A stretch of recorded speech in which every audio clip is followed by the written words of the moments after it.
number. Yeah, even if HBAR is pumping, I'd be careful. But yeah, I'm gonna wait. 25 seems like a good number, but yeah. Because even though they decoupled a little bit from Bitcoin, if Bitcoin continues this kind of momentum upward, watch out. Yeah, Bitcoin's doing some funky stuff on my chart too. Candles, I mean. Got a bunch of gapped up candles. You guys have that on your trading view? I'm on Binance. On the Binance trading view chart. All right, we'll reset. Welcome back, everybody. What's going on, team? What are y'all trading? Ando.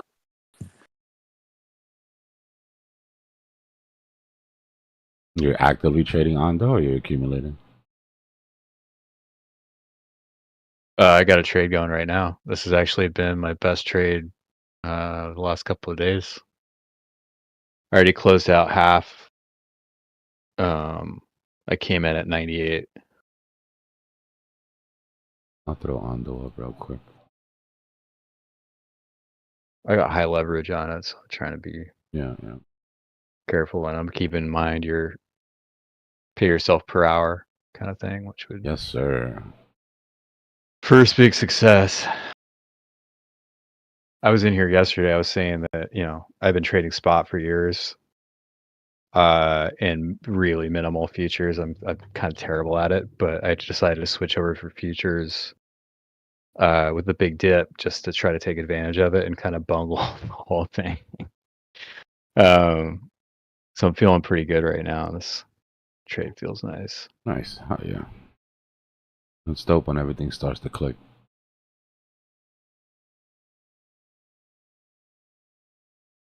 Yeah, I mean, Ando was 1,000% in my buy zone.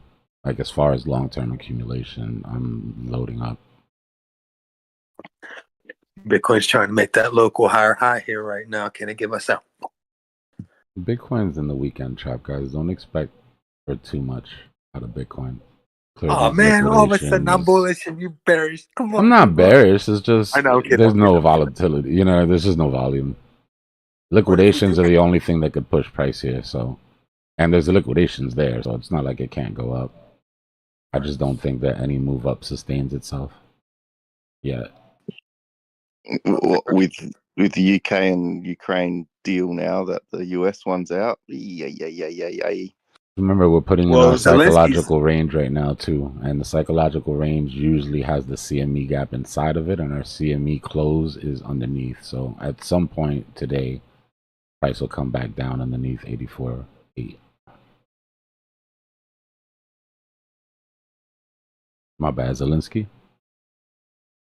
Oh, no, I was just saying Zelensky's still begging for the deal, so maybe Trump's just playing hard to get right now. He's just made a deal with the UK. Yeah. Well, sure, you didn't even make. I mean, you just pissed off your one friend with nukes. You got to go. Talk to your other friends with nukes. UK's got one warship to protect themselves, and then they've got to ramp up missiles. Not looking good. I'm stuck in the middle, man. We're owned by the UK, but I'd prefer to be backed up by you guys. Jesus.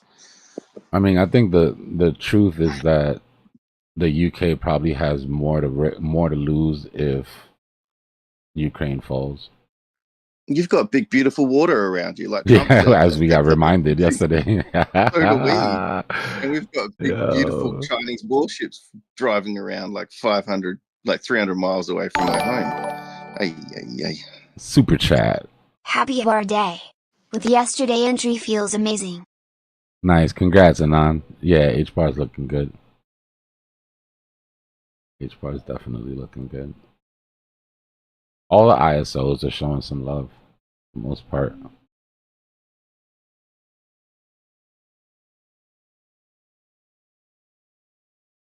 Dominance popped up a little bit, but that's fine. With Bitcoin going sideways, that's not too bad.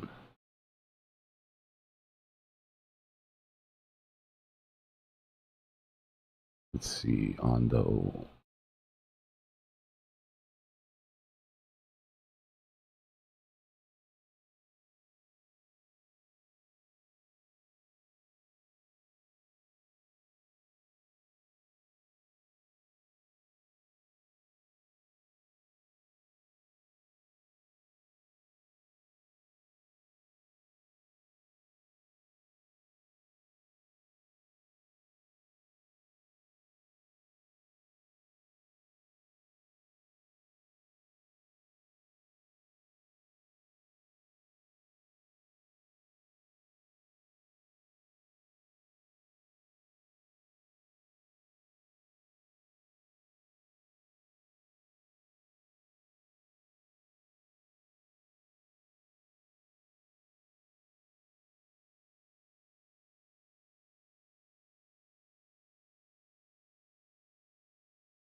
It's not stopping.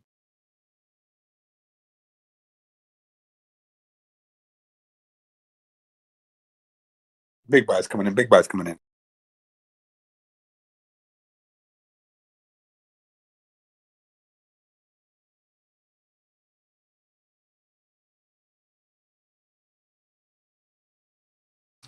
I like Ando at 108. I think if we pop this local high here, the only real issue we're gonna have is this SR flip, and it's right at our golden pocket. The type of confluence I like to trade into.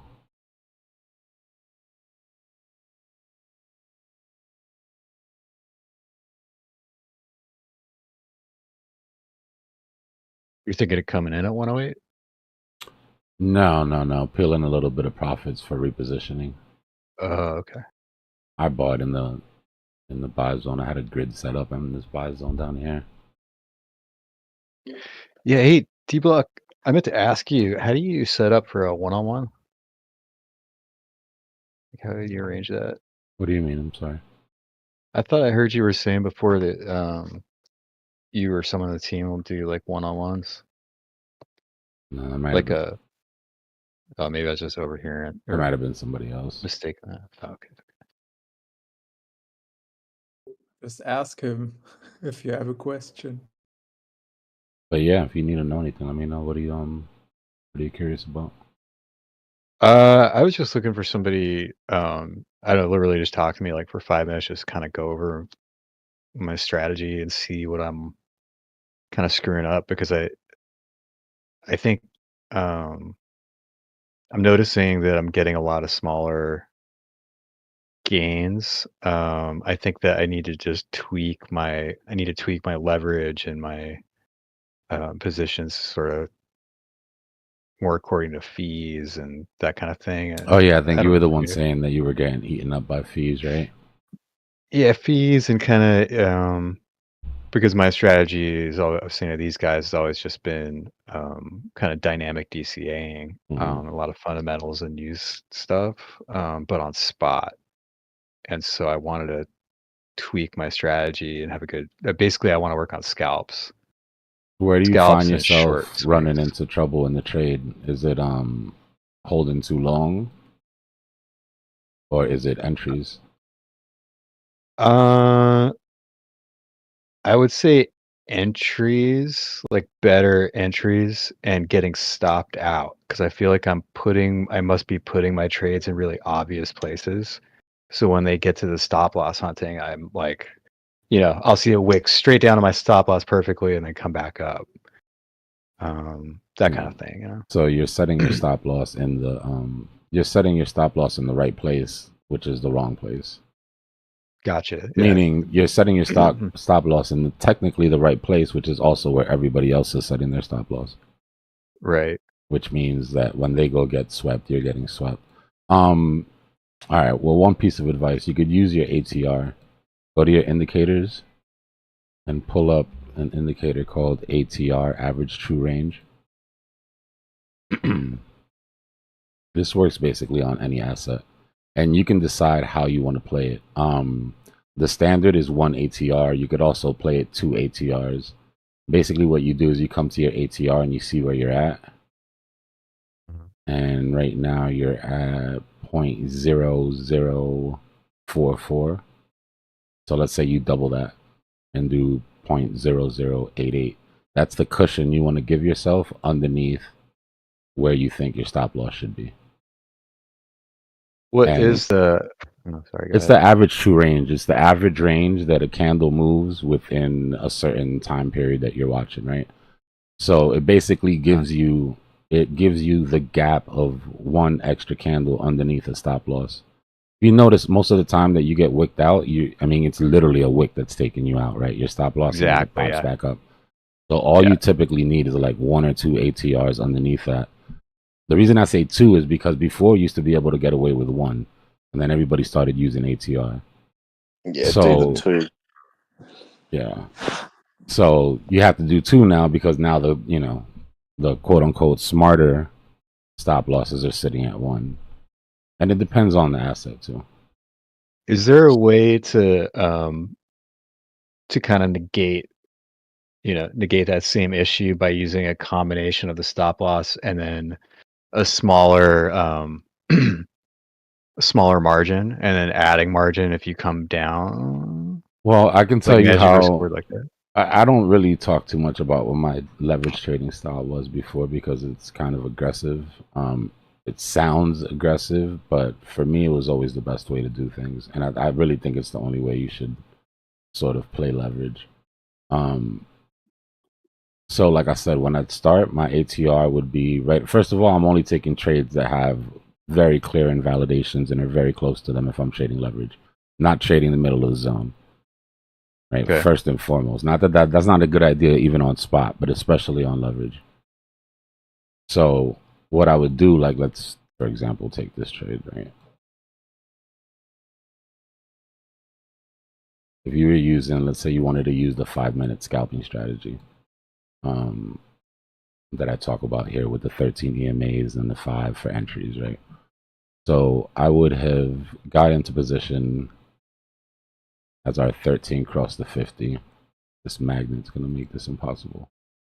Position would have started there. Low leverage. Maybe 2-3x. And then stop loss would have been, hold on, let me set up my long position.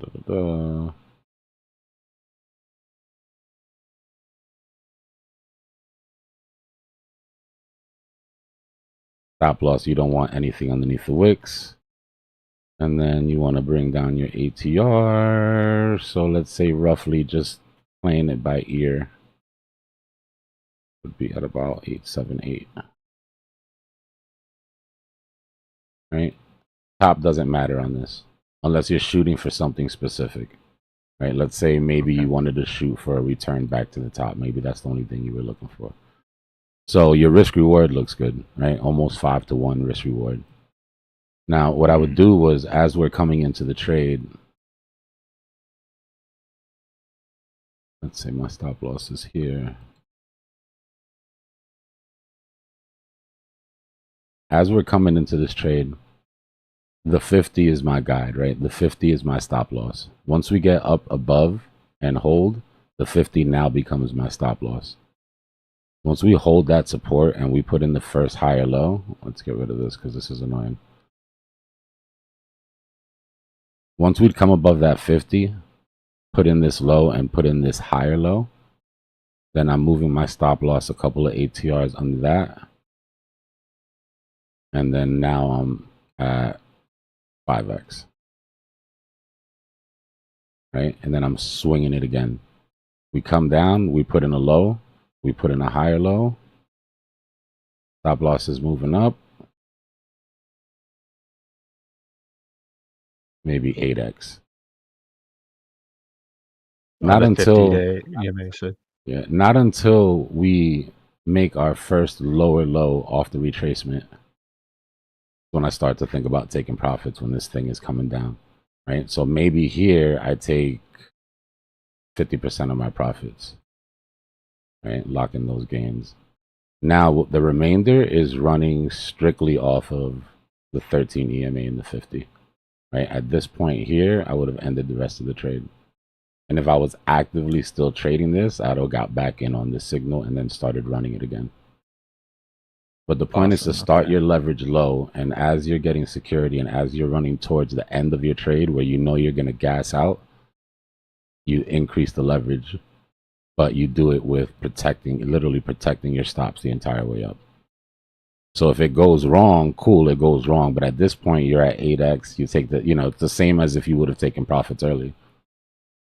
Gotcha. And then you keep yourself in the trade with increased weight, but you haven't increased your risk any, right? Because your invalidations are still right underneath. If it goes wrong, it goes wrong. Cool, rinse and repeat, do it again. Okay, so you're adding to your position with higher leverage at those. Yeah, whenever I get a touch and a continuation, then I'm sliding my stop loss right underneath the ATR, underneath the last peak, and then I'm increasing my leverage. Okay.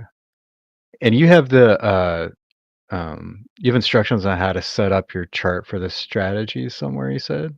Like it has indicators. I'm working on the 5-minute scalping strategy. I lost all the information that I had on it, so I've been slowly building it back up. I'll be honest with you, that shit frustrated me, so I put it on the back burner for a second. But you're using the 50-day. Yeah, so it's EMA like all you really need for the strategy. You can get rid of everything. All you really need for the strategy is the 50 EMA, the 13 EMA. 13 EMA? Yeah, vector candles and volume also help, right? Because the problem with this strategy is if you're ranging, I mean, you're not going to get anything out of any strategy, right? It's not until you start to get into a trend. So what you want to see is like, let's say you're up here and you're waiting for your short. Like I said, like clear invalidations. Yeah, like let's say you're up here, you're at the top. Maybe you took profit on your long here when it broke, and now you're waiting to either short or long this thing, but you're getting tons of choppiness. Right? So if you turn on your volume,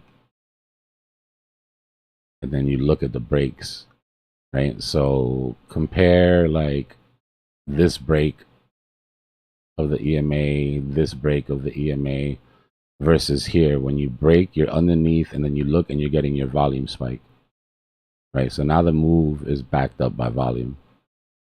And then when you start to see your first vector candles underneath price where market makers in on this move, then you know that you're good. Right, so those are the things that I sort of look for. And then once you're in, again, it's just an easy sort of. The reason that I developed this strategy was to run 3 or 4 trades in the background while I'm running my main trades. Right, like for bread and butter plays, just to put money on the table without having to think too much. Like I'll have 2 or 3 I have 2 or 3 plays that I'm full brain power. I mean, I'm in the order books, I'm looking at liquidity, I'm doing all that. But then I have 3 or 4 trades running in the background that are just running off the strat. And you're simply just waiting for that EMA to cross back over the 50. It's momentum shift, right? You're trading momentum. You're waiting for momentum shift confirmation, and you're playing the trend until your next momentum shift confirmation. So you would have basically gotten a short here. Price would have came up. A lot of people would have got faked out of their shorts there because most people play price action against the 50. They don't pay attention to the smaller EMAs. But paying attention to the smaller EMAs give you fake out prevention. Right? Right here, there was a fake out. You didn't care because the 13 didn't come anywhere near. Right here, another fake out. Like if you were in a short here and you're starting to see this W form out and you're starting to see it pop over the 50, chances are you're probably pulling that short. Unless you're looking at your EMAs. Another fake out prevention there. Another fake out prevention there. And then obviously if you're a little bit more advanced, you don't have to wait until the 13 crosses to get out. Like you know that when you drop like this and you get a quick impulse and you've been in a short from up here, you probably take a little bit of profits. I think this is something that I'm definitely missing is the moving averages. Yeah. Really understanding. Yeah. It makes it easy to figure out what's bullish and what's not, just at a glance, right? And even though you got out of the trade here, right? Let's say you ended your short here because of the EMAs. As soon as you broke your 13 here and you're starting to see your volume start to pick up, you would have got right back in. You'd be in it again until here. You would have gone long here. Price came, didn't break. Price came, didn't break. Pulled away from the 50. Now you're in the money. Okay, cool. Up here, you're waiting for your time to get out. You would have got out here, dealt with a little bit of choppiness. And if you're still playing the chart, you would have got back in. So this trade is really good. Like if you want to play 1 or 2 coins and play them throughout the day. You know, just like run longs, run shorts until the volatility runs out. First thing you want to do is look for something with high trading volume so you know you're not going to be ranging. And then it's more effective. And then just, you know, run the strategy until the wheels fall off. Even if you do it when you're trending, I mean, even if you do it when you're ranging, like let's say you got into your long here, and your signal to get out would have been right there. Right? Like you're not even losing 1% on your ins and outs. It's just annoying to have to keep canceling out trades, right? To keep stopping out trades. But if you don't have the skills to know the difference between ranging and trending, then you could literally just do that all day, break even a couple times until it finally hits, And then Yeah. this trade makes up for the 3 that broke even. I think that's another problem that I'm having trying to increase my equity is the fees on the smaller trades as well as just a little. You're going to have to calculate little that into your odds. stop loss. Yeah, you're going to have to calculate that into your stop losses.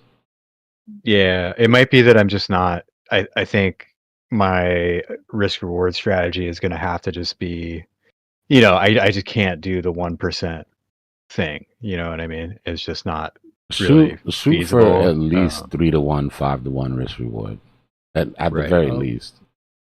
Right. But Yeah, what it's just exchange are the you in? size of the trades that I'm making. You know what I mean? For example, like What I'm exchange are placing. you on?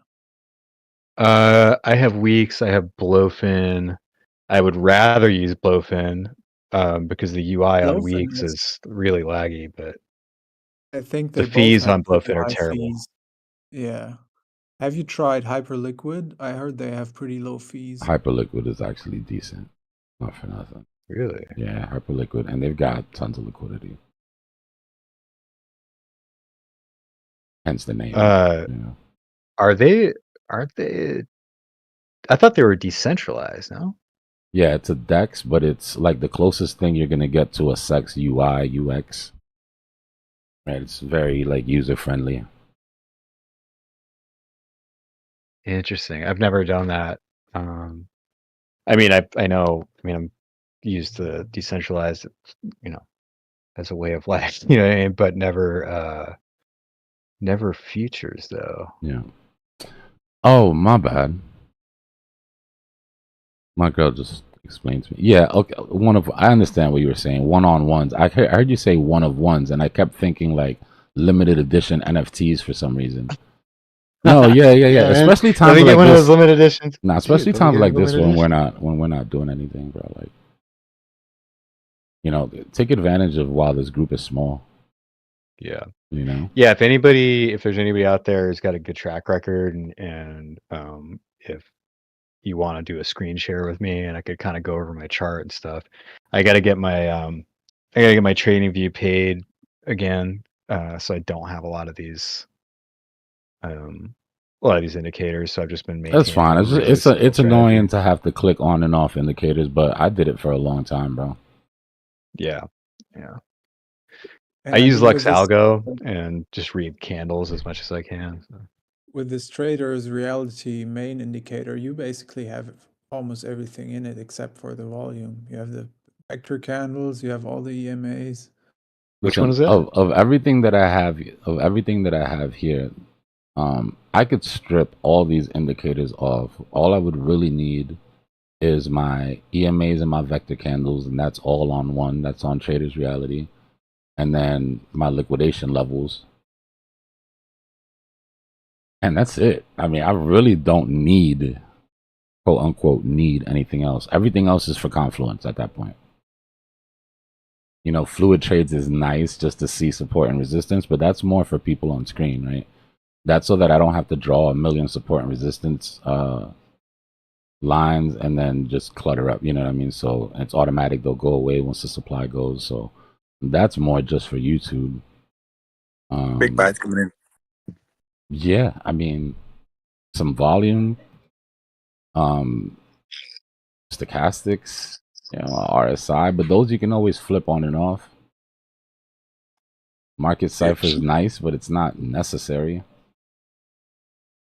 Yeah, for people that don't want to pay for like subscription, there's always the option Coinalyze, which is pretty good. They got a lot of indicators also, and it's free. It's called Coinalyze.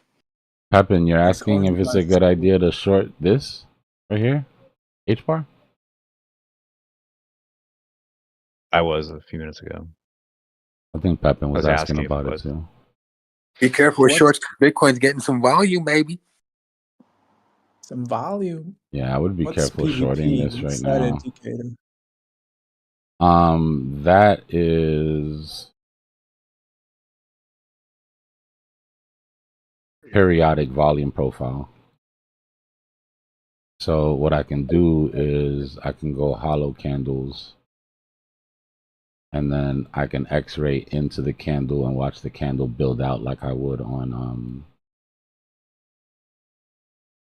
Oh, so it's like exo charts, like a In a way, yeah. It's like a hack. It's like a way to be able to have some sort of an exo chart on TradingView.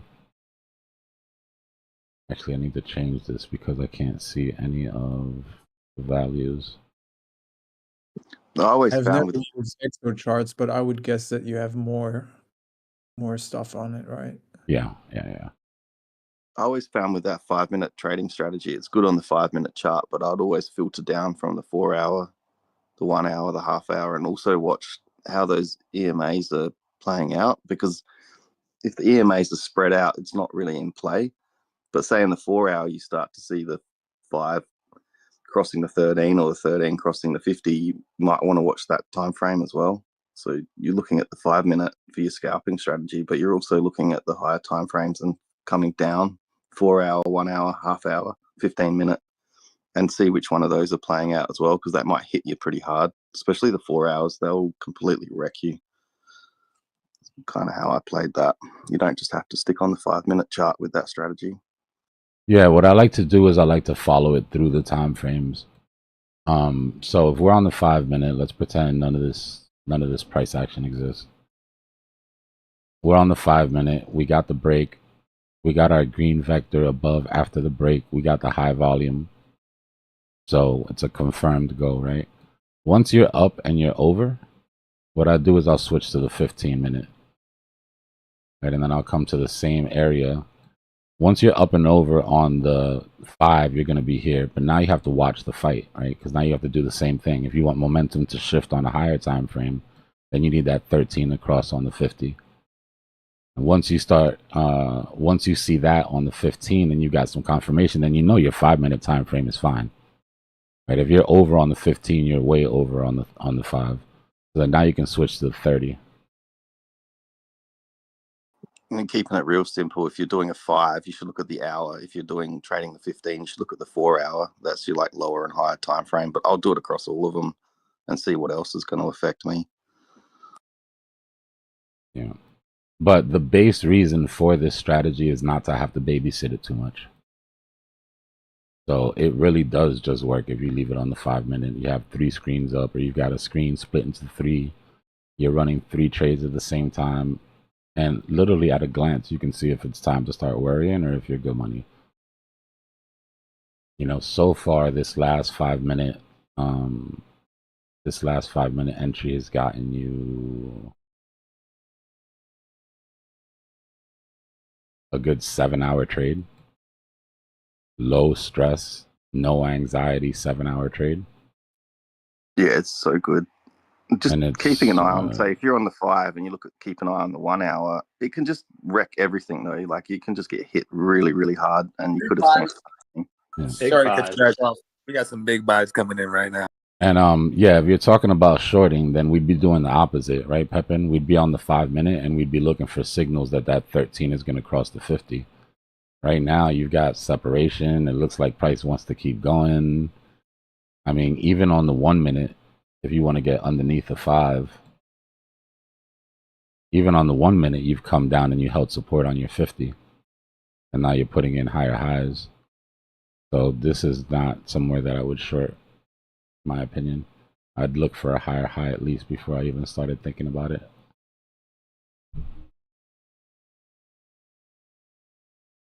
We do have big buys coming in. Yeah.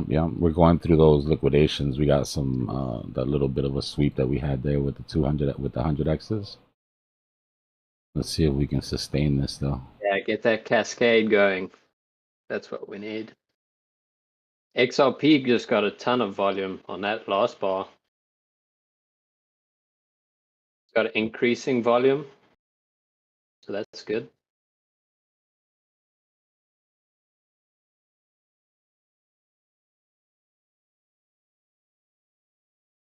We are definitely due a weekend that has some volume. Yeah, one of these. I mean, in one of these, it'll break. Right? We've already seen. If you guys have been here for at least 3 months, you remember when the weekend traps were perfect, and I was saying they're not always going to be like this. And the reason that we're watching them so close is to see when they start to anomalize, when they start to sort of to vary, when market makers start to lose control, right? So yeah, we're definitely on the watch out for that. but we got to see volume pick up. Let's put the tape on and see if we got some aggressive buyers or sellers coming in here.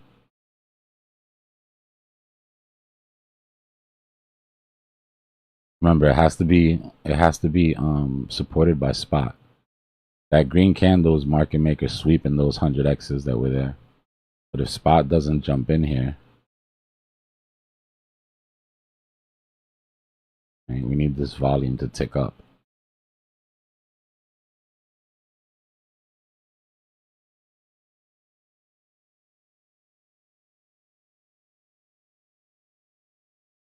Dbloc, can you explain a little bit about how you identify a stopping volume? D, can you take a look at Talon XLM? About that, I don't really understand. Yeah. So stopping volume candle is what, if it was a regular candle, would be called a doji, right?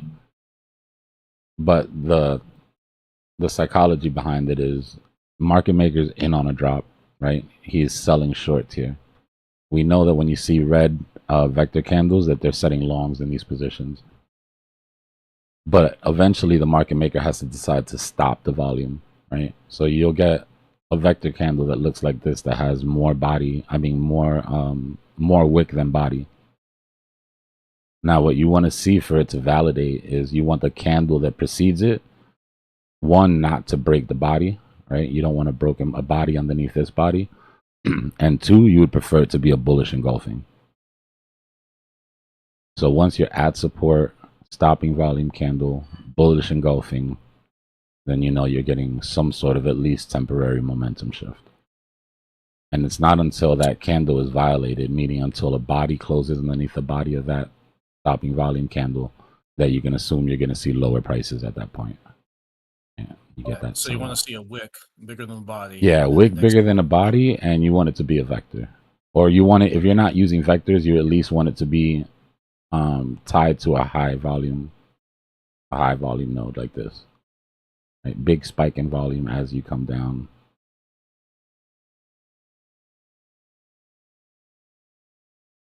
Cool, thank you. Yep. Yeah, Nan, give me a second. I'll look at TAL and XLM. Let's keep an eye on Bitcoin real quick and see if it's gonna retrace this vector. And then once it gets back in the weekend trap, I'll start looking at some alts.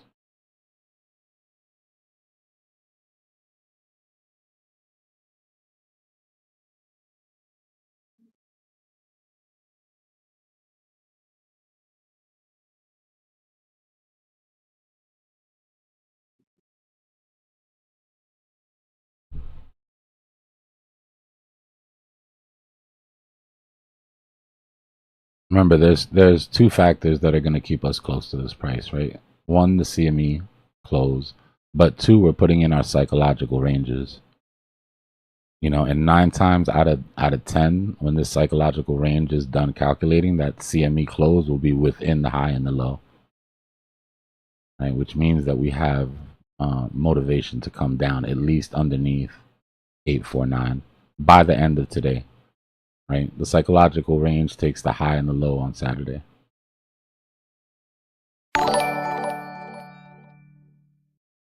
Starting at 5 o'clock. Hey D, so with like that like 5-minute scalping strategy you were talking about, when you're looking for you know, validations or invalidations, like, you know, double tops, double bottoms, that kind of thing. On what time? What's like the larger time frame that you're looking at for those kinds of confirmations of your trade? Like while you're at, before you zoom in to like the 1 minute. I mean, I'll usually set all my support and resistance on higher time frames. Like you notice when I look at charts, I tend to start, even if somebody's asking me about small time frame. I tend to start on like the weekly and go down to the daily and then the 4 hour and then the 1 hour and sort of just get a vibe on overall movement. The time frame doesn't really matter as much, honestly. Your entries, the reason that you want your entries on your 5 minute is because with back testing the strategy, the 5 minute gives you the best fake out prevention. right? Okay. When that 13 crosses the 50, you want to wait for one candle of confirmation after it crosses, right? One bullish candle after, just to make sure that it's not going to come back around. It's just one last level of safety. The problem is that if you're on the hourly chart, then you have to wait 1 hour for that candle to close, right? On the 5 minute, you get to dial it down and have a little bit more. And then once the trade becomes successful, then you can start to slowly move your way up.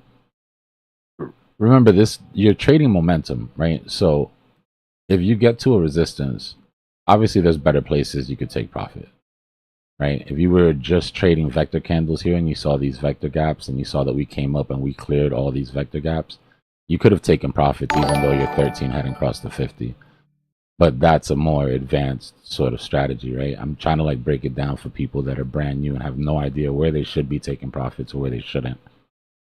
But yeah, there's definitely better exits and better entries that can be had if you use your support resistance, if you use your stopping volume candles on both sides, tops and bottoms, and you can refine it a little bit.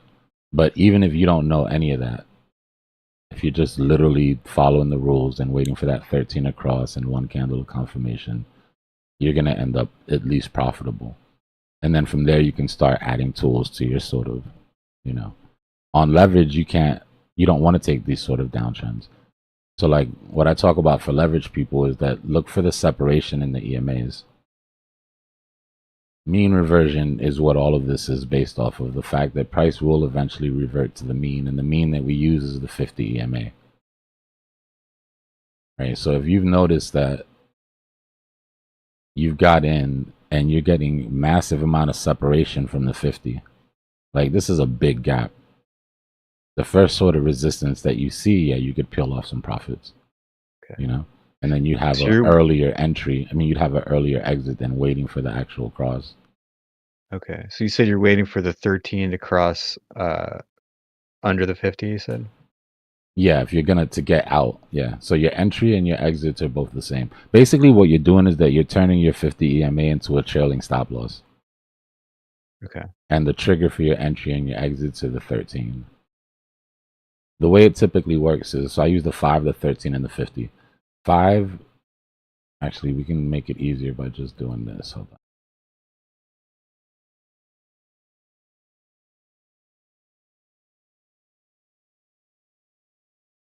All right, let's get rid of the candles completely.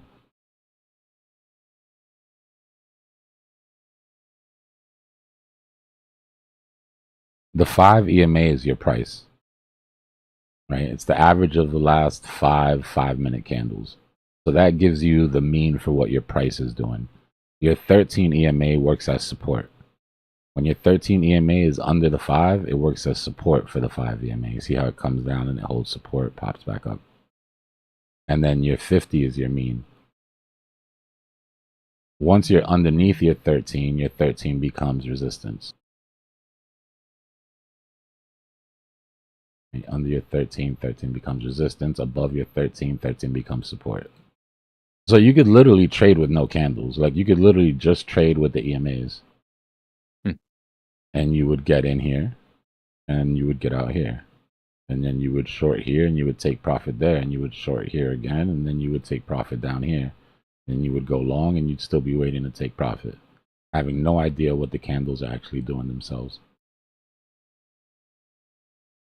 Now that's the base strategy, right? Now on top of it, obviously you throw your candles, and then now you're cooking, and then you throw all, as you go learning, you start adding tools.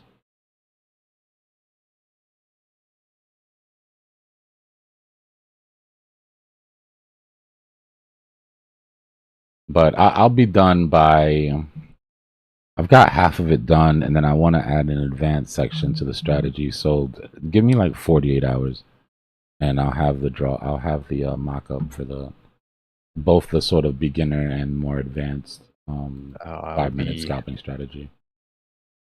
Yeah, dude, that's amazing. Thank you. Yeah, I want to try to have like a checklist. Just make it easy, right? Have like an entry checklist, an exit checklist.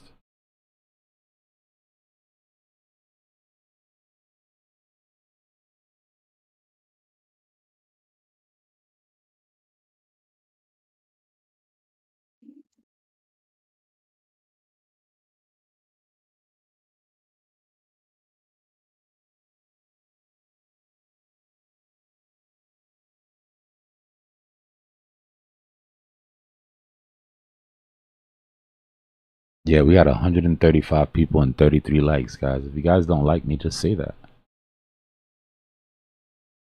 Just say that, yo. Nah, no bullshit though. Hit that like button. I appreciate it. Keep that They just can't YouTube keep their eye algo off the smiling on chart. us.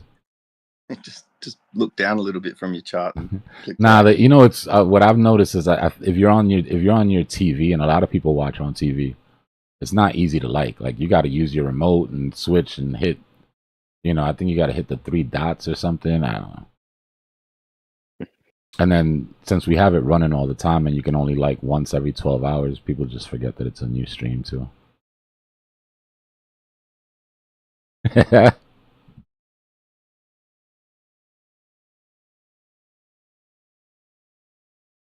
I decided to go big balls and take that short on HBAR. Roll the dice a little bit. Definitely some risky business here. You're about to get, at least on the 1 minute, you're starting. So this is like, okay, so if you look at the 5 minute, you're waiting for your short entry, right? See how far you have to wait for price to come down? If you go to the 1 minute and your micros, let me be very clear here. You're micro scalping on leverage with your finger on the trigger, then you can use the same strategy on the 1 minute. Just be aware that the amount of fake outs you're going to get are going to be higher.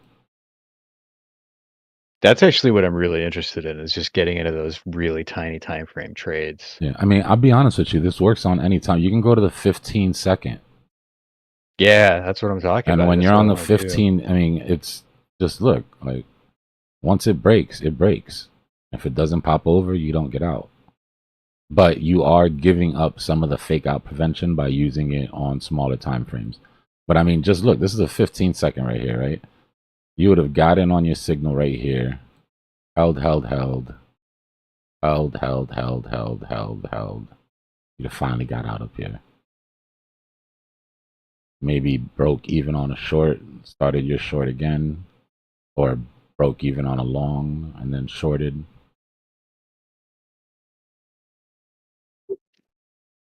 Would you say that the higher the time frame, the less fake outs you get? Yeah and no, but you give up early entries. 5 is the perfect. I mean, I've really gone through every time frame. 5 is the perfect. It gets you in early enough and it gives you the most amount of fake out prevention. 15 minutes gonna give you good. 15 minutes gonna work, but your entries are gonna be later. And you're gonna have less trades overall as well, right? Yeah. Hi Block. Which Please isn't tell me necessarily about a problem. XRP. Thanks. All right, so let's take a look at some of these requests. We got Tau, XLM, and XRP. I got you. Thanks for the super chat, brother.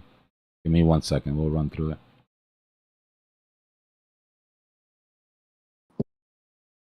Yeah, 15 minutes better for the blood pressure. That's true. I mean, starting on the 5 and then moving into the 15 is also a strategy, right? If you want to slow it down a little bit. But again, like I said, you're gonna get a sooner exit on the 5 than you're gonna get on the 15. Yeah, I just front run on the 15. I don't wait for confirmation. So see, that's lazy.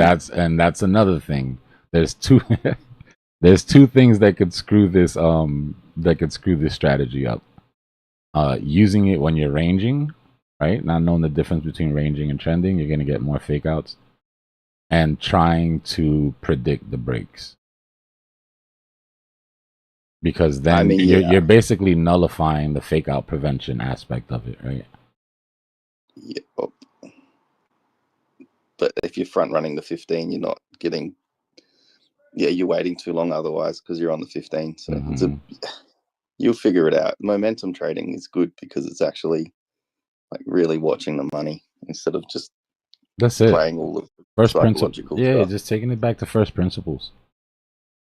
Whenever shit gets crazy and they start with their manipulation and they start with their whipsaw, they start with their bullshit, just fall back on momentum trading. The chart will tell you what it wants to do. I won't interrupt the super chat, but yeah, it works. It's definitely the way to go. You've got 3 bands, even if they're not 513 and I trade on the 6, the 12, and the 20 because it's often what's on my chart when I was on Max. So as long as you've got three of the EMAs, you're tracing momentum. So,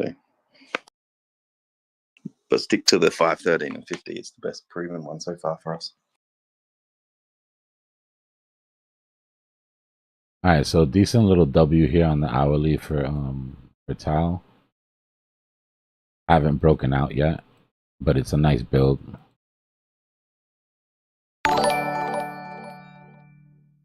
It's a decent Hey little Dbloc, can build you out look here. at Zuzi's mum for me? Farmer, Ox. I have not done TA on Zusi's mom, but I do know that she's a wonderful woman and she's probably doing great right now. Coverage with a crazy super chat. All right, let me see. So if we break, we're looking at possibly being able to break this downtrend on Ando here. So you're going to have a couple of levels to worry about.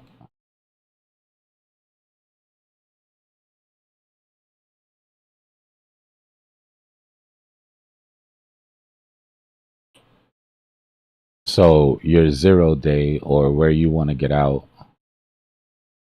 is at the bottom of that wick, right? You invalidate. If you invalidate that the left side of that W, probably want to chill out if you're already in the trade, obviously. Our first point of concern is right there, so breaking out. Second is going to be this 200, the 800, your dead cat bounce, and then your local high.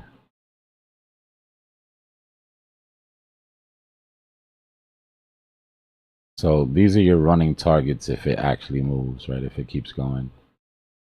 But really strong invalidation at the bottom of that W.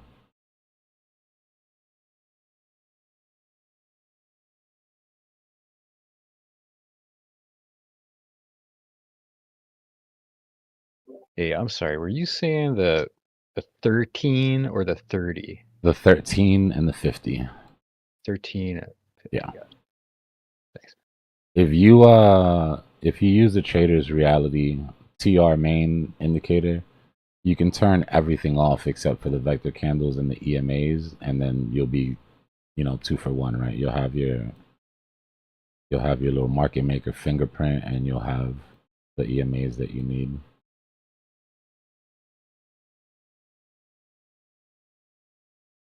Yeah, so that's what I'd be looking for. I mean, there's a chance that you turn this W into a rising wedge, right? Into a flat top rising wedge. If you do break and come down, like I said, as long as you don't break the bottom of that W, you're good money. It'll be the same measured move.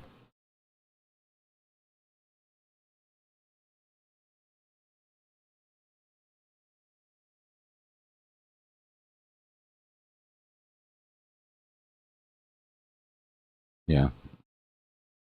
Again, I'm not saying it's going to hit these targets. I'm saying if this, then that, right? If you get to your 200 and you hold, then you're shooting for your 8. You get to your 800 and you hold, you're shooting for your dead cat bounce. You get to your dead cat bounce and hold, then you're shooting for your local high.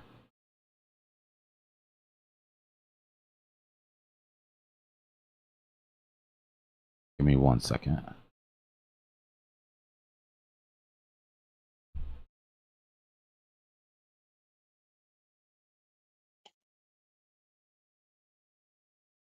All right, and you wanted to look at XLM and XRP.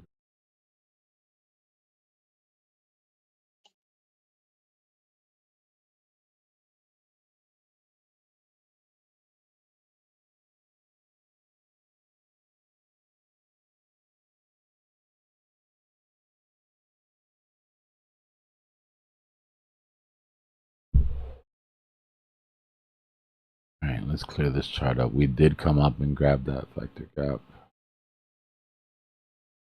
Get rid of that. Let's get that. Hey, so I feel like right this second is actually exactly the kind of point of contention with the stop loss hunting right here. So I'm already in profit. I've already taken profit 100%, so I'm already out. This is house money. So I see us coming down now to that first potential support here at like, what is this? 10325, 10301, that area. And then just down from that, the 10225. And right now I have my stop loss at around, well, moved it a little bit, but 10126.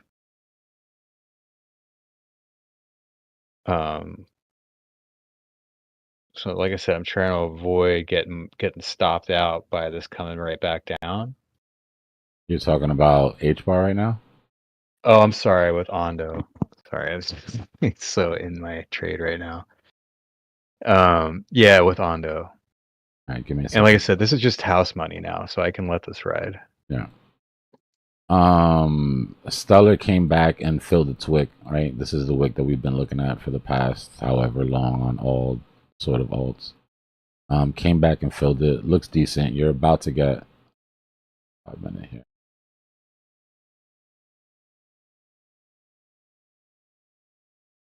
Yeah, I mean, everything did its best job at a V-shaped recovery. To be fair, it hasn't really popped its locals, but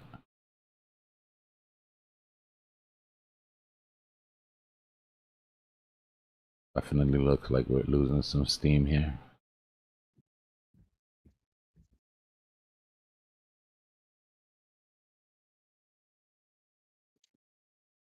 You know how this works. Vector candles on the way up. Market maker hits the brakes. Test retail sentiment. See if retail has the motivation to go up through these liquidations. If they don't, then market maker will pay himself on these vectors. Retest the 50 EMA at the least. Dude, this crypto summit though, I don't know. It's all over the cycle now. It's on the 7th. Yeah. And more interesting than that is Cynthia Loomis said, and you know, she's the Bitcoin reserve lady. She said, be ready for something or prepare for something big or something like that on the 11th. Uh-oh. And the meeting is on the 7th. So it's interesting timing with everything right now. Very Didn't she do that also timing. last time where she was like something big's coming up? It was before before they announced the Sovereign Wealth Fund. And SEC's been dropping a lot. I think they just dropped a case on Richard Everybody, Hart. bro. They dropped like 6 cases this week. Wow. Also, the ISO 20022 thing, it goes live on March 10th. So Yeah, you can expect all those coins. Yeah.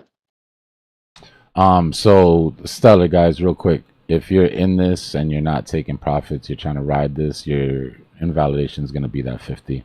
You don't want to break this downtrend here. So big separation in the EMAs, you would expect to have a reversion. You go to the 5 minute, yeah.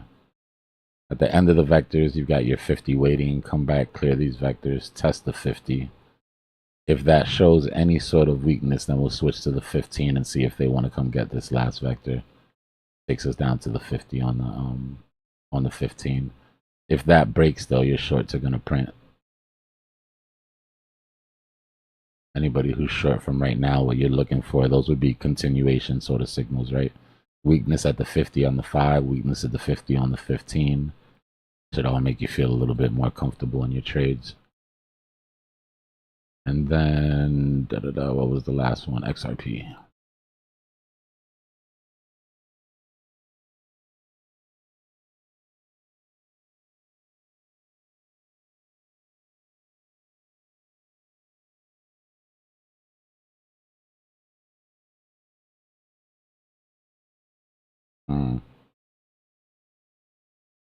I would have preferred to see something come sweep these lows here. Would have been a little bit more confident with this continuing had we come down, swept these lows, and then pulled out.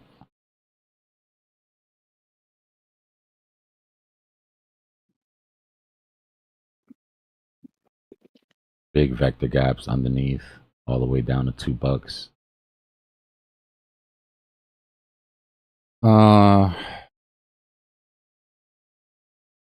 Yeah, I really like the way this looks.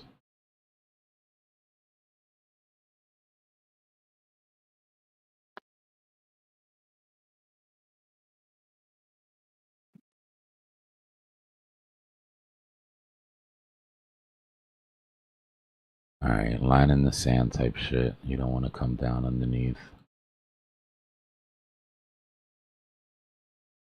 that SR flip right there.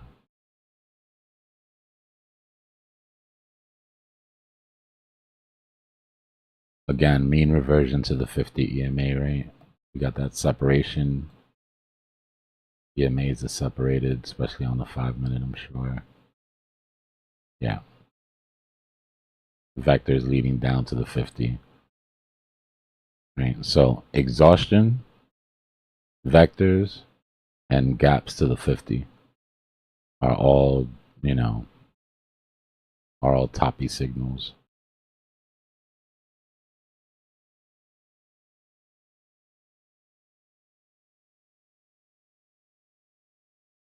By the way, exactly the same thing on the way down.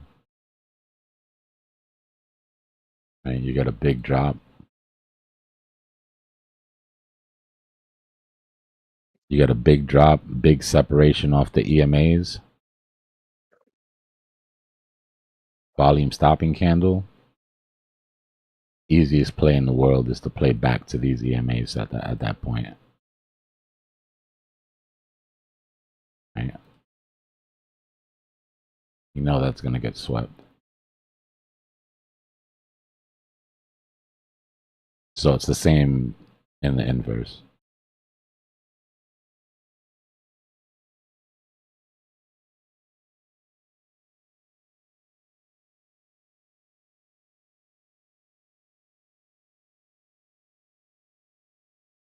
All right, what was that trade that you were in, brother?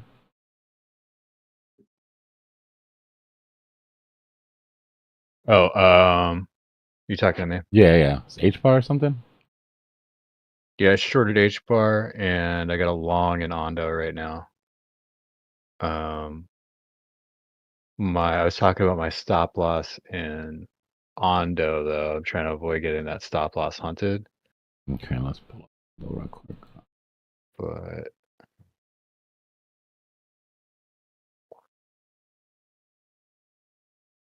right now I have my stop loss at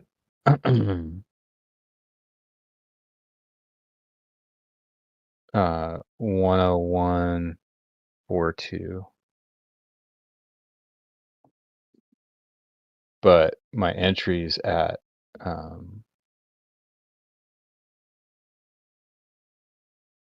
my entry's actually at almost exactly $1. So you pulled 100.04. your stop loss into profit? Yeah, I'm already I'm already well in profit. This is just letting it ride. So what I'm thinking about is if it's going to keep pushing up towards that 108, and then if I could just potentially let this trade ride. And that's why I'm trying to be careful with the stop loss, because it'd be really nice if I could just have some trades just keep going if we really are going to launch back up the rest of this cycle. Do you have your EMA set up yet? I don't. I'm kind of writing all this stuff down that you're. Okay. Look at my chart for a second. So this is the 1 minute on Ando. Right, so we are starting to see a first sort of semblance of break, but remember waiting one candle to close before. The reason that we wait is because these fake outs are really common, right? So yeah, maybe it costs you a little bit of a percentage, a fraction of a percentage to wait for the confirmation, but if this does break, you assume 200 EMA, which would roughly be where the 50 is sitting on the 5 minute. Okay. And then so right back to my entry. Yeah. Well, shit. Sorry. While you're Oh, on, you're good. Ando, would you mind flipping over to the daily? Not whenever you wrap up. Yeah, I got you. Daily looks Is strong. that a stopping volume candle on the daily that I saw here? So there was one initially, this blue Yeah. stopping volume candle, but then it broke. So you do have a doji reversal, right? You got a That's what I was looking at. hammer. Yeah, you Those got two a there. hammer, but it wouldn't necessarily be a stopping volume candle unless it's a high volume candle. Okay. Yeah. Like you see the difference between the volume in that candle versus the volume in the other one. Yeah. It's Okay. almost I twice see the what you're volume. saying. Yeah. But either way, it didn't hold, so it doesn't really matter. Okay. It's definitely a good entry. I mean, that was my buy zone. I picked up a little bit the first time we came down, and then got the gift of a second shot. So, yeah, it's very similar to the last buy zone that we had down here before things went parabolic.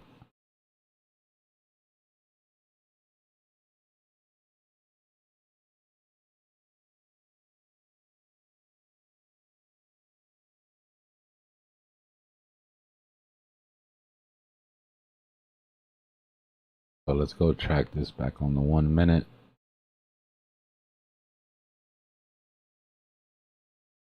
Yeah, on the 1 minute, you would have had your confirmation.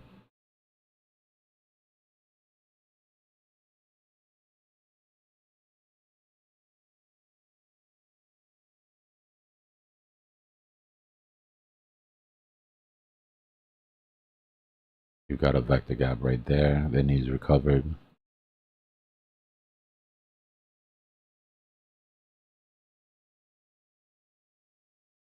Got a small one right there.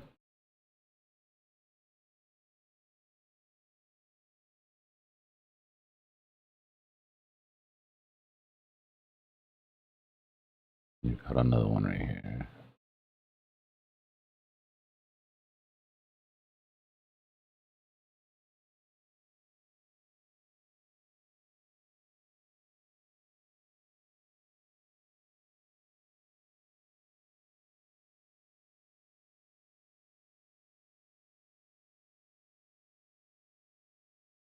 I'll be right back.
Five and the 13 are about to cross on the 5 minute. Just shows increased bearish momentum. All right, we're on the 3 minute. We can watch the fight on the 50 here on the 3. You see what I mean? How you scale up through. What you're doing is you're chasing the mean reversion through time frames. Right? Price will always revert to the 50. So once it reverts on one time frame, you can move to the next and then judge the strength of the drop by its ability or inability to break its 50. That makes any sense?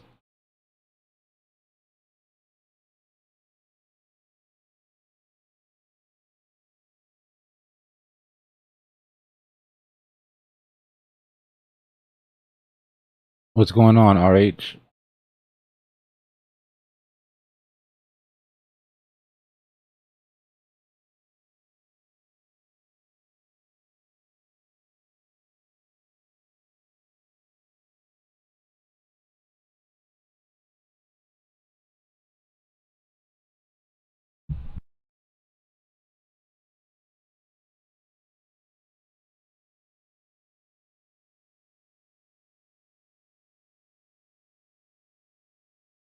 Nah, Chan, I wouldn't call it classic, but at least the range for the most part is, yeah.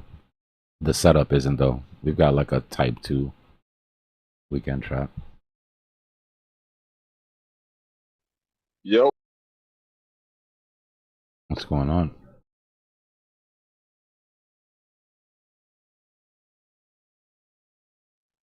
out here on the road. Getting that dry powder. Yeah, man, I don't know, bro.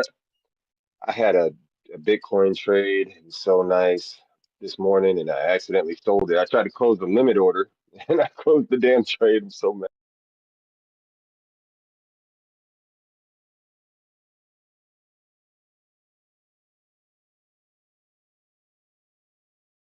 She's good, RH. Pepin, type 2 meaning, hold on, let me see how I can.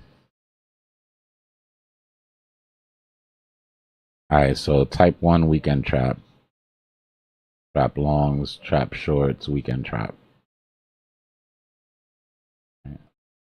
Longs, shorts. It's the one that we all know and love.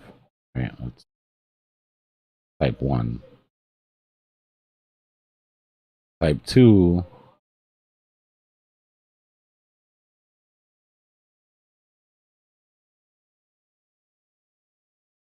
Trap shorts but doesn't trap longs, or traps longs but doesn't trap shorts. So only one side trapped, and then the weekend trap. And then type 3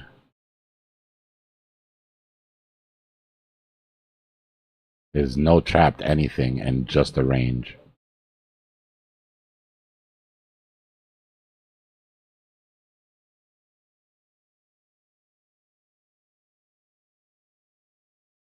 So we're looking at type 2 right now with our trap shorts, our clear range, but no trap longs.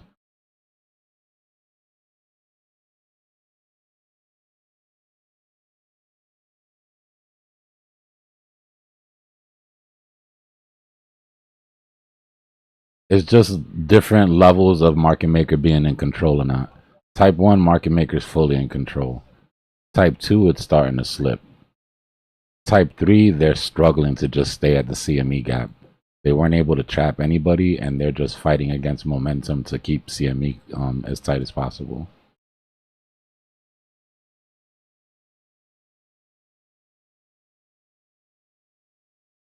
So we've already seen how many type 2s, and we've been looking at the weekend traps for a while, right? And we hadn't seen any type 2s until the last maybe 3 months. So once they become more regular than the traditional ones, then you know you're at the next sort of stage. And then once you stop being able to trap shorts or longs at all, period, then you know that there's so much liquidity in the market that market makers being overwhelmed. What's the type 2 weekend trap? Like the one we have now where there's only one side trapped. Oh yeah, we had that like 2 or 3 weeks ago, I think. Yeah, right? yeah, it's becoming more common lately.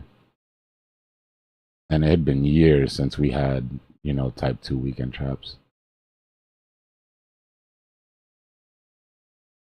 So this small deviation yesterday didn't deviate enough to be considered a trapped long?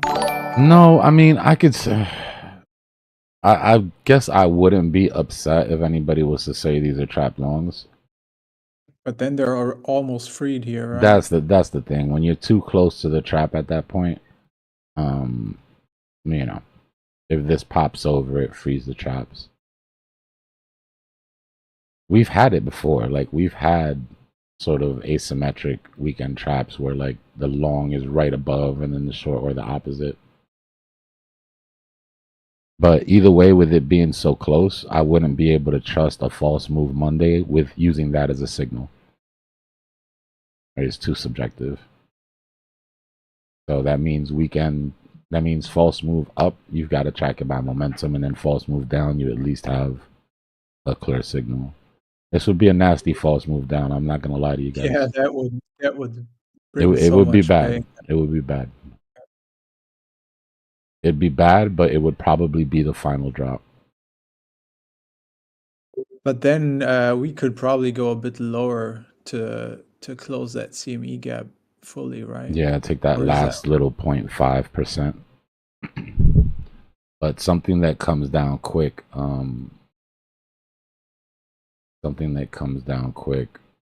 then pops right back up is sort of what I'd be looking for more than anything.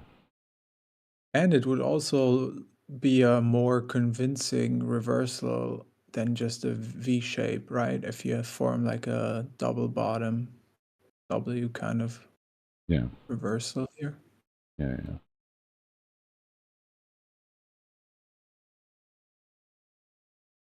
Kind of rooting for this trap to fail, personally.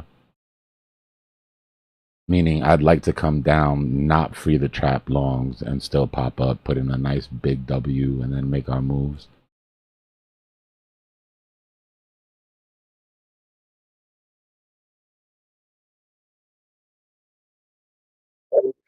I mean, you could also say that the shorts that got in down there, probably most of them got wrecked already, right? Depending on leverage, yeah. But you've got a bunch of people, you know, it's not just the leverage guys, but it's also the spot guys. Right? If you sold, you're probably not chasing just yet because now you're in this sort of accumulation. It just slows down all the traffic.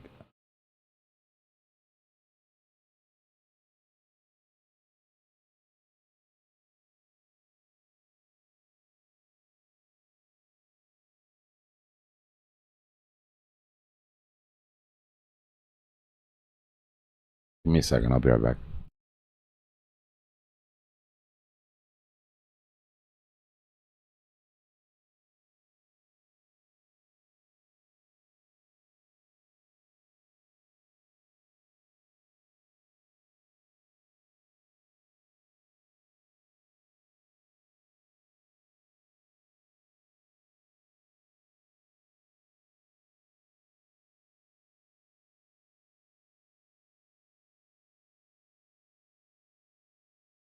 So just looking at this chart right now, we don't see a potential of breaking out here, do we? Because I guess it is like a bit of a weird weekend, or no?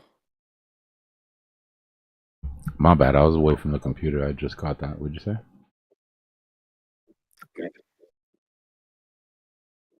I'm just saying, looking at the Bitcoin chart at the moment, that we don't see any chance of this actually breaking out, or is it just like a bit of a? No, it could break out. This could definitely break out.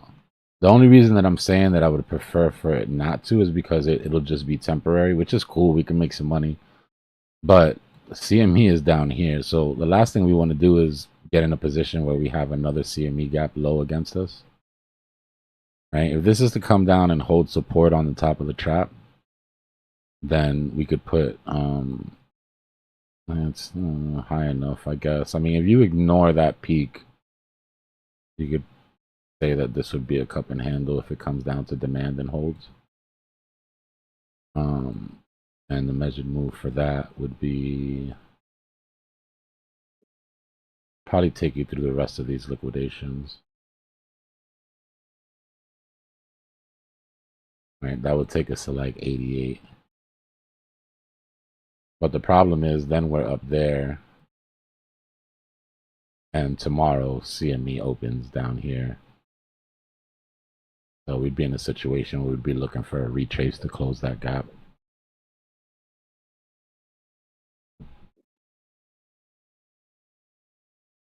But I would like it as a cup and handle if we had a higher, if it was higher. I would have liked to see a double top on supply. I mean, we could still see it, right? We could still come up, hit supply, double top, and then retrace.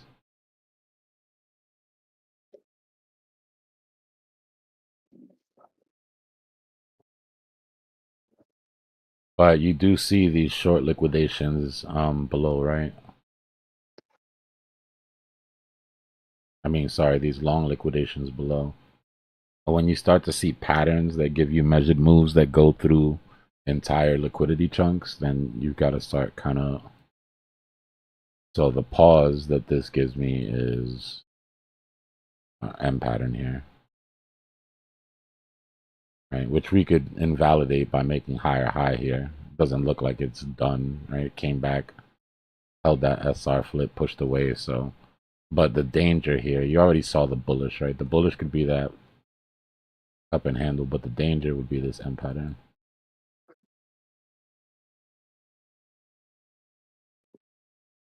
And then that would take us through our vector that's underneath the weekend trap.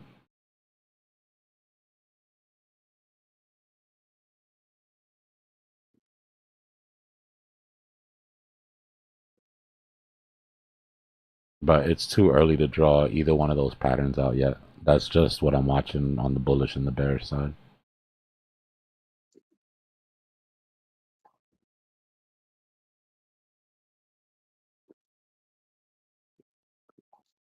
Ando looks like it's holding that 50 on the 3-minute.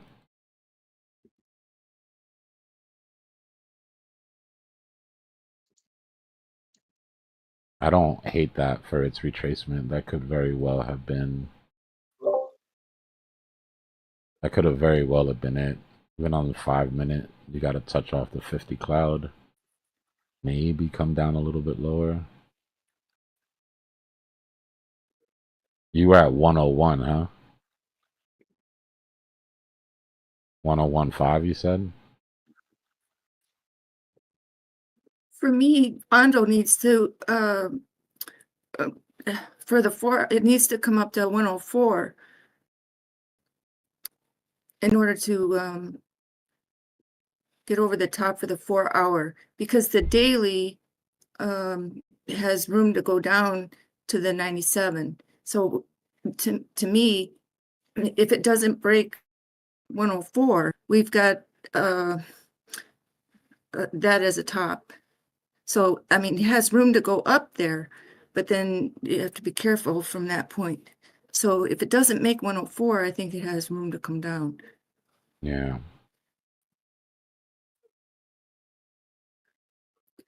That's why this morning it was hard to determine whether or not it was going to hit 97 or 102 first. And where is it now? I didn't. 102.85. It's still under it. Yeah. So it's likely to go to 104 then for the 4-hour top. Yeah, it needs to, or this is just going to be a lower high. Damn, Exactly. my mouse died again. Yep. That's what I was figuring.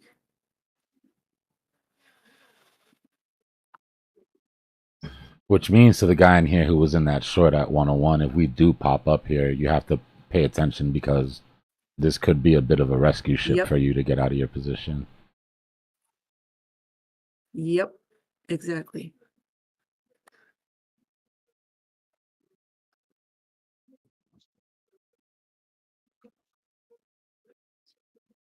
Shazad, I will.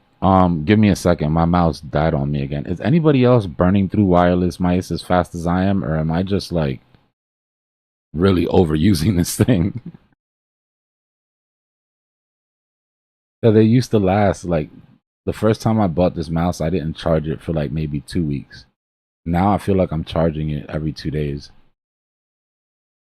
I think I killed it, guys. We're gonna need a new mouse.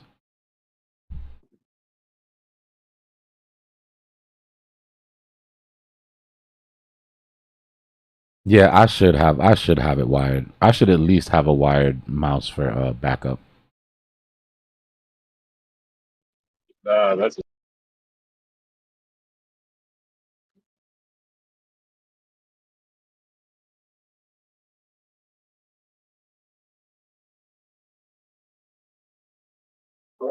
Okay, I want to explain to Pepin and anybody else that's listening why I am still in my long on Bitcoin. It's because we're over this forward angle. I call it a forward angle because even though it's descending, it's forward moving on the 30-minute. And the reason that it's forward moving is because the moving averages are moving up, and they're moving up because see the 800 is higher than where it descended from. So it is moving up to close over where it fell from. See, here is the 800, and it's traveling in an upward fashion, and it is moved over this descending angle over here. So we are curving upward, and here's the fib curve over here on the right. And because we are passing this forward resistance right here, this line is the resistance line. And so that's why I'm keeping my long, because once we cross this top here on the 1 minute, we are still bullish. This line, this red line here, well, first of all, we crossed this one, this one here, and now we are over this one. These are all ascending lines, and this makes a spiral here. So remember when I was talking to you about those fib lines, the gray ones? The first one is right here. The second one is here. And the third one is right up here. So remember I said this is that bullish triangle. This is the most that you see in the green. So notice how this angle comes down like this. Well, we just crossed it on the 1 minute. Now, even though it's not terrific, we're still over that forward moving average. Now let's look at the 15-minute. You see how we're in this spiral on the 15-minute. We're over this there's resistance area, so we still have time to get up into this fib ladder, and there we catch that curve right here. See, we're on it now on the 15-minute, so we still have time to be bullish. Let me show you.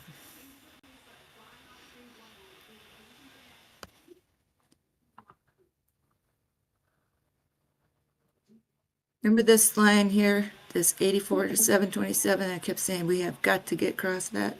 Well, we're across it, and we're still far enough to the left. I'm going to try to get this time frame up. So here's, and then we scaled up this curve. See this series of curves right here.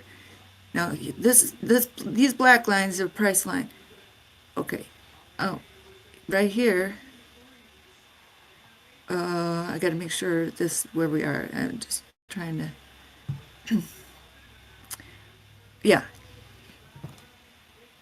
There we are. Now you see that here's the bottom, and then we've gone up here. So here's where we're jumping. We got over this resistance, and now we're here. So this is the EMA cloud. This blue.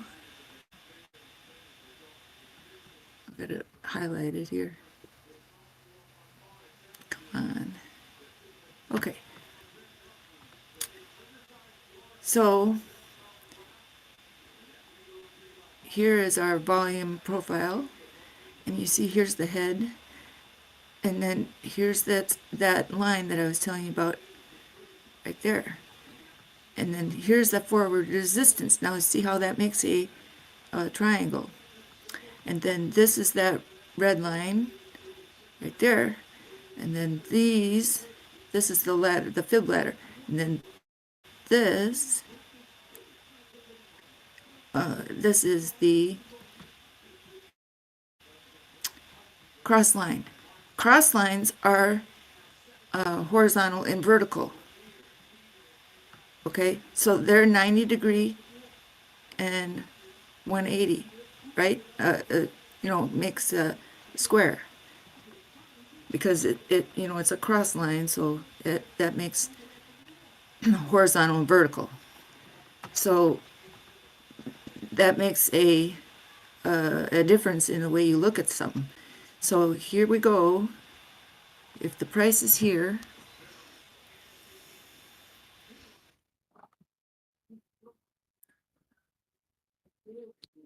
give me a second.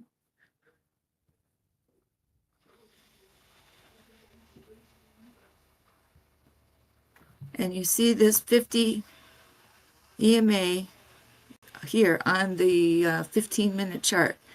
And the movement is this way, up. Here's price just popping over that horizontal line. That's 0 degrees, right? Because it's horizontal. And now we're getting over that fib line, almost. Okay, we're going to bump up against it.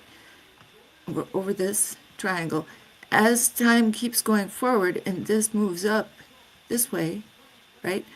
Our candles, watch them, are going to be trading above. Now, I can put a horizontal line this way, right? Our candles are going to be above this line now on 30-minute and below, because that's halfway, right?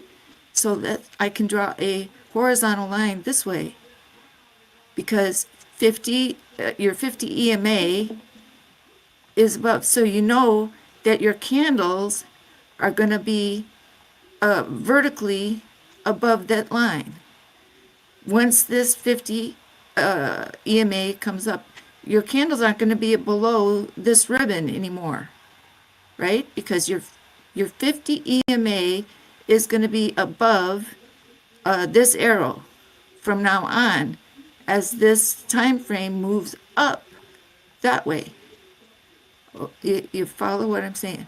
Okay, so the candles from now on are going to be this way, above these lines. And as time goes, our angle on the ascending is going to curve. See, so I can draw now an angle like that because it's turning this way. So that's why you see these alligator lines moving in this fashion. So when I say we're going around a pole, that's what I'm talking about. You have a curve that goes this way because the motion is counterclockwise now. You see? Because the curve is moving up and to the left because our candles are climbing up the ladder like this, swirl. All right? So we're moving closer to the left side of the chart as we move up. So your straight line is a 90 degree. I can draw a straight line here like this. Let's just do another one. I'm going to put it right here on the 50 EMA. Okay, I'll just do that. So I'll put my crossbar right there, which means that from now on, our candles should be up over on this side and above this line. Okay, so that makes this triangle here. And look at that. Okay. Now, I can draw, and there's the 50 MA right there. See that orange, the orange line. So I can draw a diagonal line right like this. Okay, so here you can see this fib line already here. So let's do this. Let's put, this is a 15 minute, sorry. So that's 15 minute. Now let's look at the 30 minute. Where is that?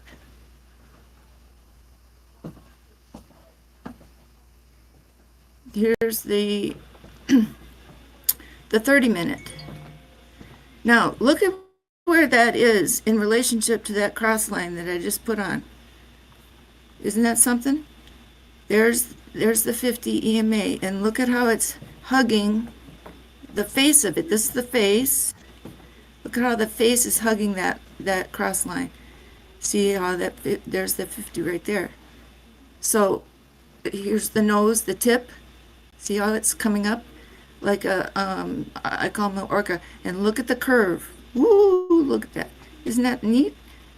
Wonderful, beautiful. So our candles now, here, let's and look at the split right here.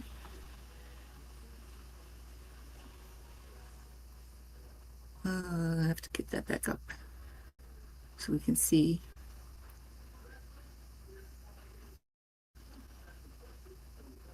I got stuff in the way here, but there's this little spot right here that if I click on it, it shows me the ribbon. But it's, I gotta put this down.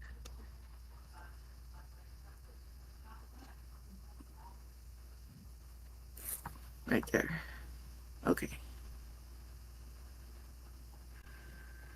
Okay, now we got a smaller view, but I'll fix it. Dang.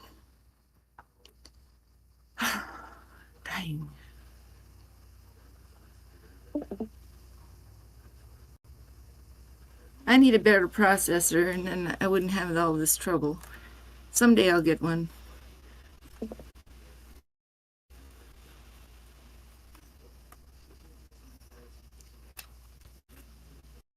Just give me a second.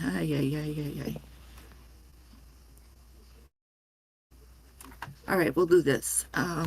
Just give me a second. I'm sorry. I wish I could just click and it would be showing me what I want to show. But I have to live with my technology. Here we go. Okay.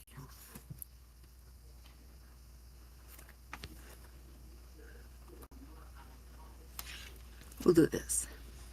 So here you can see this way, without all the drawings, you can see that it looks like a knife, and now you can see the movement, and now you can see the kiss between the 50 MA and the 200. The 50 MA is coming up underneath the 200. This is the pink. So you have a little kissing action, and that is going to be a golden cross right there. So where's price going to go? It's going to push us up here. This is on the 30 minute. And I believe I talked about this a little while ago. And that is going to help us with our 1 hour. And our 1 hour is here.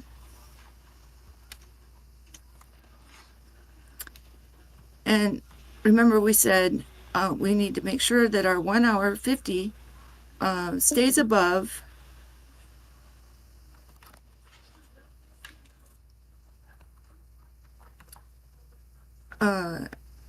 we want price to stay above 84,300, I think it was.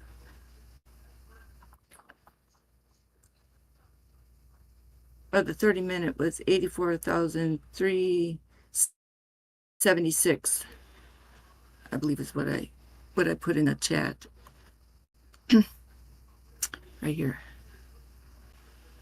358. This is, and look, see, here's where the 50 EMA was a while ago, right? And when I talked about how we didn't want to come through this spot right here, right? That's where it was then.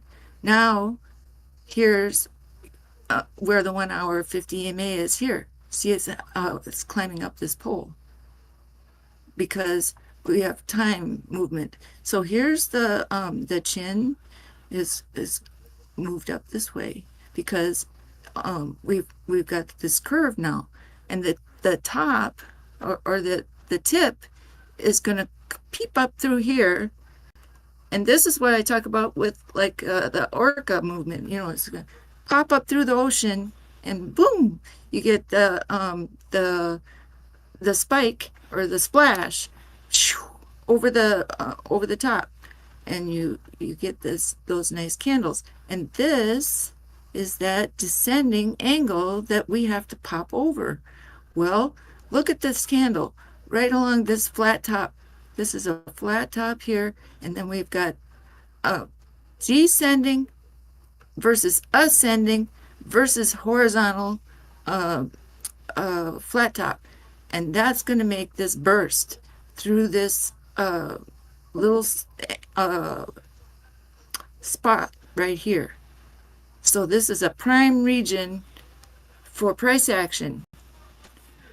And look what we've got coming here, this 87.48, and that is a 200 EMA on the 1 hour that's descending right in this little area.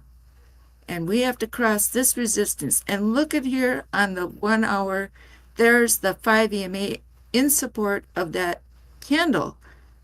I have to come down over that forward resistance.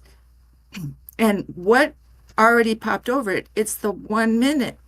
Like I said, see, and that's why I'm still in my long, because that 1 minute had crossed over that angle.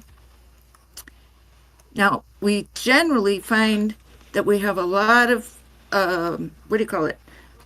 price action or volatility when we get around a pole like that, like this. There's always a lot of volatility, because when you're dealing with like an 800, you get a pop up and then a pushback, and you can see that right now. You got this kind of like a double top right on that fib line right there. See that? Right. So you got a lot of hemming and hawing right over there. So you might come down right here and then come down underneath and then come back up around the pole, because under here is the 800 right there.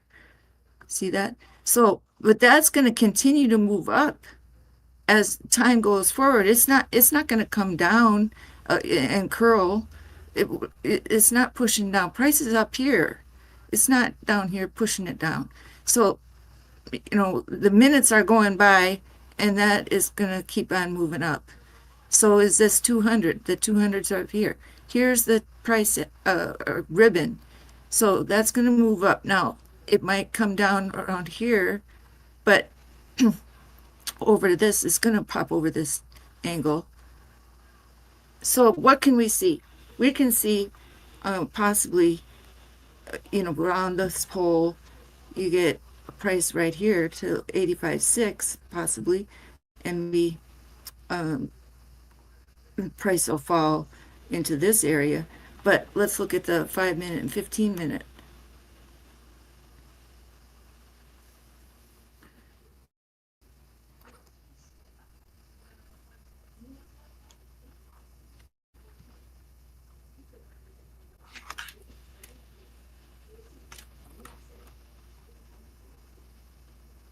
Sorry.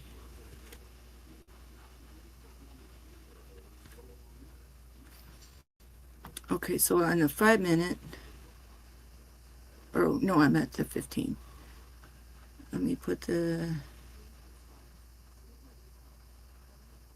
hide drawing.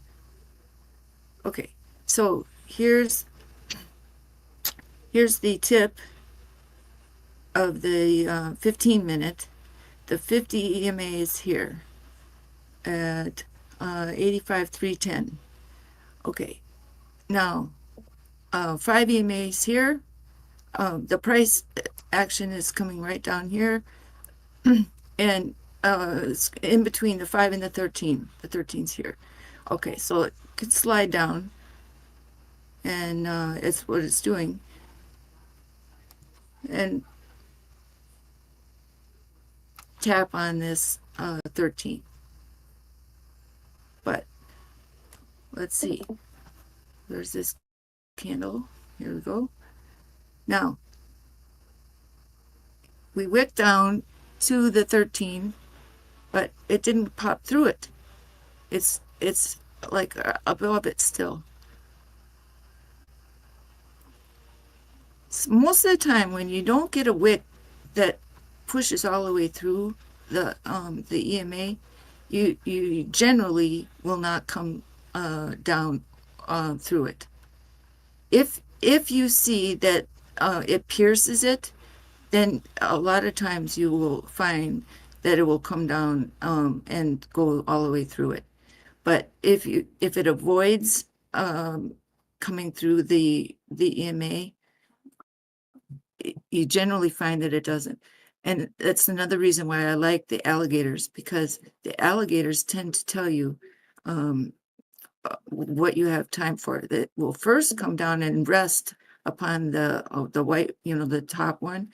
Then the next place it will go would be the red, and then it will go to the tip, and then the third place would be like the 50 EMA, and then the fourth or the next place would be to find rest on the blue, or I color them white, red, and blue, but you can color them any color you want. But 1, 2, and 3. This is the Williams alligator. If you want to put that indicator on, I like it.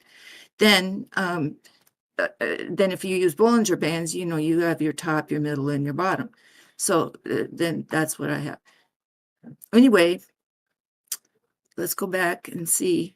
So here's the 5. We're not through the 15. We're trying to come back up over the top on the 15-minute.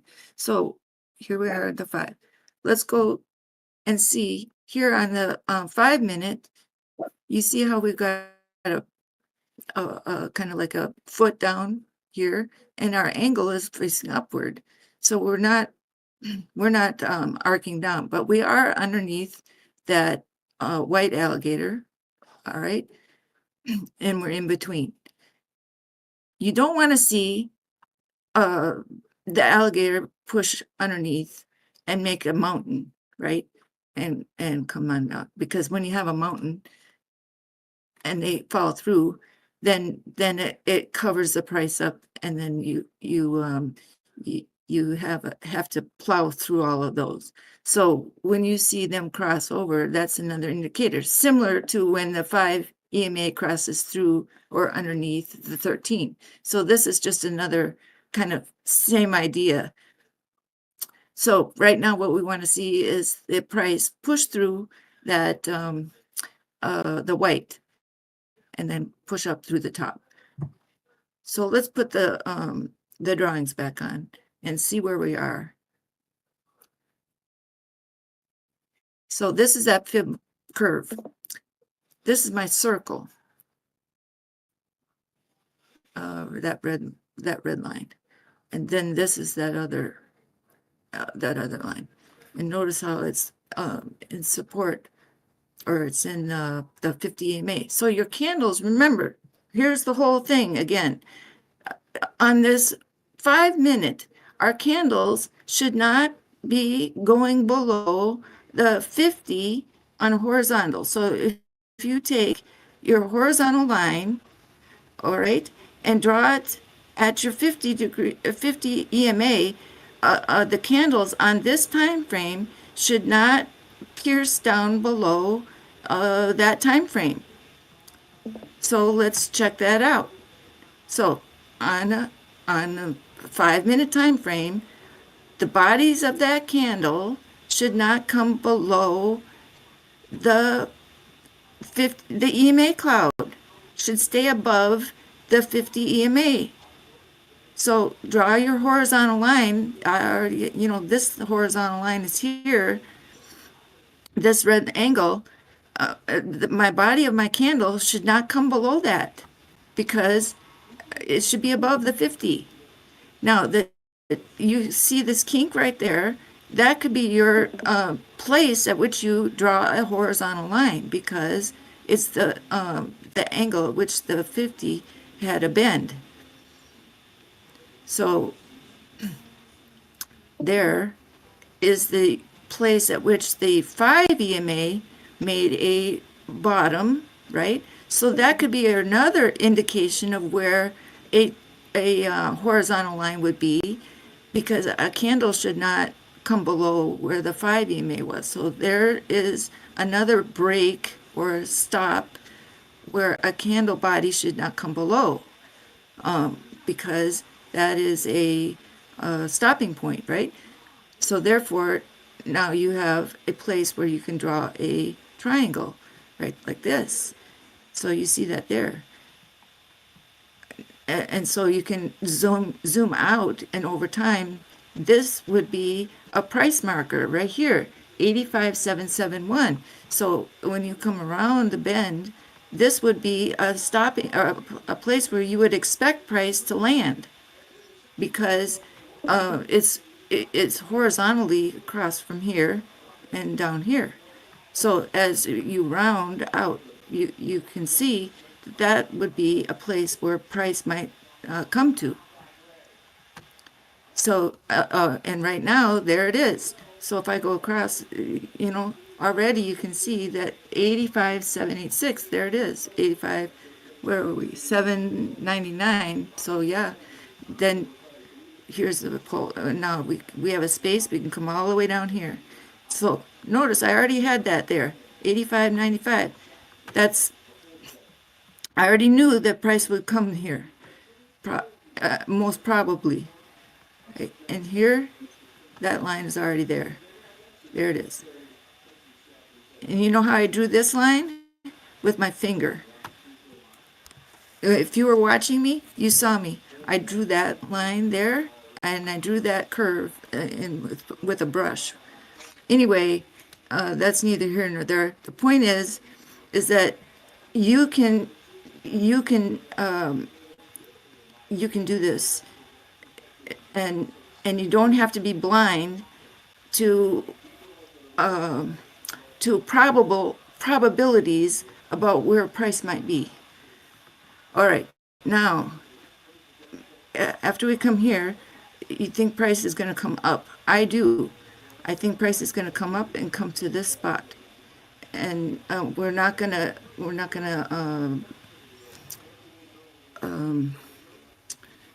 have to be too bearish because of what's happened here. So look at the bullishness in this structure. All right, it looks good. Now we might get a topping, and top out up here. Yes, because you've got more resistance coming up, but it's possible that we get above this resistance and have a continuation because of what's going on with the 30-minute and the 1 hour. So it's possible that we can break over 86,000 and maybe even come on up here to 87.3 and 87.4. So that's why I'm still in my long. All right, I'm sorry I got long-winded.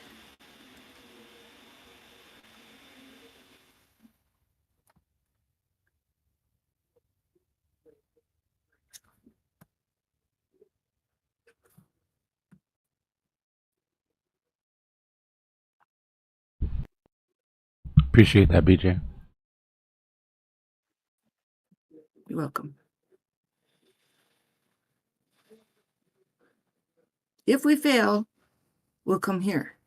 Whatever this number is, 84, 358. And this is what we talked about yesterday or the day before. We talked about, okay, if we fail here, we can break 84.3, and then 83.830 is our number, because you see, this is where you would go, because you would come under this 50, here if we fail this, right? This is the chin, and so this is the failure, and then you would hit this number right down here, and you can just see the pattern was right there. You would fall underneath this angle. That's it. You fall through, just like earlier in the day.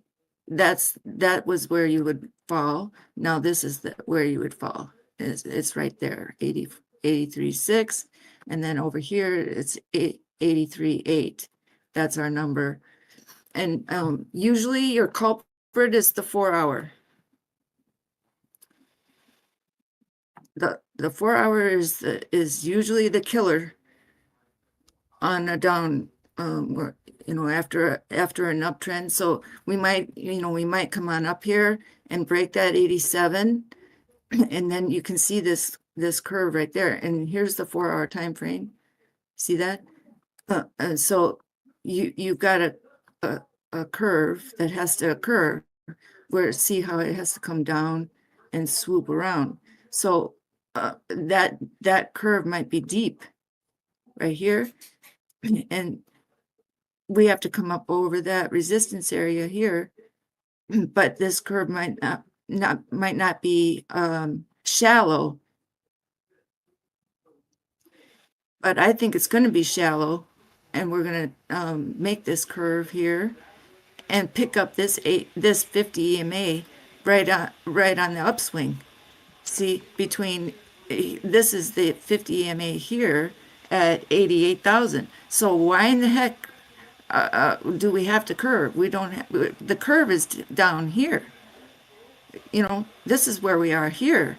Why does this have to dig deep? It doesn't have to. We can just pick it up right there and close up over it.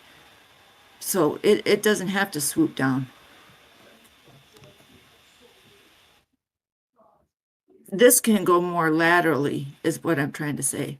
This can be the what do you call it? The sideways, the 4 hour. So the 4 hour doesn't have to be. And remember, I was talking earlier about that 4 hour line. That 4 hour line is this white line right there. So our deepness is maybe already occurred, is what I'm trying to say, because the 2 hours here above this purple line. So we may be done with our dips, and it might be time to just be dang well bullish. BlackRock's buying.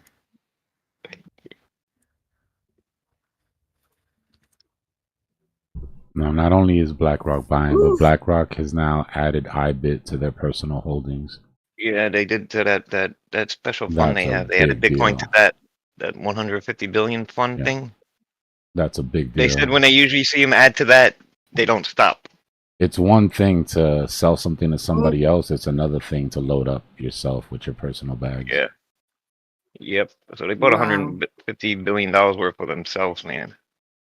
Up until now, if we saw BlackRock was buying or BlackRock was selling, it was retail. It was just people buying or selling the ETFs. So. Which is why we see them sell the bottoms and buy the tops. Yep. But now they are loading So up. there you go. And they did mention when you usually see BlackRock do that, that's usually. Now, once they decide they want to, once they decide they want to accumulate something, it's a long game. Every time they see something, BlackRock accumulate like that, man, the first time, then it doesn't stop. They keep adding.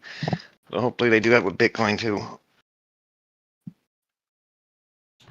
All right, Bitcoin real quick. We got that M pattern. As long as we stay above this uptrend, we can just fake out underneath the M pattern. If that breaks, we've got a liquidity sweep from 85 to 83 too that we have to worry about.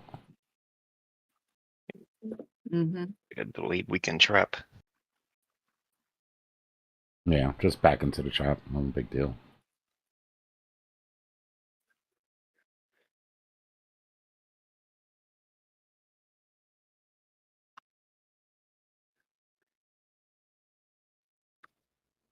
Another boring weekend. Hey, listen, if there's one thing we could use right now, is a tiny little bit of boredom. Some people are still trying to get their, you know, their bearings.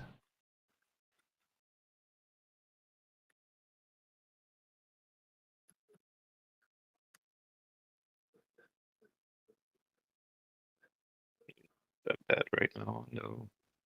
We've had some pretty big like volume injections here, just small though, right? They're not sustained, but you look at these big volume spikes that we've had just on the 3-minute chart here. Like those are crazy amounts of volume, right? And they correspond to vectors.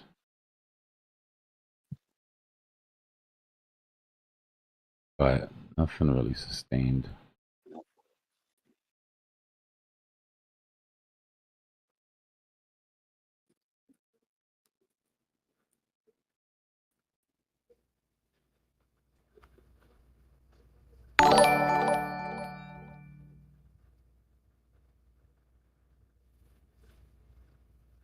Suhal, thanks for the sub. Appreciate you. Welcome. W sub.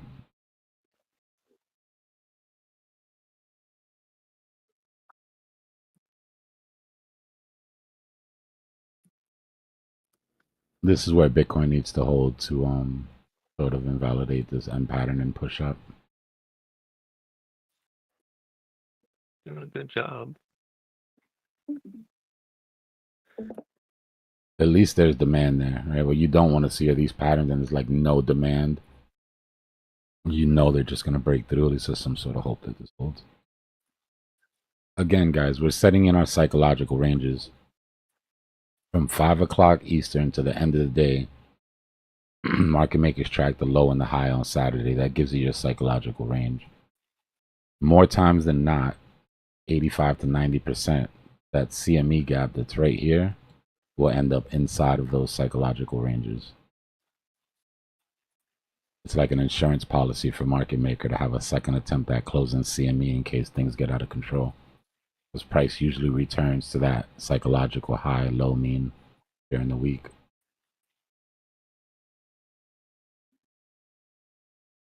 What's that red box?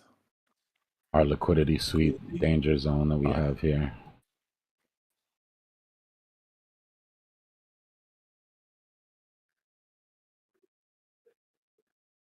And again, this white box is just the weekend range, right? So this would just be coming back down to the bottom of the weekend range again.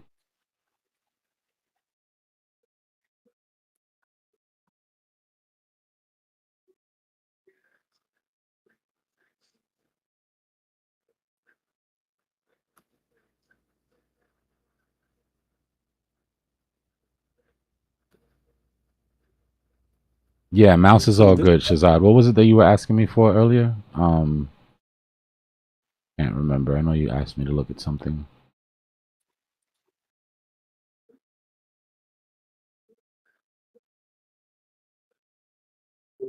This M would be a pretty nice setup because it coincides with the breaking of an uptrend and losing the 50 as well. Yeah, and there's more than enough fuel to. All you need is a break. The gas is there, right? The road is paved. Your technicals pave the road, right? Your measured moves tell you where the open road is. Your liquidations tell you if there's enough gas to get to the end of that open road. And then your candle, you can look at it like your car.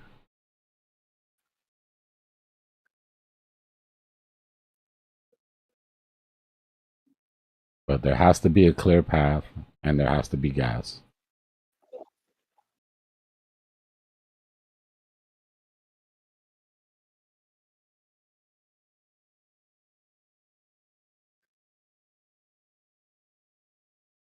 Oh, the false move. Okay, yeah.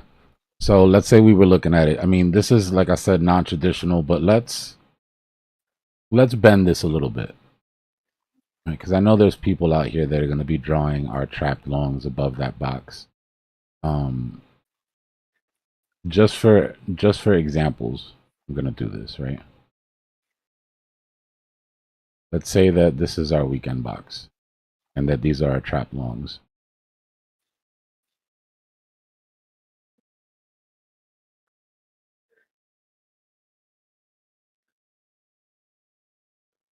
So what we wait for the false move Monday, or false move week beginning, I should say, right? Because it can happen on Saturday, it can happen at the end of Saturday going into Sunday, it can happen on Monday. We have our trap set up. Let's say our trap is traditional. We got our trap shorts and our trap longs. Market maker at the end of the week will free one of these sides, but that direction that he picks to free one side or the other truly typically isn't the true direction for the week, right? It's one last sweep before market turns around and goes in the opposite direction. So that's why we call it the false move. The way that we know, or the way that I use to judge whether it's a false move or not, it's what side of these gets freed. So for us to have a false move down this week is what we were talking about. The scary picture is a false move down, because a false move down means price comes down underneath these shorts, frees these shorts, and then moves up for 3 days. Right? If you get the false move up, then it's a quick move up, and then you move down for 3 days. So if I had to, pick a direction, I would want it to false move up this week. Right? Which wouldn't be hard to trigger, because if you're considering these your trap longs, all you have to do is move up past those trap longs, right? So it would look something like this. You'd pop up, clear this liquidity, reject off of one of these resistances, right? One of these supply zones will reject you, and then we'll have like a 3-day down. The 3-day down doesn't have to take out the lows. The 3-day down just means a 3-day directional move down. So that means it could come down to here, come down to here, come down to here. We'll have to play that part by momentum. But it does let you know that if you get that false move up, if you catch these highs, you can ride a short for the most part for the next 3 days.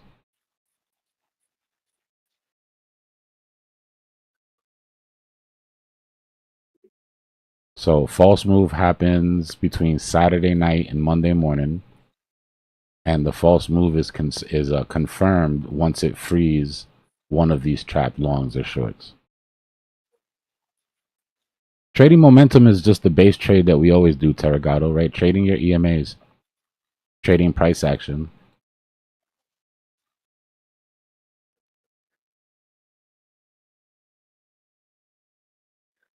At some point during that 3-day down or 3-day up, we got a pattern built that gives us a measured move. Ra, it's up to you. You don't have to become a YouTube member. If you pick the YouTube patron, you'll get your Discord role for free. But you can come in the Discord for free and just pay $50 one-time fee to get your role also.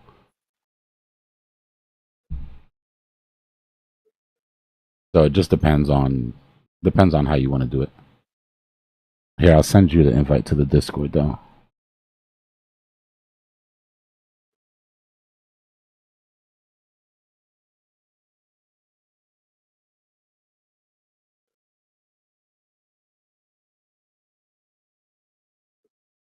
No problem, Shazad. It makes sense though.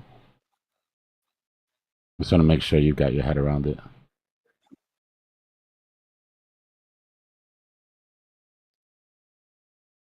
So far, our little demand zone here is holding.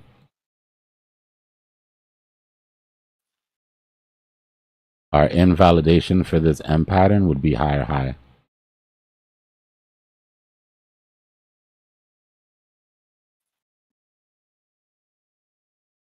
Welcome, Andrew.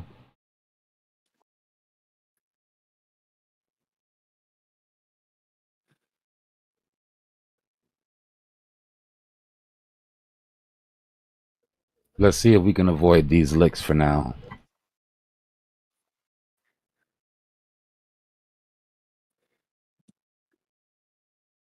Market maker does have a nice little let me bring this up too. What's the defining difference between an M pattern like this and an inverse head and shoulders? I'm done. Well, your inverse head and shoulders, you would have wanted this to violate, right? You would have wanted to break this M pattern and then recover. And that would have given you your head. Right? Gotcha. Right now, you're basically co-equal.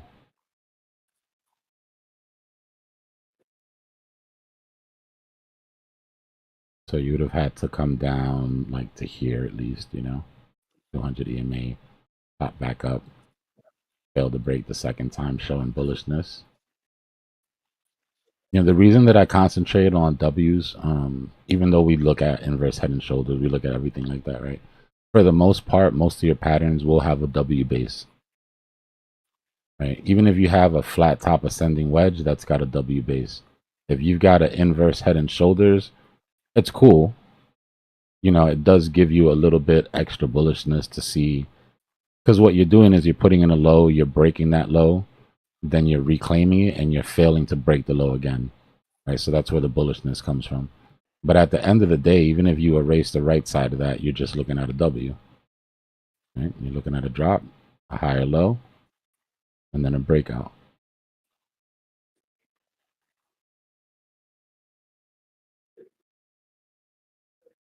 But like I put on the as the title of the stream the other day, we're in a moment of less predicting and more reacting to price action.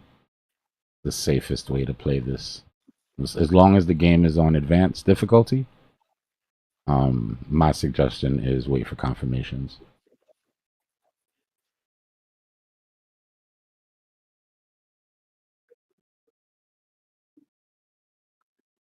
These liquidation graveyards right now are full of people who felt they were smarter than the average bear, you know?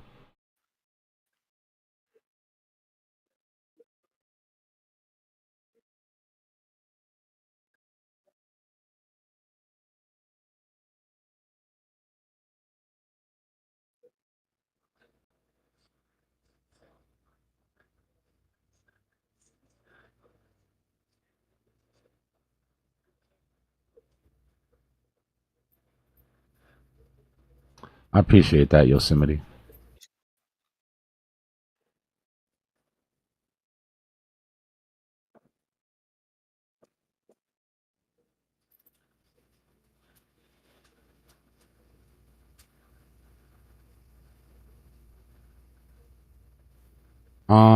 Well, you know what I've been saying, Frederick. I've been shoring up my bigger altcoin positions, right? My higher market cap altcoin positions, but I haven't started filling in my mid cap and my low caps yet.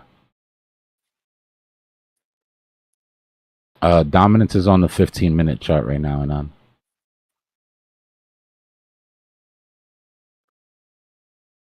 I should put it down though. Drop it to the 5-minute. That way, if Bitcoin does break, we can get a clearer sort of sign on what the alts are going to do here.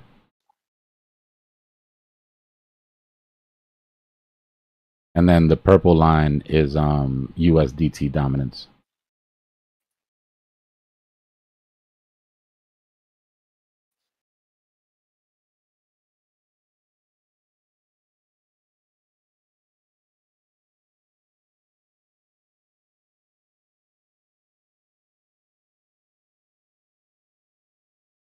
Yeah, big caps. Top 20, $1 billion plus, maybe 750 mil up. I'm not touching anything right now under $500 million market cap yet.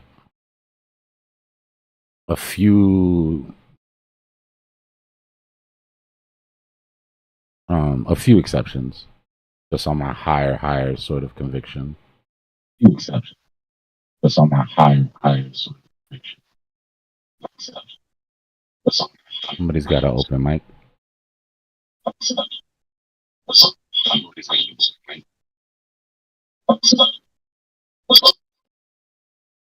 Ra, you got an open mic. It's just the feedback from the TV, from the YouTube was coming through.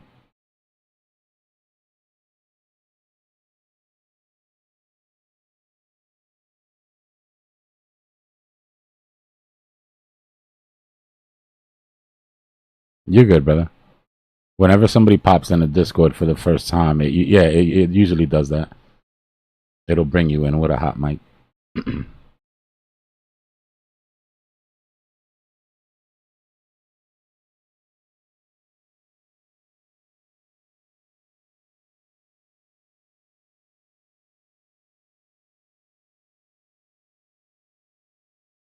They might hit us with a quick little whoop-de-doo here.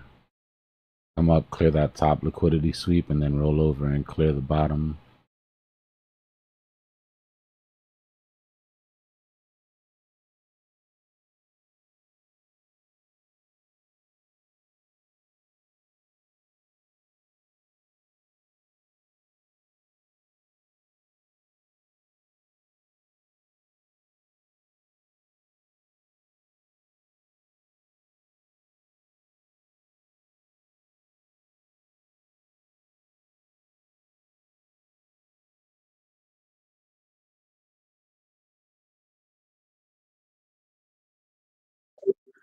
Bulls want to defend that uptrend, it seems. Yeah, this demand is holding for now, but we still got to put in a higher high to invalidate this bearishness. So, which is going to break first, the supply or the demand? Yep. And then we're in the catbird seat where we just wait for confirmation on either or and act. A little boring, but safe.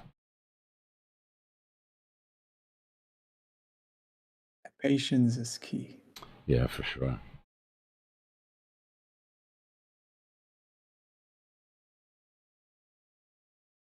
But yeah, RA, when you come in, just make sure your mic is muted until you're ready to talk, and then just make sure your YouTube is down so it doesn't come through the mic, and you'll be good.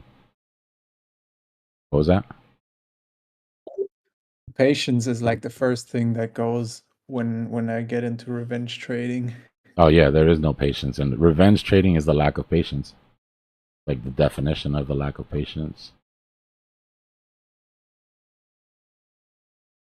You know, sometimes it's not always bad, right? Sometimes you learn a lesson during a trade that you lose, and you're so excited that you want to try it again with the new knowledge you have, right?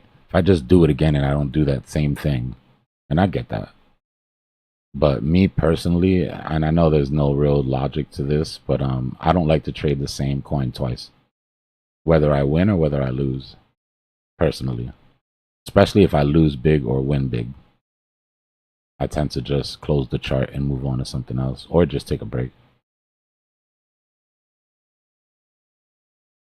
Like I said, there's no real rhyme or reason to it, but I don't know about you guys, but I feel whenever I hit big that the market wants it back. And it's going to get it back if I roll the dice enough. Like when you're at the casino. You hit real big at the casino, then they start sending you free food and drinks and comp you a room. Like, no, don't leave. Just, look, you got all this money now. Just stay. There's a show tonight. You'll love it. We got you front row seats.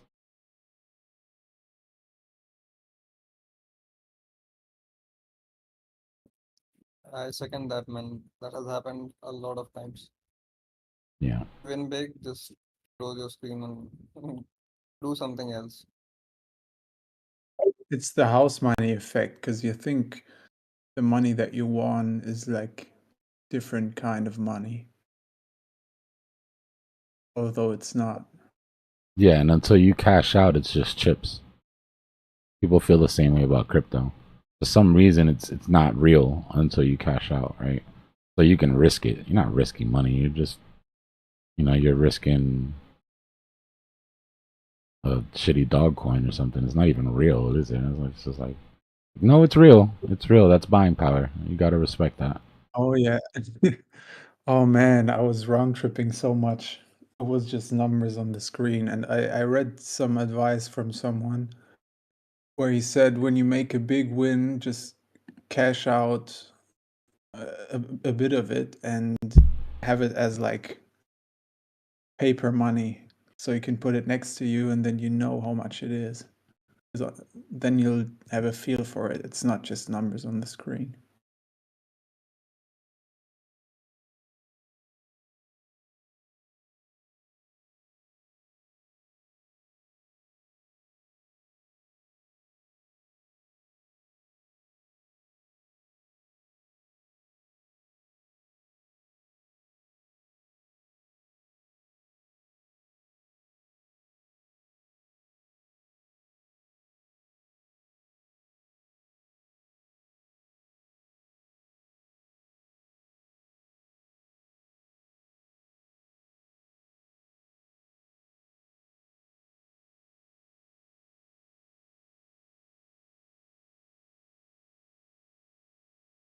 Yeah, those round trips, man. Those round trips are nefarious. You know, because when you calculate it, you're really just calculating what you lost. And even if you break even, you're like, well, it wasn't my money anyways, right? Like, but I'm telling you, man, everybody needs to, if you're new, definitely read that profit per hour. But just to give you a quick example,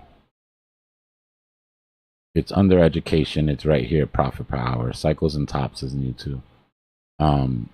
But just to give you one of the real world examples I used, right? Trader A makes $500 profit in 2 hours, right? Which is $250 an hour. Trader B holds for more gains and loses $500 in 30 minutes. Who hasn't been there? You're 500 up, you wait for a little more, boom, you just round tripped it. Trader A made $250 an hour, beating most salaries. Trader B is at a negative $1,000 an hour and now have to work overtime just to get back to where you were. Getting your head wrapped around this is very important if you're going to be day trading.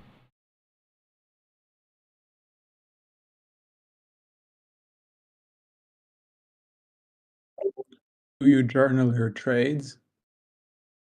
Oh man, this is where I should lie to you guys. Fuck. Or have you done it in the past? I have, yes. I took journaling very seriously. And it's one of the things that I know that I've stopped doing that I probably shouldn't have stopped doing.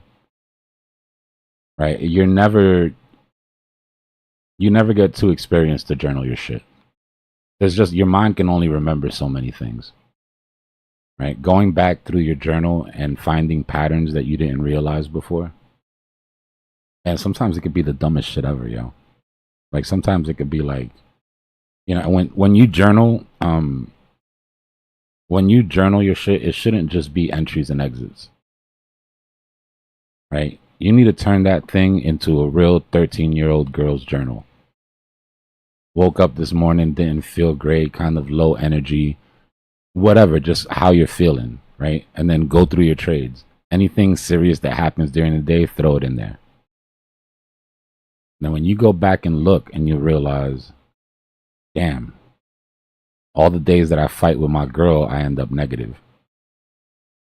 All the days that maybe if I go out and party on the weekend, the first 2 days of the week are shit.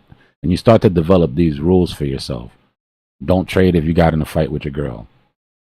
Don't trade if you were out, drinking for the weekend. Just whatever it is for you, you'll find the pattern in there that gives you an edge.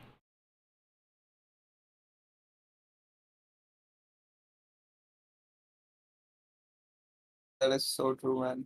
Don't trade when you're having a fight with your partner. Nah, bro. I mean, some people might trade better. Who knows? You might open your journal and say, "Oh shit! Whenever I get in a fight with my girl, I absolutely kill the market."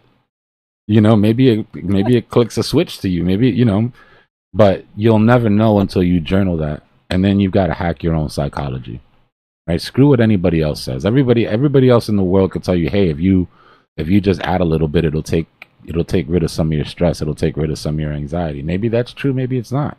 Maybe you go in your journal and you see when I'm DCing, my anxiety levels are super high. Maybe it's not for you. Definitely with leverage, right? You start looking through your leverage trades and you start looking through your emotions and how you're feeling and how you're doing. And maybe you come to the conclusion that anytime you trade over 15x, your emotions get out of control. It's just different for each person. And if you don't journal it, you'll never find it. Because your brain's not going to hold all of that shit, right? But you've got to be honest in your journal. Nobody else is going to read. Like I said, just 13-year-old girl style. Buy one of those. Get yourself a little journal with a lock and a key if you have to. Maybe it's not something you want laying around and your girl picks up, whatever. But it's for you, right? This is 1000% for you. It's kind of funny you say that, Dbloc. I actually started journaling because, talking to my girl about this is kind of pointless. So I talked to the journal. Yeah. And another thing is, I don't know about you, Dbloc, but I journal for different reasons. I got a couple journals, but I know when I journal, man, I don't know if it's just the way my brain works. I sometimes will forget what I wrote in there, man. I go back and read the entries. I'm like, I wrote that? Like, I think it's like a textbook that came from someone. Yeah. Forget too, we go through so much, man. These days turn into weeks, turn into months, and you know crypto, like a week in crypto feels like 3 months sometimes. So much shit happens that it's until you go back and look where you really start putting it together.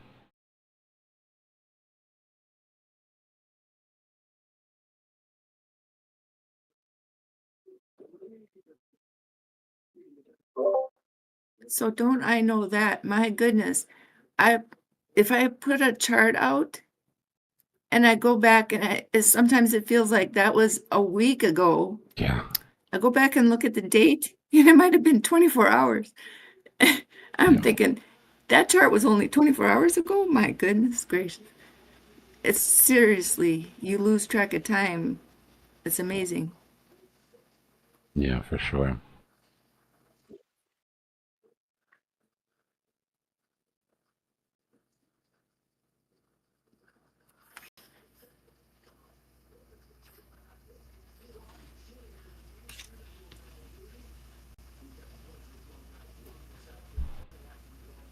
The Swiss bank president, Martin Shelley, says Bitcoin is too volatile and lacks liquidity to be a reserve asset. Have fun staying poor, Martin.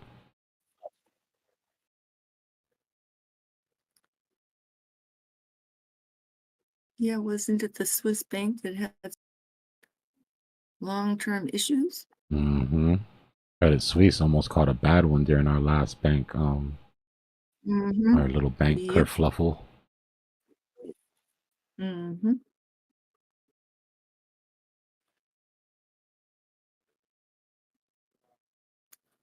We're getting a nice little movement here on 15-minute. If the Swiss banks go down, that's huge.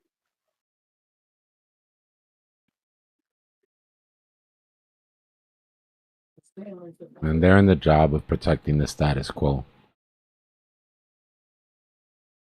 That system that we hate, that system that we say that needs to be fixed and needs to be reformed is working exactly as intended. What we consider a bug, they consider a feature. Right? So why fix something? Why would you go out of your way to fix something that A, you're profiting on, but B, is operating exactly as intended?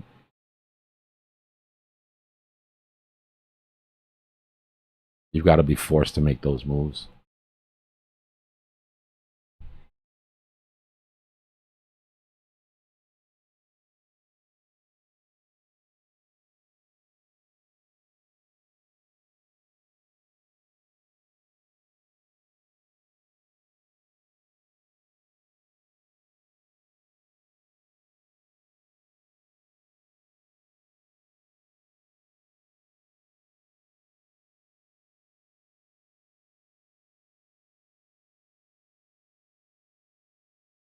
We might have temporarily avoided some lower numbers here, but I fear that it's just to sweep this liquidity above.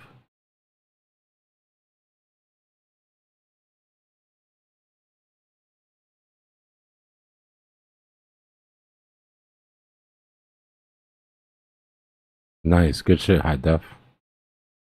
Good short.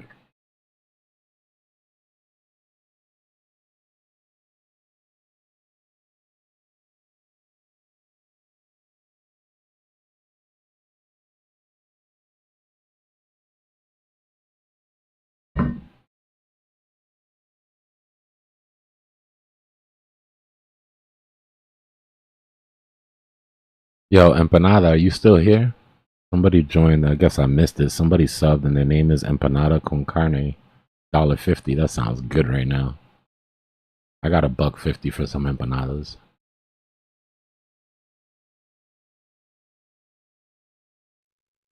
Yeah, empanada talk before dinner. That's Yeah, that is dinner. I'm not gonna lie, bro. I'll throw down like 4 or 5 empanadas and call it a night. They're a little bit different in Miami. That's like a whole meal wrapped in a little carry package. They got ones with meat and cheese and rice. Yeah, what is empanada anyway? What is it? Like that's not. It's a flour. Yeah, I It's don't like know. a flour. It's a flour Oh, tortilla. I That's know. I know you what know, it is. you know the Like pastry a stuff. Hispanic calzone. Oh, okay. You know, I know what it is, but who like what country came up with it? Like what the Cubans, the From what I know, Puerto it's Ricans? Caribbean. Yeah, from what I know, it's Caribbean. You're gonna fight if you get Cubans and Puerto Ricans in the same room trying to decide where it came from, but it's all the same people. It's a Caribbean food. It's like a Caribbean burrito. That's how I look at it. Like the same reason that the burrito was sort of developed, right? You're out working on the field, you're out all day, you got this big hunking meal with you that you can just eat on the run. It's the same type of thing. Make a bunch of empanadas, take them out on the run. I love empanadas, but I go crazy.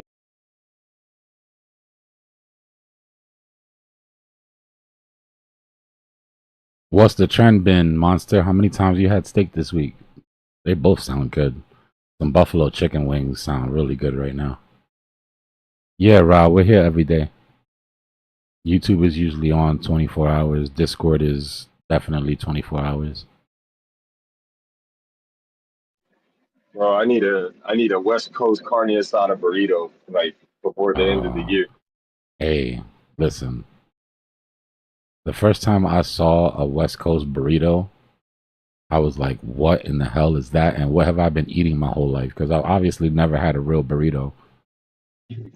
Right, it's crazy, right? Bro, that shit is like a loaf of bread. This shit is huge. Yes, sir. You look like a whole animal is inside that thing wrapped in a tortilla.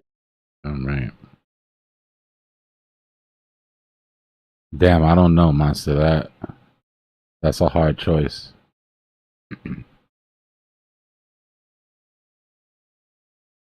If I was forced to order something right now, it would probably be steak, though.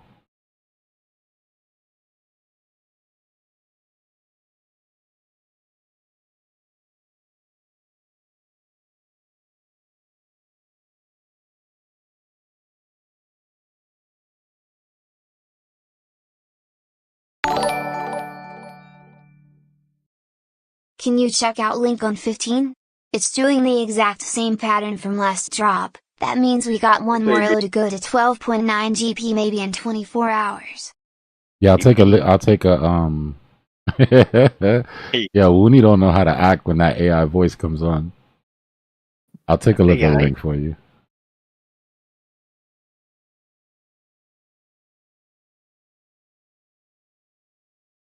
I heard her from across the room. Gee.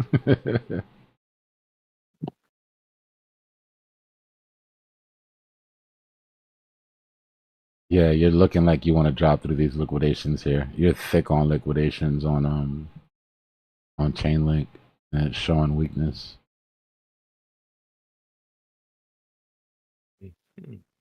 Your momentum just confirmed, right? Your negative momentum just confirmed here.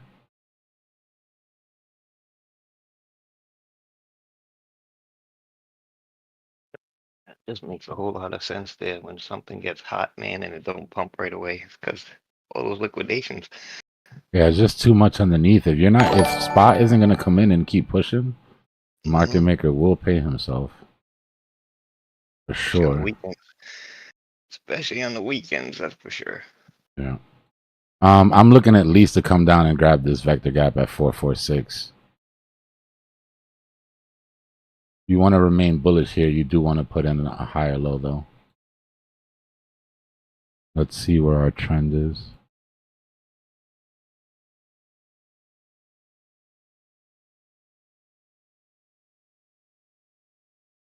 Here on the side of most touches. Yeah, I mean, it looks like it wants to come down and test trend, and you've got a vector sitting right there.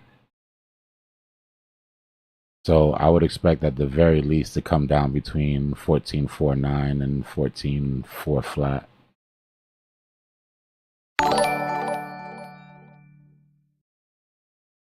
W member. Appreciate the support, Ra.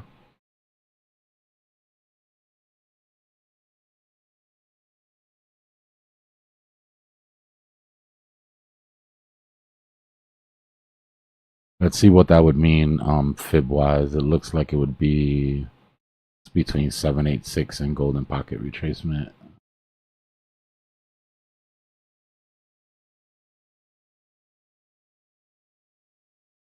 Yeah. 786 would be the bottom of the vector gap. But I would look for this uptrend to hold.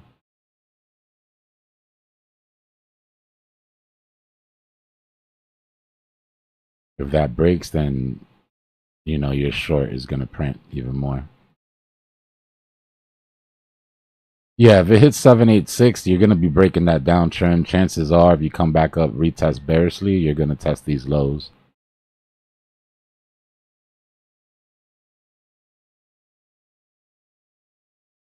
Right, so if you were shorting, let me give you the... Your 0 point would be here, meaning if it gets back above that range. Your 1, hold on. 1 would be there, your 2 would be there. Your 3 would be there.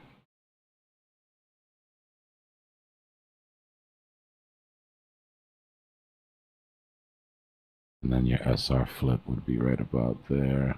Give me a second, let me fix this up real quick.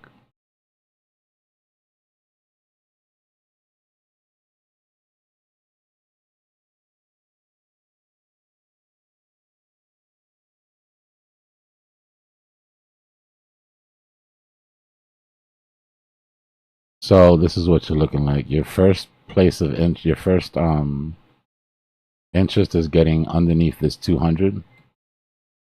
If that breaks, you're coming down to your golden pocket. The 2. Your 786, the bottom of the vector is 3.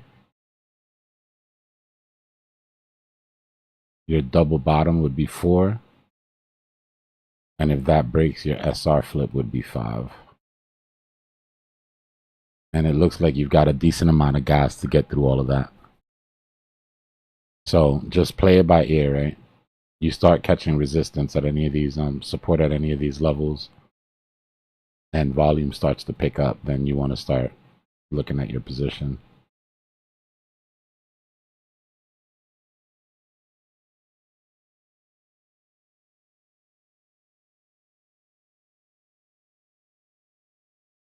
You copy, Chan?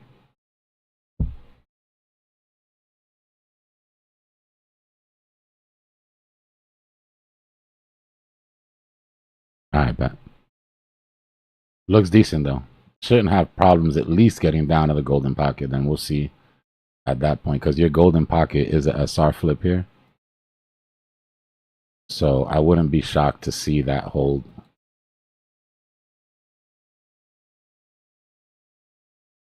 Right, there's a bit of confluence there between the SR flip and the golden pocket. But right now you're at your level 1.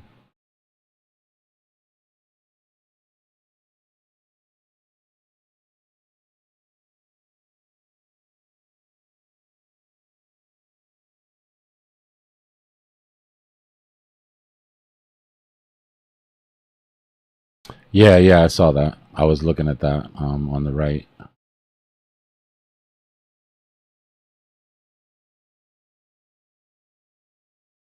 Yeah.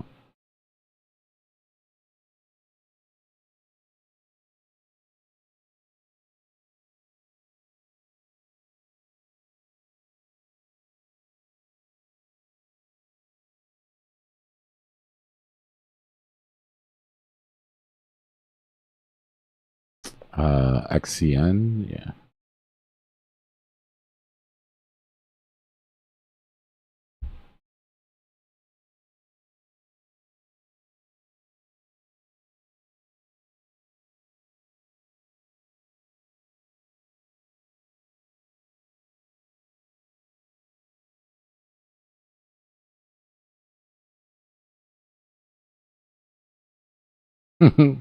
This thing is crazy, bro. I can't believe that this thing hasn't retraced more, I'll be honest with you.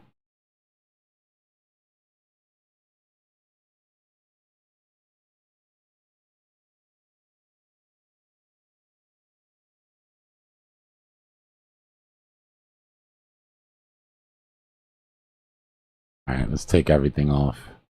Your daily momentum is starting to wane a little bit here, right? You've got your 13 cross. You still haven't got 1 day of one candle of confirmation. You've got 24 hours, right? To try to avoid this cross. That's your macro.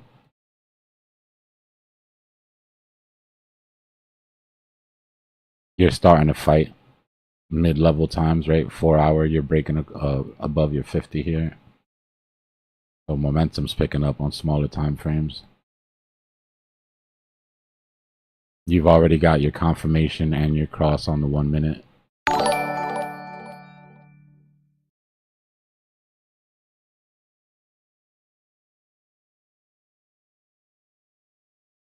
You got a nice little W pattern that you're springing off of here.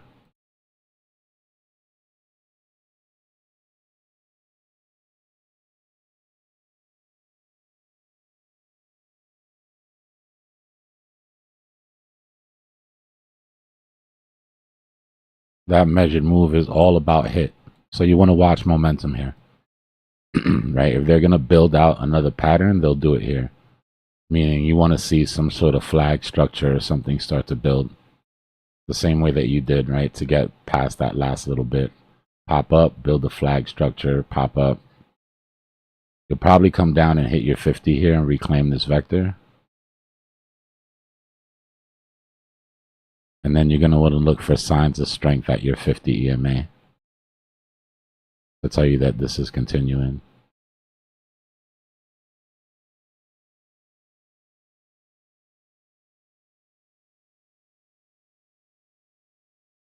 A lot of this is going to come down to Bitcoin. Right? If Bitcoin does its retrace and goes through those liquidations, chances are you're not going to hold the 50 here. But if Bitcoin pops up and sweeps, gets this small sort of short squeeze here, then you should be fine on the alts. Actually, we should probably watch this a little closely right now.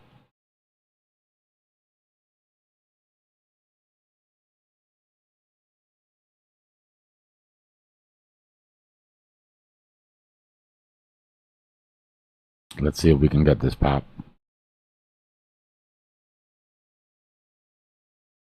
Yeah, if we can get this pop up through liquidations, then XCN should start to move here.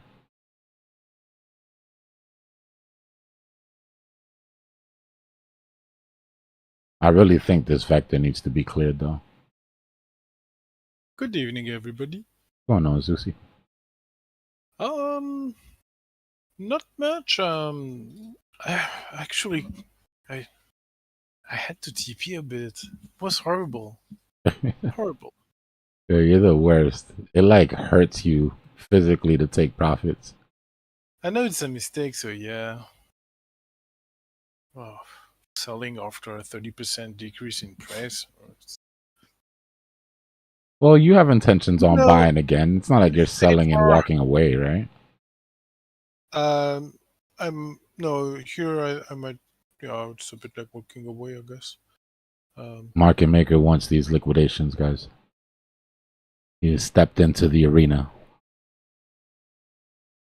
Market maker. Hey, wait, okay, let me check your chart. I need to catch up now. With all the indicators you have, can one of them tell me what happened at 85? Because I know something happened there, but I don't have the data. What do you mean at The 85? volume, right at 85K this morning for me. I was sleeping, but The big volume spike that came in? yeah, that's my whale who bought, I think. I thought he canceled the 83 to just buy, right? We've had some active whales. Like, look at He these. didn't actually. It wasn't him. Look at He the canceled because yeah. Look at the increasing volume, and it's just very temporary, right? You could tell these are single buyers. Oh, can you zoom in on the 1 minute on that volume increase? Because I think it's all at the same level. Yeah, it should be. And it's a buy wall at 85. So the guy who we lost 83K. It's not support anymore. But he actually bought 85, so maybe now 85 is support, right? So that was our first volume spike here, 85. And then we had another one at 85.2, 85.3.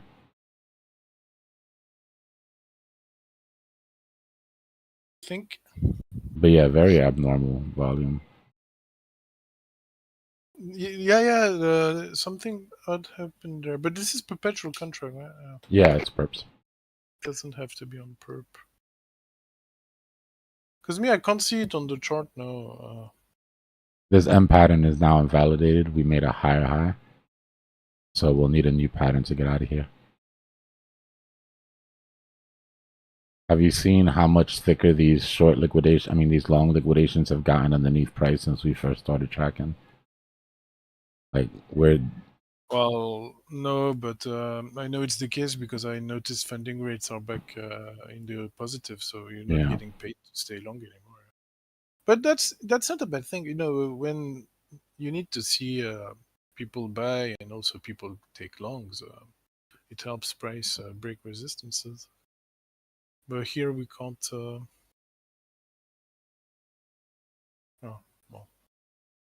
well. Chan, it's Liquidation Levels by Leviathan is the name of it.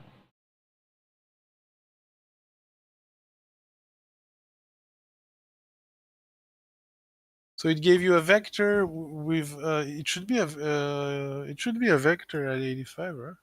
Yeah, these high volume nodes are typically vectors. For you, it's yesterday evening. For me, it's this morning.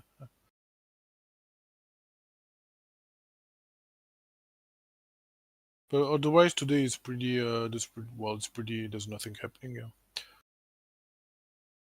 Someone bought 250 Bitcoin.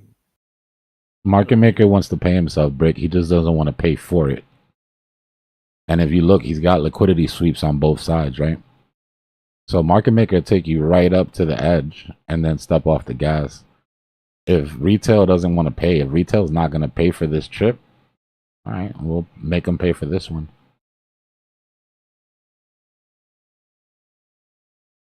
We'll do both anyway. Yeah, I expect them to do both because this sweep that we have underneath is kind of solid as well. On higher time frames, but down on the 1 minute, this is really what we're trapped between.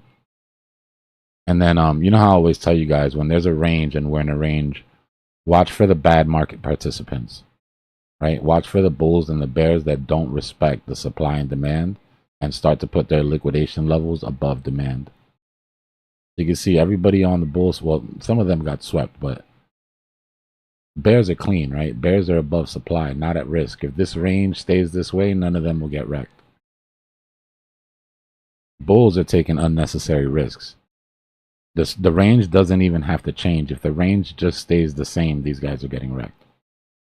So that's what I mean by bad market participants.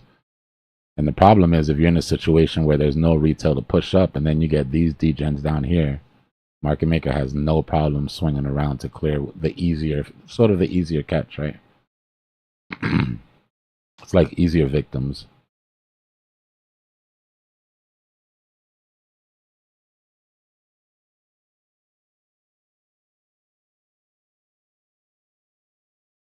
Yeah, 706. This 706 UTC.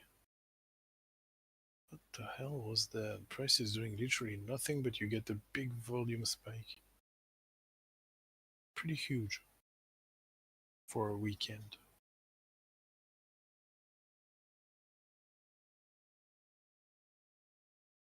$85. Oh yeah, the middle between 84 and 86. Yeah, it's normal. All right, it's the decision point where 85.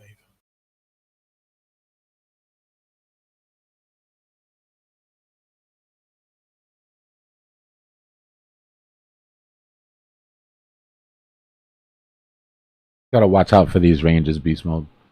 When you're ranging like this, you'll have M's that turn into W's that turn into M's that turn into W's, right? So we're waiting for is the confirmation and the break. Because you'll see it happen over and over, right? You had a big M pattern here that got invalidated and turned into a W. And if we come back down, it's going to turn into another M, and then it'll turn into another W. So it's best to try not to front run the pattern. The best you could do is you're in a range, buy the bottoms and sell the tops. You know, market's giving you a range, play it.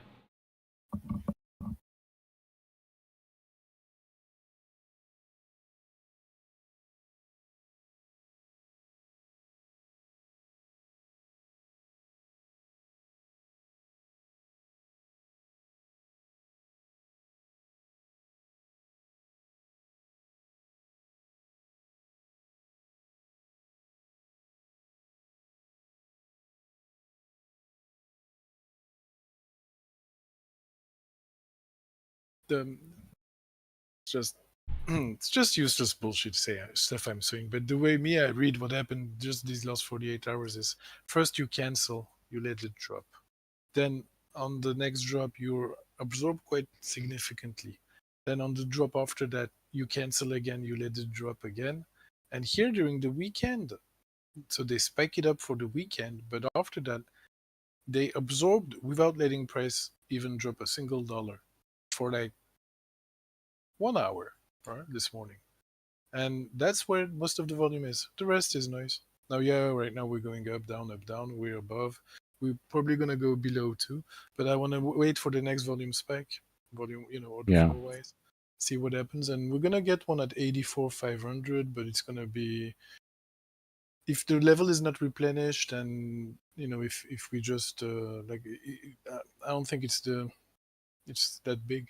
The 84,500 is going to act as a support, and on the way up, they just canceled the few levels we had as resistance, so we can go to 89. Honestly, it could pretty easily go to 89, yeah. But the bigger picture is that there's something changing slowly. We see it in price too, right? It's not going down as much for 48 hours. Yeah. But if you lose 85, you lose the midpoint. I guess you'd expect 84, which is going to be our weekend range in the end, between 84 and 86.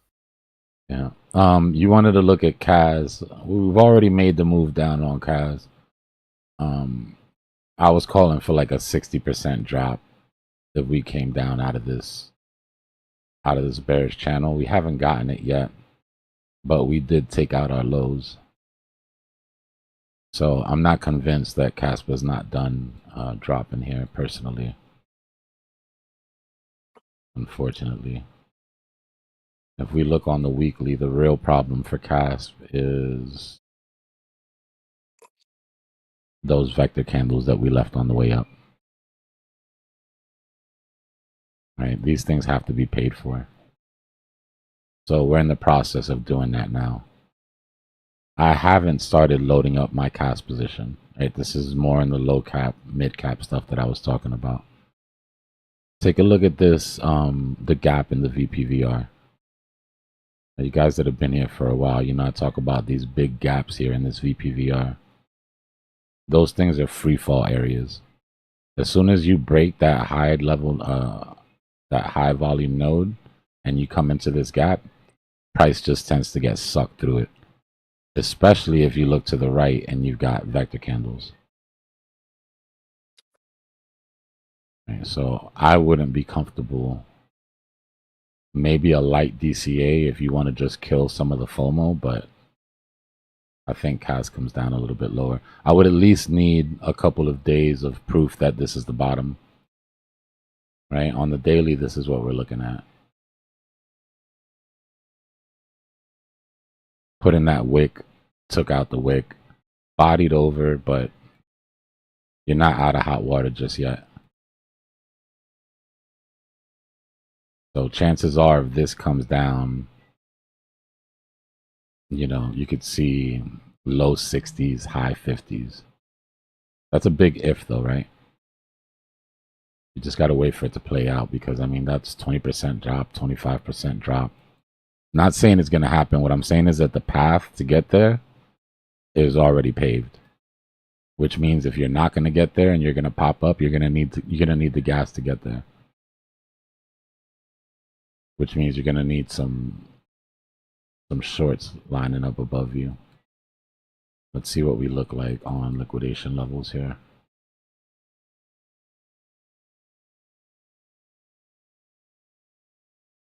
Yeah, so it doesn't look bad liquidity wise. If you do get some momentum here, you could probably squeeze up through these and avoid some of that drop. But your real risk is going to be breaking that low. Right? As of right now, at least on the 15-minute, even if you go down to the 5-minute, you put in your bottom and you put in your higher low. But this pattern needs to hold, and look at how the liquidity looks on the smaller time frames. right? It's almost like set up for you to get a lower low here. But let's play the pattern out, right? There's no reason to try to guess it. We've got our W pattern. You need to get up to 84 to have any chance of this playing out.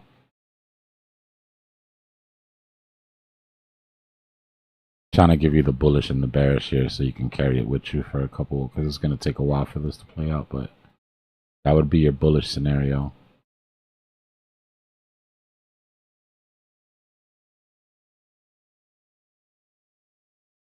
In my opinion, once you put in this W and break, you can stop worrying about those lower numbers that I was talking about earlier. Right, because you'd be getting back up above support. But until then, watch that lower low. If that lower low gives, you don't want anything else to do with it. No problem, Josh. You got it, brother.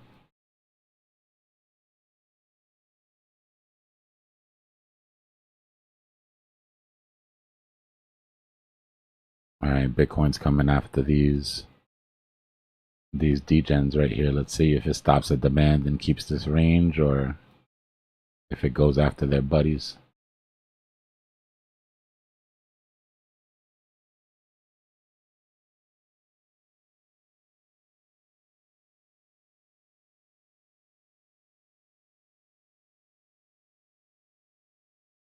Five-minute Wyckoff is crazy.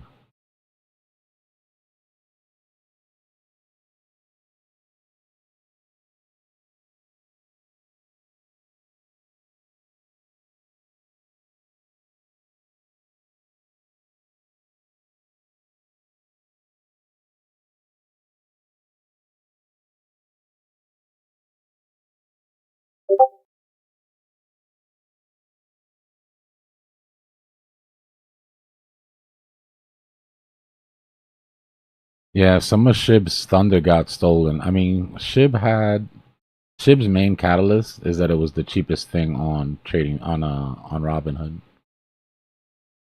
In my opinion, that's the one catalyst that SHIB had. Easy access to retail, good low price unit bias, unit price bias. But then they went and added Pepe. You know?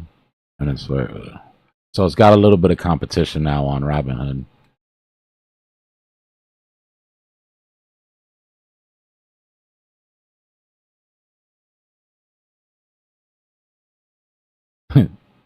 Brick said, whatever sweep you think Bitcoin will do, it'll do the opposite. It's probably true. There's sweeps on both sides. Market maker is going to sweep the cheapest sweep. The one that he picks is going to be the cheapest one. Meaning, how much money does he have to put in to sweep it versus how much money is he getting back? Right now, we've got sell pressure. Retail wants to sell. So it's cheaper for him to get the low liquidations, right? Because he doesn't have, all he has to do is not stop price here. If he just doesn't step in and stop price, then this liquidity takes care of itself. He tried to start a party. Like, we saw the party that they tried to start to go after the top, right? But retail didn't follow through. And market makers not paying for everybody's drinks. It's pretty yeah, right now we're in a red candle, so there's bearish pressure, I guess, but overall it's pretty even in this range. There's as many people pressing buy as there are people start pressing sell. So it's pretty even, yeah, which is kind of makes sense with price being in a range. Yeah. I think that touching 84,500 would be nice fake out to the downside to just reverse it back up, and then maybe we can get to 89. I'd say 87 first, and then. Well, trend is your friend to the end, so the only responsible sort of outlook here would be that the trend continues and that it holds until you see some sort of conflicting data. Yeah, we need the wick below the trend, though. You wick below the trend, you're going to go into these liquidations. Yeah, let's get them. 84,500. They're pretty It's thick not even. down there. It's not even in your short, damn. It's No, only at the bottom. that's in this liquidity sweep here. Yeah, 84,500. It's not 4. It's just 1% lower. It's just 1%. Yeah, not a lot. We're talking about we popped out of the weekend trap. All we're talking about is coming back down into it.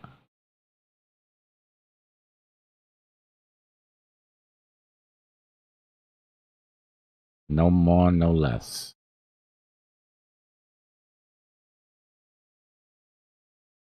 I just want to know if he's gonna do nothing if price goes below 85 again. That's right, Brandy. Trend is your friend until it's not. Trend is your friend until it wrecks you.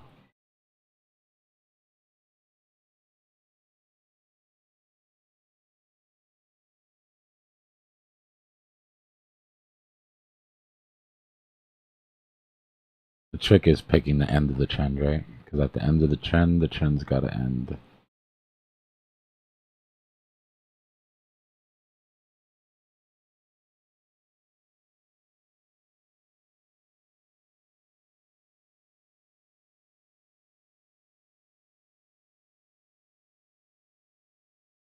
Yeah, I would have to think they're just some very large orders that had to be matched, Jim, for sure. Even when you go down to the 1 minute, like at the most you're getting two volume candles. So that tells me it's single positions or single players, I should say. Well, it'd be nice to test the trend, right? Like that descending resistance. It's now at 96K. Yeah. Last time we got rejected at 99. Well, I don't know about that, Will. I think we've already gotten the fear from the tariffs. I mean, he's done this 3 times already. He freaks you out with a big number, and then he comes in on the day with the carrot, right? The carrot and the stick. So I'm expecting that we actually get lower sort of tariff percentages when they release it. It's like shock the market, pump the market. You know, the whole point of this tariff is to put tariffs in Europe, right? The Chinese ones are already done, no? Yeah, this was the European one that worked. This is the European ones, and when you look at European stock markets, well, they just pump the whole thing. I guess there's trust in the ECB, there's trust in the European economic. No, you guys are pumping. We're gonna need some of that. You guys are doing too good over there. And Germany was at all-time highs just recently. Dumped crypto, oddly. We didn't pump, but this hasn't been a bad week. It hasn't been a very bad week for Europe like it has been for America. Yeah. Well, we see it in any European chart. Yeah, it's. I'll check actually.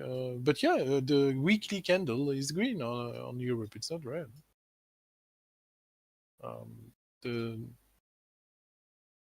They did go down though. We went down, but not like we are at all-time highs basically. Well, S&P. I'm gonna take a swing here. Take a swing at XLM for a long. I'm gonna go against the trend. Well, I guess with the trend. It's always confusing because the question is always which trend. Yeah, are we in the monthly trend, which is up? It depends on what time frame you're. The only trend that matters is the time frame you're trading and a couple above it. If you're only going to be in a trade for a couple hours, don't worry about what the trend is on the daily. Yeah. You know, worry about what it's like on the hour, the 4 hour, and then trade the 5-15 minute. Get your money and go. Pepe is a little bit concerning here, volume wise. You know how we just talked about those gaps in the volume, right? Look at how big this volume gap is here underneath Pepe. Now it is at support, right? So it doesn't mean that it has to break, but you're quickly running out of support.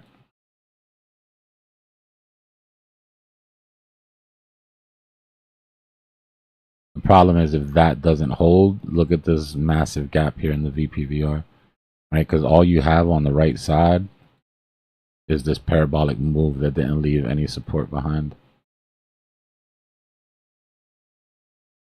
So if we look at the weekly, I'm going to assume that you've got some vectors in that area, just like, yep. Just like XCN's the same issue we were looking at. Basically at support, can't really go any lower without things getting ugly. And you've got a vector gap underneath you. Which means either you're at a really good entry, you know, if this holds, or you're going to see some more pain if 656 breaks. Call it 6 flat.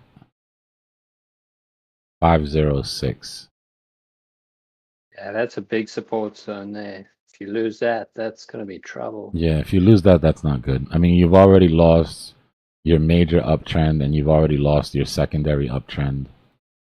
Right, your secondary uptrend would have been here on these wicks. So you really want to hold that. The only sort of support you have left is horizontal. It kind of looks like, I mean, we made the bull flag on the first big move, or I guess a bull pennant, because, yeah. And then you got the breakout of the bull pennant, and now we're just retesting basically the top trend line for that bull flag. Yeah. Do you know what I mean? Yeah. Just be careful. Be careful here. You're either getting really close to a pivot or things are gonna go bad. You've got a little bit of bubble though. I mean, it's. So I also have a trend line. It's 16% down to that trend, so you shouldn't have to eat that. Right? That's a big drop down to that trend. So we can make moves way before that. Dbloc, I've got a trend line there on PEP on the second. See the second spike that we had on the first leg up. So you had. Let's see. Hold on, give me 1 second. Sorry. Yeah. Watch this on the smaller time frame. Watch your 734, 727. I don't really think there's much there in between that price and yeah. So chances are if you break that, it'll be a quick flush down to the bottom of the trend. And that'll be the next time that you can sort of look at buying it, right? Because it would be, if this does drop, if it breaks support, comes anywhere down into these ranges, you're looking at 6, 7, 8, 9, 10% drop. That would be if that is the bottom, that would be such a sweet pickup, like a third opportunity or maybe a fourth opportunity. Yeah, chances are you don't really get that lucky to have that many chances to buy at the bottom, but best place to buy here is here. Second best place to buy would be at the bottom of this range. And then that would be your invalidation for whatever trade you're currently in right now. Right, this thing does not look like it wants to break downtrend. You're just literally putting in higher lows. I mean, you're putting in lower highs.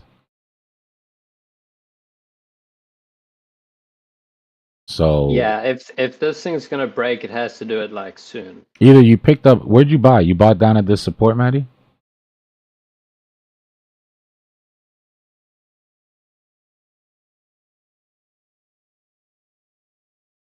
Because if we look at the flat bottom descending wedge and we do give the measured move for it. Now, mind you, a lot has to happen for this to be viable.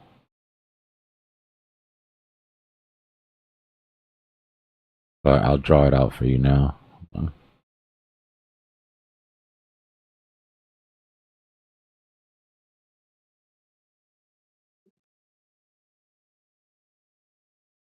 So these vectors you're chasing right now, right to the top side. Once you clear those vectors, you're going to have to see how you react to resistance. If you reject from here and put in yet another lower high, then your only hope for holding this would be a retrace to the 50 to retest this break. All right, let's say it goes up to here, comes back down, retest the 50, and holds, then you can start looking at this breakout. If that 50 doesn't hold and you make your way down to support, I wouldn't want to be in the trade underneath that.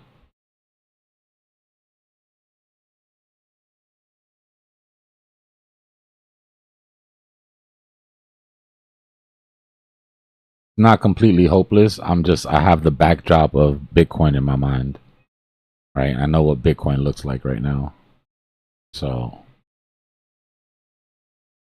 Come on, Bitcoin. 7,635. Well, it's a 2x. No, Pepe, you can expect a 2x up. That's all.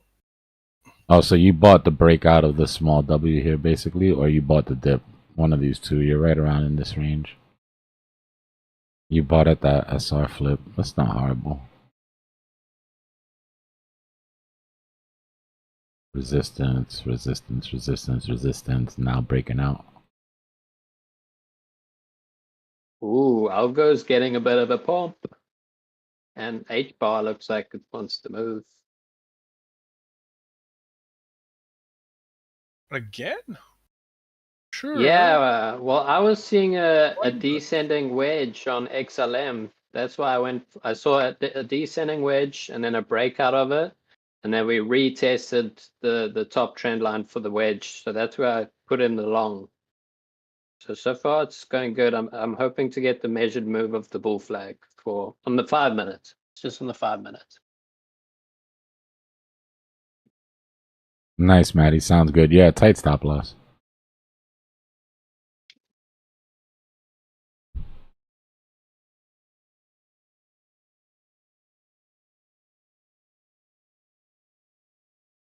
And Bitcoin going through these top liquidations is going to help you a lot on that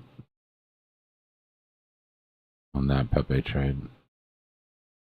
You know, Pepe is now as far below its 200 MA on the daily than it went above it. So, okay, maybe not that much. Well, maybe we need more down to have the MA right in the middle of the low and the high.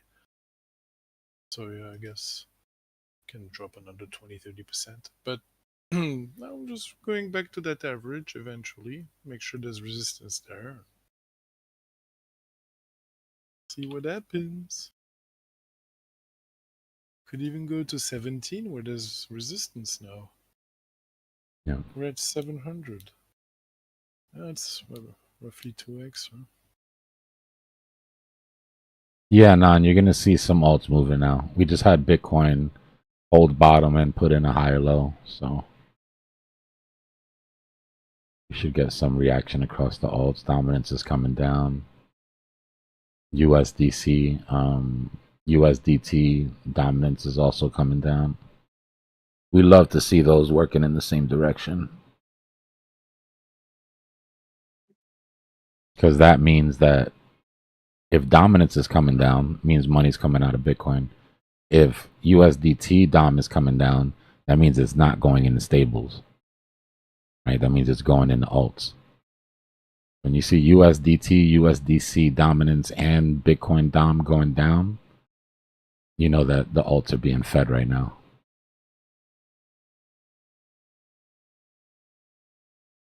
We got quite a few good candles across the board here. Mm-hmm.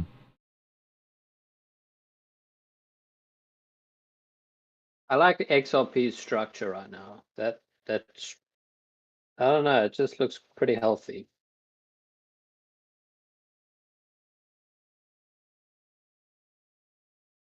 Missed a little bit of the action, Sean. Not too much, though. Never too late.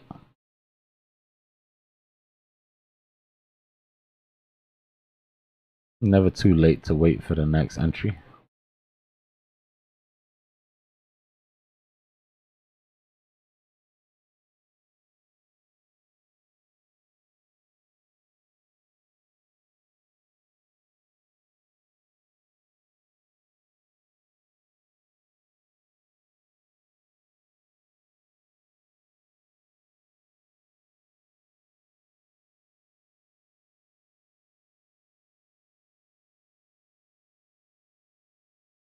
ETH is just a victim of greed right now, man. I'm still loading up ETH positions.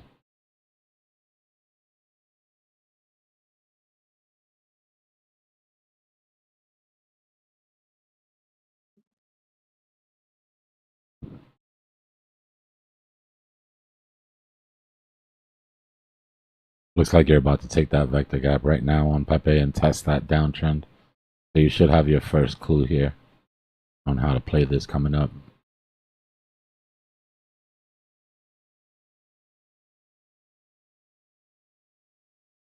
Let's see if we could absorb the supply and go get these degens up here.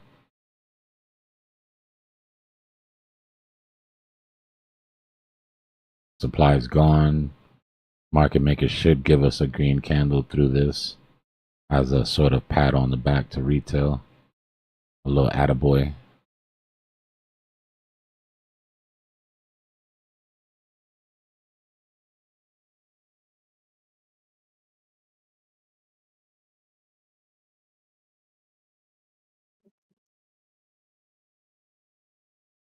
Yeah, ETH BTC hasn't bottomed, guys. If you're looking to load up ETH BTC, I wouldn't go heavy until you see ETH BTC really put in a nice bottom. Yeah, It's okay to sprinkle, drop, right? and it hasn't dropped yet. It's showing as much life as it ever has, basically, you know, for the last 2 years. So it's definitely Actually, it worth dropped keeping an today. eye on. Today it broke its range to the downside. Yeah, I hadn't noticed. Thanks for. Yeah. Well, yeah, the TP my ETH. Shit. Yeah. But you know, with Bitcoin's down move, ETH BTC didn't. Well, because it moved down so much, we didn't explore the wick. We left on 2nd of February on that chart. Yeah. And you know, if Bitcoin is to rise to 90k, 89, and even 95k, and ETH just stays around this 2000 level, 2200, let's say, whatever, then yeah, you'll probably see this chart do the double bottom on the pair with the wick, and maybe even give you the lower low. Yeah, let me show you something on ETH the BTC real quick. time to add to a winning trade, probably, because yeah, you've probably already been along. Let's get rid of these liquidation levels. Let's get rid of all of this shit. All right.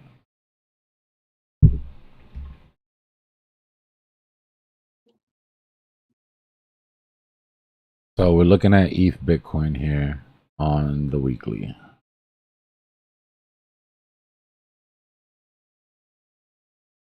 Let's get rid of all of that. All right. So this is the issue. And I know people might not want to hear this, but there is a chance that ETH BTC has to come down to 1600 Satoshis before it bottoms out. Yeah. If we look at, so take a look at ETH USD price. Like 1,600 somewhere there, 1,800. All right, so this is ETH USDT. Depends. And ETH Bitcoin. So, hold on.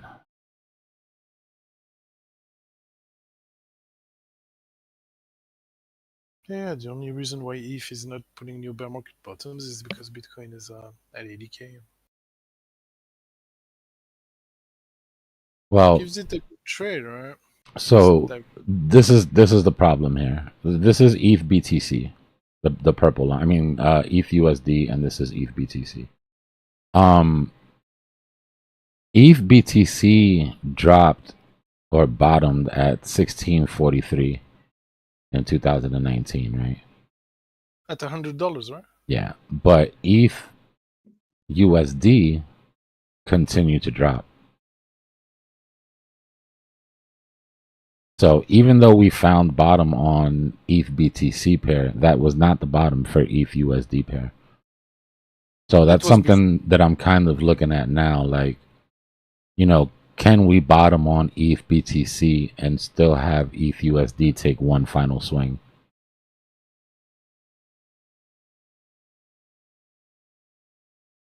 Interesting. Thank you for enlightening me to think of it that way, because I didn't think of it that way at all. Because yeah, like we want BTC to hit, right? To feel comfortable. But we definitely don't want to jump in and then go through a downtrend when we could have got it. So for me, bottoming on ETH BTC is going to be my heads up to watch ETH. If it looks like it's possible to have another swing, I'll hold off a little bit more. Right? If not, then I just go all in. At the end of the day, put it this way: if you picked up ETH in these levels, you don't care if you picked it up here or here. I mean, whatever. What ended up happening after was worth it all. yeah, the thing is, when you're on 10x leverage, Well, that's why for you spot should not it's easy, be. man. We're DCAing down, I guess. Why you should not be. But yeah. Yeah, but well like, you know, which are the levels to trade? Like for me, there's no doubt about trading 2072. Maybe it's as simple and stupid as just the 2000 round psychological 2000 number. Right? Could be a 2. Like I was thinking about that yesterday. Yeah. Wait a second, that 2000 number. Maybe you don't want your stop loss above 2000. Maybe you want it below 2000. Right? It's like, I don't know. It's a round number. Zeusy, you're just a degen. What do you mean? No, I'm not. Well, yeah, I can be degen, but like not very risky degen. So I was. I'm just joking because Dbloc keeps saying don't touch leverage, and you're always about. Super degen. So me, I have some ETH right on spot. I'm leveraging my spot ETH on ETH USD to try to get more ETH. Actually, it's not even to make money and sell ETH. It's just to get more ETH. Instead of selling on spot and buying back on spot, I'm just playing with that ETH on leverage. Really small amount of that ETH, anyway. And the other half, I don't know, we'll see if Bybit doesn't go. But like, there's half of it that can just disappear because it's like on Bybit, and a part of it already got stolen anyway. So yeah, you're right. It's freaking degen. Not stolen, hacked by the team itself, an insider. This is a chart that Solana maxis love to look at. So this is ETH BTC and Sol USD. Can anybody mark where the death of ETH BTC started? Like right as Solana hit all-time highs. It's been downhill since then. Because NFTs got replaced with those fungible ape coin. Yeah. Yeah. Instead of retail buying into ETH, they're now buying into Sol. Makes sense. Also, the other thing that killed ETH, it's the APY. Because if you give 15% per year, yeah, you can assume a 15% decrease in value every year without newcomers. It's just normal. This right here was pumped out fun. Why not just look at ETH Sol? You know, you can trade that on Binance. Yeah, no. But I'm trying to compare ETH Sol USD to ETH BTC, so that would be a bit more complicated to do with a single. You have Sol ETH pair on Binance, for example. Yeah, but that's just gonna show me Sol against ETH. What I want to see is Sol USD against ETH BTC. So it'd be a bit of a different metric. We've just dropped from 300 to 100 on Sol, well, 150, 120, whatever the number was. Sol ETH actually starting to show weakness here. Yeah. No, it is. Because it's now below the 200 on the daily, yeah? So... All the Sol FUD recently hasn't helped with that either. Yeah, right. But we'll see. Maybe they'll.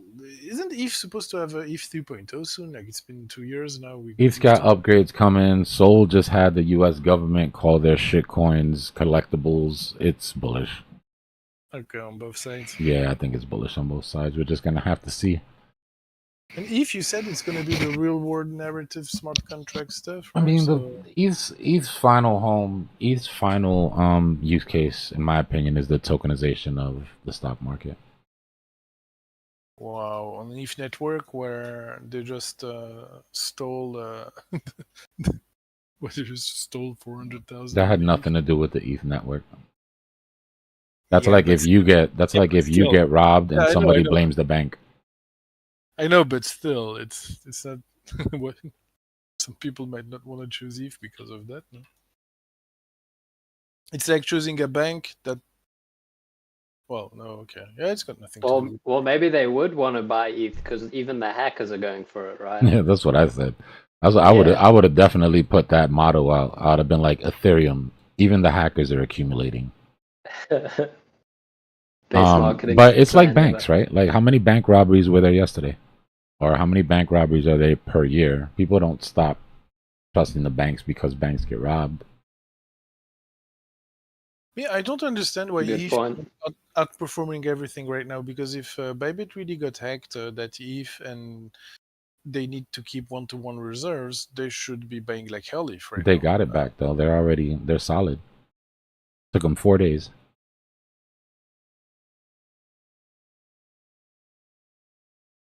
And price dumped while they were buying 1/10 of ETH supply, or I don't know what 100th, or like wait, that's 400,000 ETH, right? How many ETH is out? 1.5 billion USD value. Okay, it's not that much, but I mean, it's well, the largest huge price largest impact. financial theft in history. Yeah, but there should have been a price impact of that buy on every chart of like 10% up at least. But there was no Ethereum bought.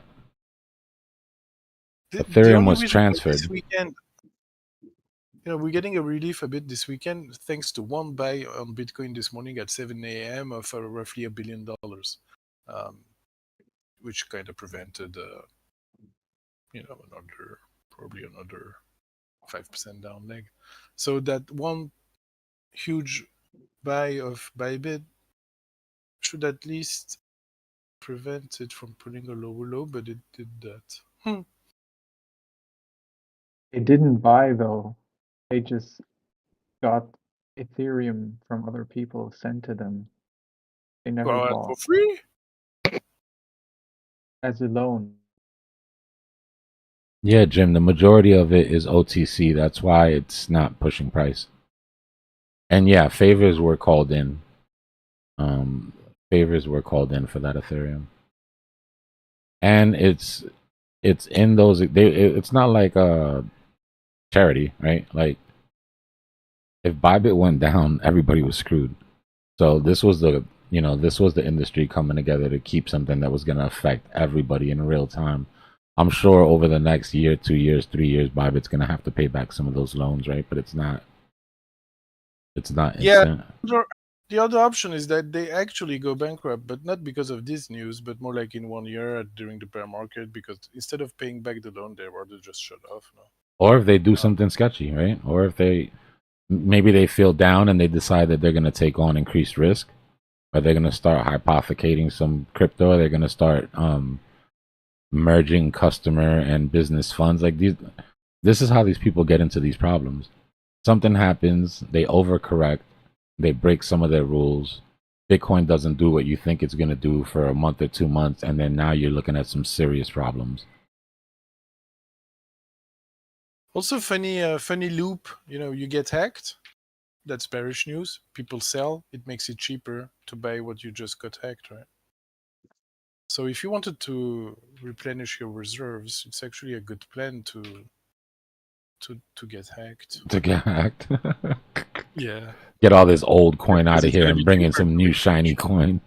Yeah, And then one way or another, they gotta get that ETH back from North Korea. So I don't know how this one is gonna play out, but That's maybe never Trump Never happening. getting it back. Nah, they've Kim never and- gotten a red cent back from North Korea from those hackers. Well, They, you know, on the Lazarus, $1 billion there's, they have big they have a website, right? The Lazarus group has like their own webpage. well, I'd rather not go there. No, don't. Definitely, that's not something you want to surf on. But on their webpage, they say in big letters, "We do not negotiate." You're not getting a single red cent back. Some of these people, you can negotiate, right? Look, we know it's you. You know, we'll give you some off for your time, or if you help us explain how you hacked this, maybe we'll give you immunity as long as you give the money back. That type of shit's not happening with North Korea. I know Bybit was rich anyway, but is it like It couldn't have happened to a better feasible? person. Bybit had about $2 billion in reserves outside of customer funds. That's like, outside of customer funds? Yeah. Okay, yes, that's they were really out. good. That's really, really good. That's why they're not already bankrupt. Then. Exactly.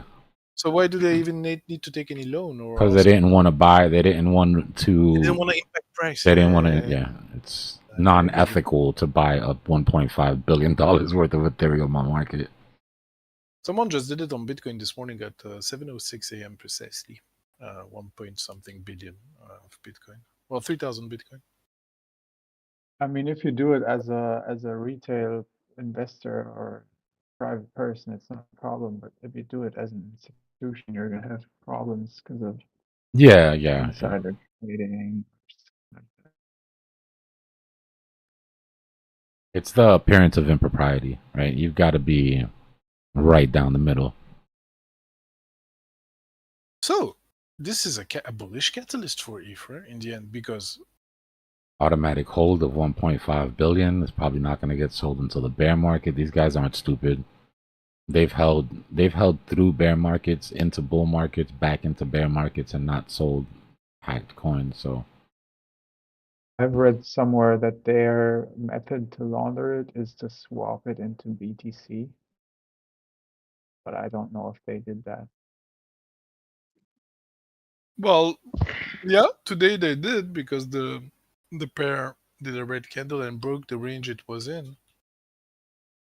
you just go to the hacker wallet and follow it. If they switched it to BTC, you'll see it there.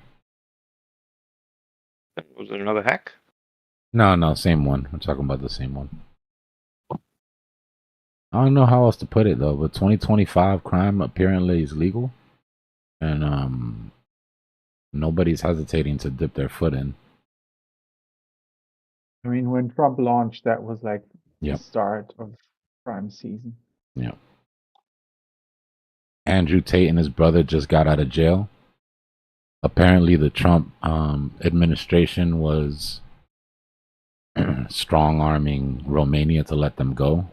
For what reason, I don't know. I don't really consider them political prisoners. They're probably the biggest money launderers in Romania.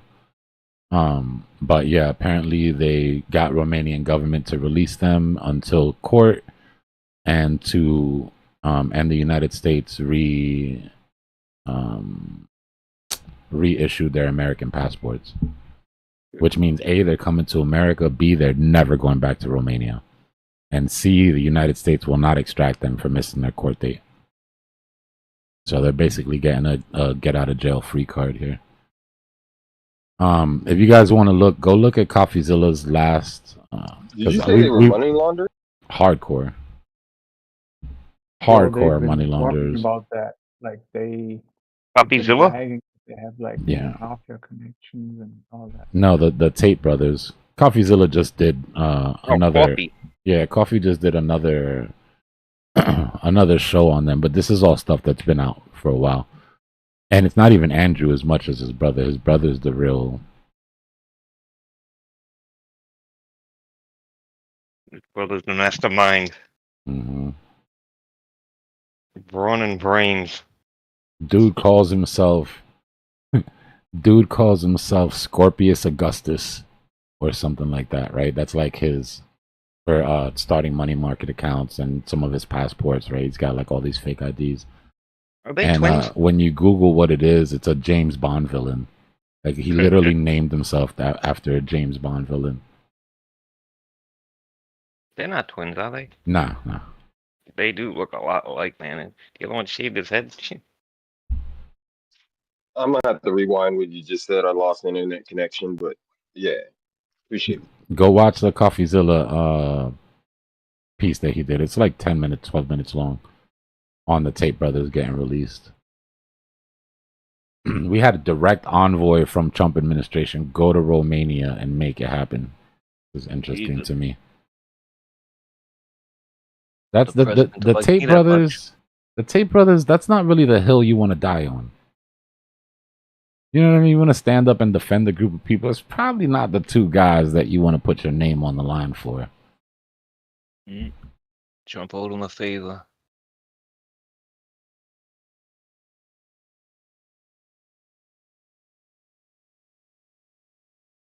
Yeah, let's just hope that they're making the same effort for all other Americans that happen to be. And I mean, they're not even American. They just had American passports at one time. It's not even like there's American citizens trapped in a Romanian jail and I thought they were they're British citizens and U.S. citizens. Their dad. Yeah, I'm not sure. I know one thing. I know Yeah, you don't own over 5 casinos in Romania without being dirty. Crazy.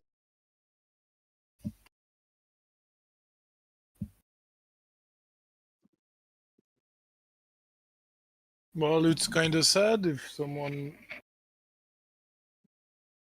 Money that talks, man. in jail is not in jail anymore. Yeah, money talks. Money. That's what I Actually, it's not heard. even money. It's more connections than anything, right? Because all the money in the world wasn't going to get them out of jail. It's knowing the right people who are willing to go out on a limb for you. Dang, so they were dirty after. I like the Tate brothers that for a while there. I'm gonna have to go do some research. Yeah, go watch that interview. He broke it down, and then you can go from the data that he found and then dig deeper. I dug a little deeper into everything, and it's like, yeah, they've got a lot going on, bro. But they say human trafficking, prostitutes, or stuff like that, and all. Yeah, the money laundering is the big deal, though. All that other stuff is sort of like, if you're rich and you fly over some prostitutes from France or Romania or whatever, you're human trafficking. You brought somebody over for the purpose of having sex, and it's illegal, and you're paying for it. Human trafficking. That's a lot of the stuff that they got Diddy on. Right? Diddy would fly in escorts from all over the US for parties and stuff like that.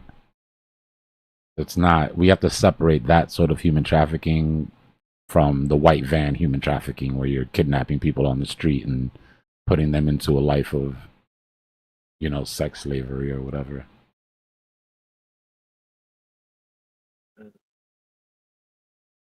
I guess. What do you see Bitcoin Shout doing? out to Romania. Drew knows. You don't get to that level in Romania without being dirty. Romania is one of the most corrupt countries in Europe, straight up. You remember what Tate said when they asked him why he moved to Romania? I didn't even see that. He said, "I'm rich." He said, "I could literally get away with anything here. Why would I live anywhere else?" Yeah, I used to just even when I didn't smoke cigarettes, I used to carry a pack of cigarettes in my car just to give to cops so I wouldn't get a speeding ticket when they pulled me over. Yeah. Okay, a little tactic. So it took, have a cigarette. No, a whole pack. You had to get Oh, whole pack. Okay, yeah. Yeah. That's $20-something bucks now. Wasn't that 10 years ago? Yeah. Is it still the case today? There's still in the inner city in Bucharest and like the bigger cities, it's more tough to find a corrupt cop like that. But when you go outside the cities, they're all corrupt.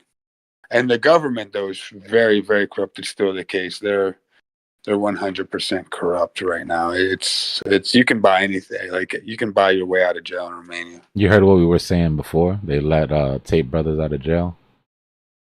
Yeah. A Trump envoy went to Romania to get him out. Yeah, it's interesting. But I mean, Trump wants and he's a marketing guy, so he wants anyone that has some kind of influence and pull to be on his side. Mm-hmm. Seems like he's trying to get all the people that have influence that are leaning towards right wing to make sure they're all supporting him 100%. Shit, you get me out of jail and reinstate my U.S. passport. I will shill you whatever you need me to shill, brother. Exactly. 100%. That's where we're at right now. Yep. That's what's going on. Kind of sad. Yeah. But, state of affairs. It's good to know what's going on, though. Reality of the world. Maybe blockchain will make it better because we'll be able to see the money move, right? Butthead. Shady. Butthead said, "Hey, bungholes, I'm sending my oldest son up here so he can learn about all this stuff. Be nice to him or I'll kick you in the nads." Gonads. We got you, bro.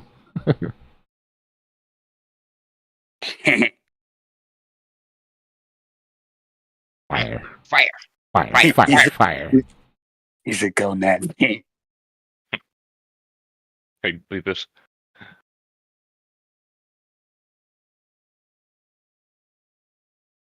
Yeah, Europe is gonna back Ukraine, yo. I mean, honestly, they have to, because if Ukraine falls, then what's next?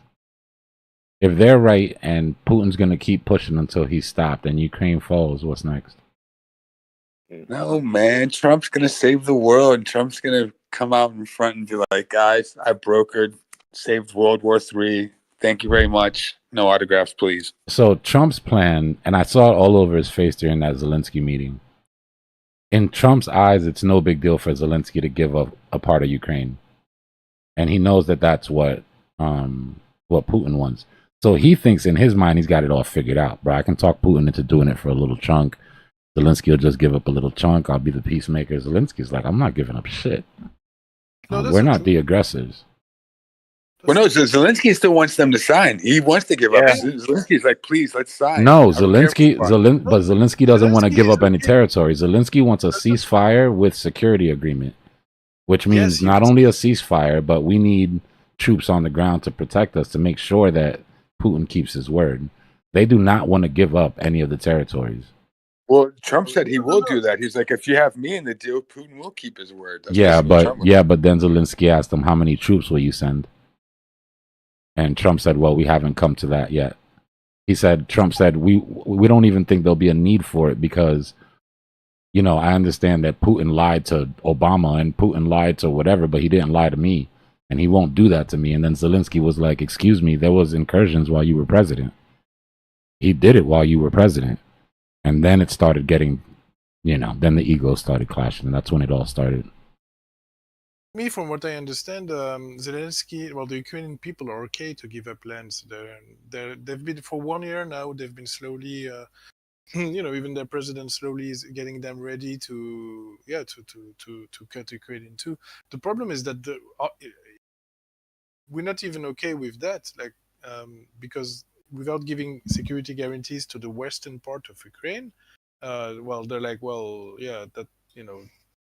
Putin will just take that part in 4 years too, so they don't want that. But they're okay giving up Crimea and the occupied territories because they don't have any choice for that. That's not what Zelensky was saying. No, it's got misunderstood.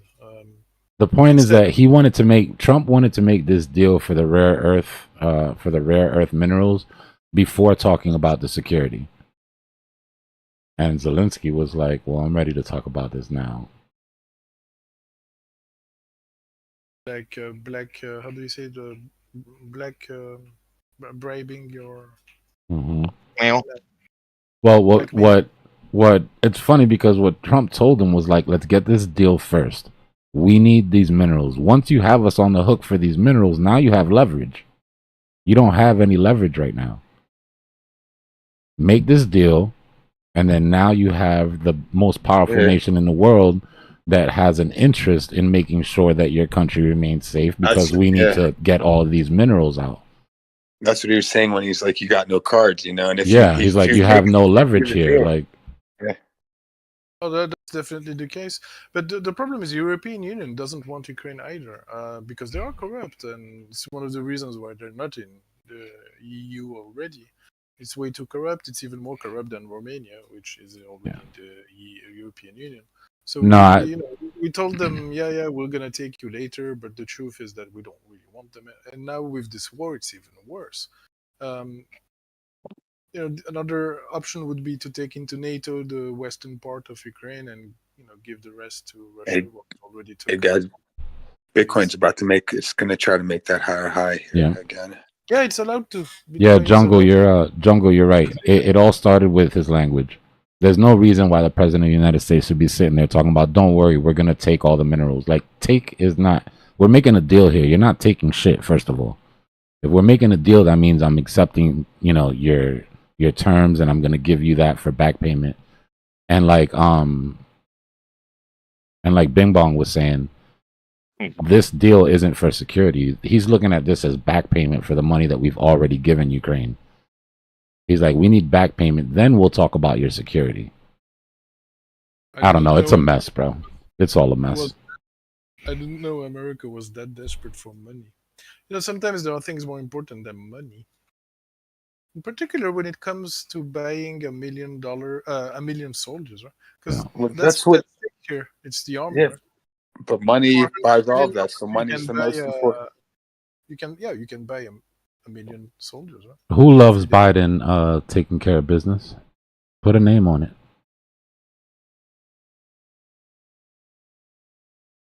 We've got to be able to talk about Trump. You guys realize that, right?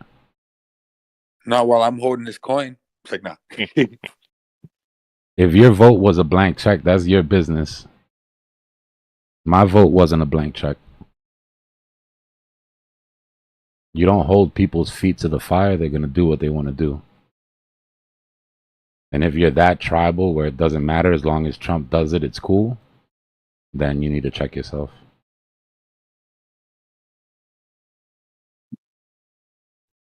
I see where you're coming from, but at the same time, I think he purposefully, he used those words to be more aggressive at negotiating. He's like, man, I can take that. And it's not correct. It's not right. But that's the imperialism and kind of the attitude America has. And not great negotiation.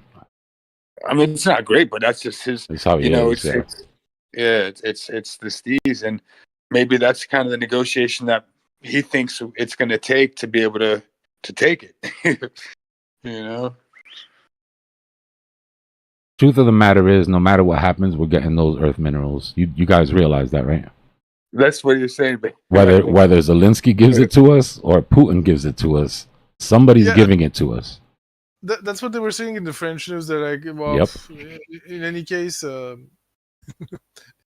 because that's where it's going to be used, right? Ukraine is so freaking complex. I mean, it's nuts. If you look into how Zelensky came to power, and I don't want to get into that, but the United States very much wanted Zelensky to come to power, and he had our support, and now he no longer does. So he's kind of a lame duck sitting president now, and Russia doesn't want Zelensky to be president, and we're asking for elections, and there are no elections, and it's just a completely effed up situation. It's a cluster, bro. 3 years of war will do that shit to any country, but there was already issues there before the war, so just imagine. Yeah, it's vulnerable. If you just rewind and just look at the borders, how they change in history, and just find an animation of European borders, it's like my great-grandmother, she was Ukrainian, and she had to speak 4 different languages. It was because in her lifetime, they switched, they were conquered so many times. It used to be Bessarabia, it used to be part of Romania at first, it was part of Russia, and there's so much mix-up going on there. Yeah, and if you look, Zelensky was, a movie actor, they said, but he did a lot of, drag shows, alternative dancing, whatever, and that's just the perfect guy for the CIA to put in that has control over him, and we're getting conspiracy theories, but so much. They probably had him do some things in the back room. They probably were party together, and they took pictures of him partying and doing all that stuff, And so do what we want in the U.S. and, you'll rule the country or, misbehave and we'll see what happens. Big buys coming in. Yeah. Let's not forget. Let's not forget that this is a country who was convinced to give up their nukes and was promised protection for it.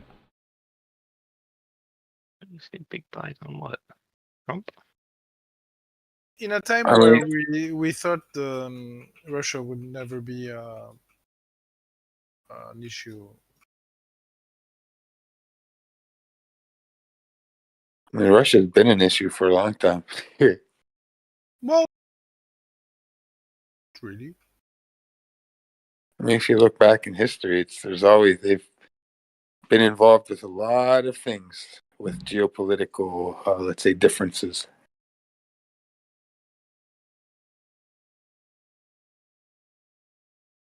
Oh no, I know Europe tried to invade Russia 3 times and we failed 3 times.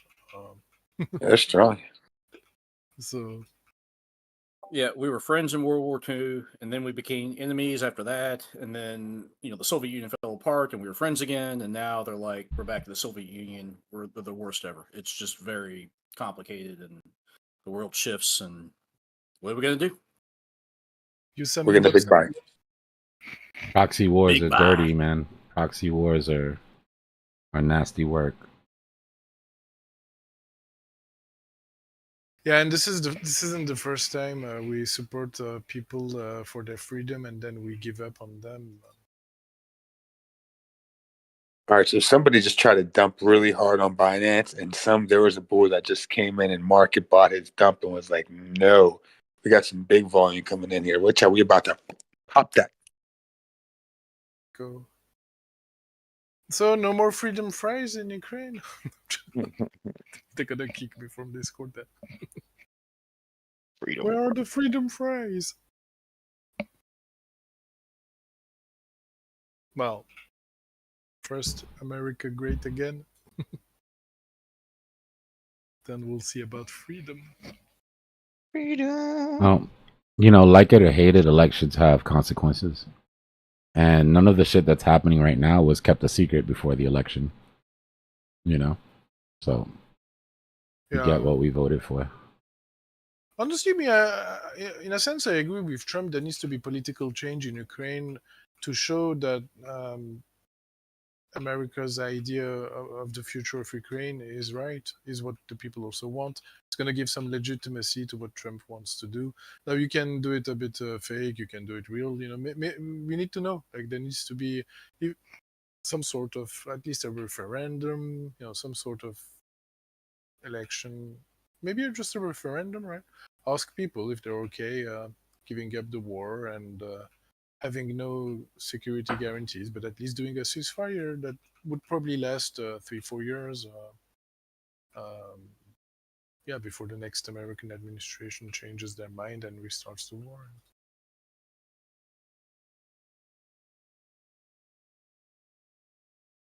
I think it's probably the most annoying for Ukraine. It's just being played with in this proxy war. I mean, that's how it's going to be, Alex. Just because we vote for somebody and they come in, right, we're never going to agree with everything they do. But I do think that it's our responsibility as voters to hold their feet to the fire, no matter if you voted for them or not, no matter if you love them or not. Because once you stop doing that, then what are we doing, right? Always criticize. Always. You have to. Listen to the Frenchman. He knows. They don't play no games over there. I agree with that. They're doing good. Still.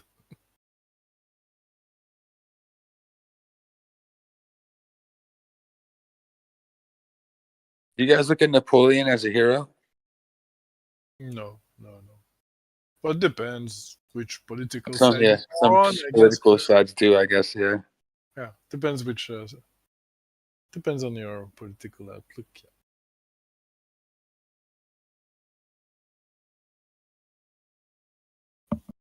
You know how he ended his life, right? How his life ended. In the end, we got rid of him. Yeah, it doesn't end well for it never really ends well for French leaders that don't keep the will of the people. He had the will of the people for a while, yeah. He didn't keep it though.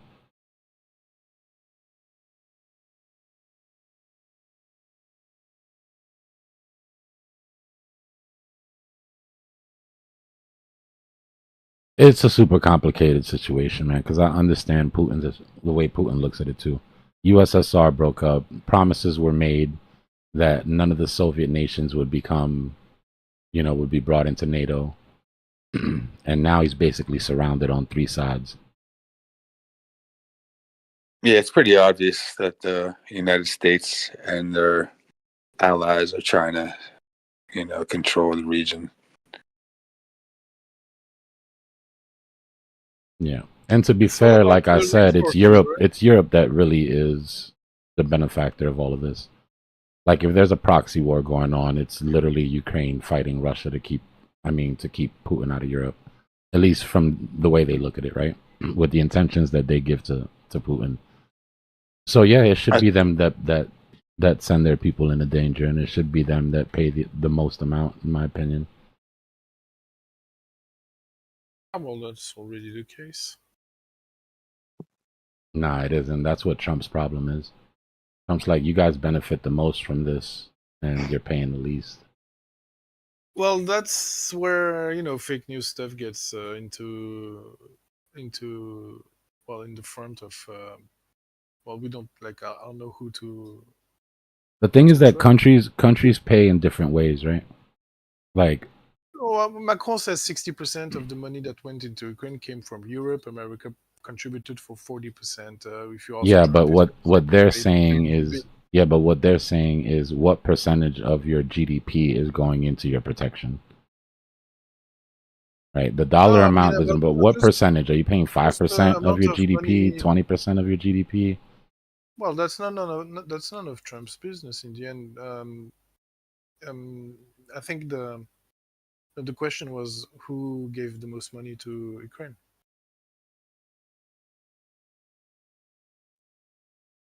I just know that a lot of background deals happen for security, right? It's not always money. It could be the country let you drop a couple military bases. Any other deals that aren't money specific. I think the problem that we have with Trump is that he's very transactional, right? So it all comes down to dollar amount. But I don't think necessarily that's how we've made our deals in the past, right? There's been deals that maybe were financially disadvantage us, but in other ways we made up for it, right? Something else we needed from them. Favors, shit like that. So now what we're getting is screw all of that shit. We're taking it back to, first principles, and we need to make sure everybody's paying their part. Very good. Countries in Europe are in panic. France doesn't care because we have everything we do. Very limited amount, but we do it ourselves. We don't buy from America, so that's why Macron is trying to speak here more than other European leaders, right? Because he doesn't need American weapons. Somebody's gonna have to take the lead here. Yeah, that's usually our role. But if we're not gonna take it, then you'll see somebody stand up in Europe that's gonna sort of fill that. Macron is politically dead in France. He can't. When are the elections? He can't represent himself anyway. Okay. And there's really very little chance of his party. I mean, I don't know. We'll see. It's in 2 years. It's in 2027. More than 2 years. I mean, here's a question. What does Russia need to do for everyone to stop freaking out about everything Russia does? Do they need to get back the territory of Ukraine, disable the nukes? What do they need to do? They need to withdraw from Ukraine and never infringe on any of the bordering countries again. I think that's basically the deal. Leave, don't come back. I mean, I think most of this is U.S. politics, but like everything that goes wrong ends up getting blamed on Russia, and they're not the cause of all of our problems, but the cause of some. Yeah. Zelensky messed it up. I'll be honest with you. I wouldn't have held it together as good as Zelensky did in there. There's a couple of times during that meeting that I would have got up and walked the fuck out. You're not going to talk to me like that. The president of my own country, with my own sovereignty, my people have been at war for 3 years. You asking me why I didn't wear a suit? I should slap the shit out of you in front of all these cameras. But that's why I'm not the leader of a country and probably wouldn't do a good job. Got me fucked up. Pardon my French. Don't swear. What the? French is a very literate language. Nah, we blame all our curse words on you guys. Whenever we say something crazy, we're like, know, excuse my but, like, French. Pardon my juice. It's the there's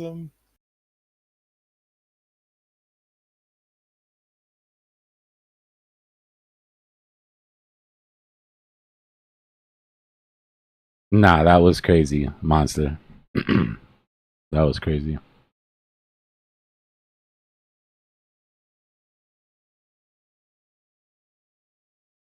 And then I'm not gonna lie, Trump put his hand on my shoulder and pushed me in the middle of an argument. Oh man, I might have ended up in Guantanamo.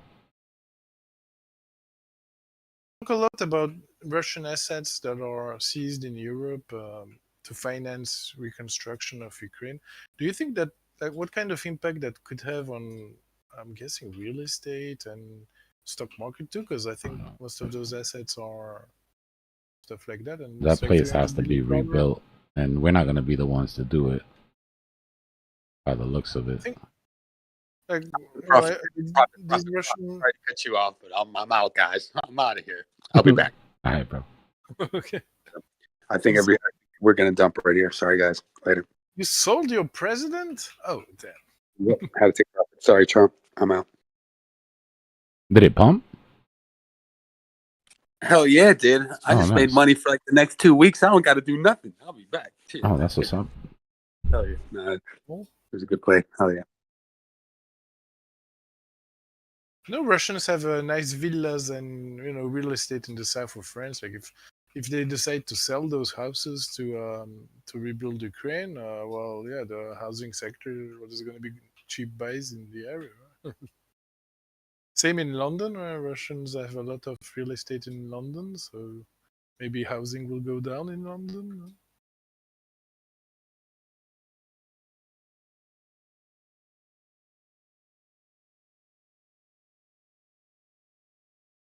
That's exactly what's gonna happen, Connor.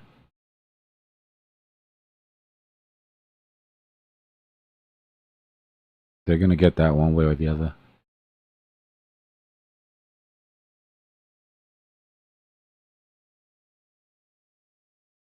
He did already? Yeah, it doesn't surprise me. It doesn't surprise me at all.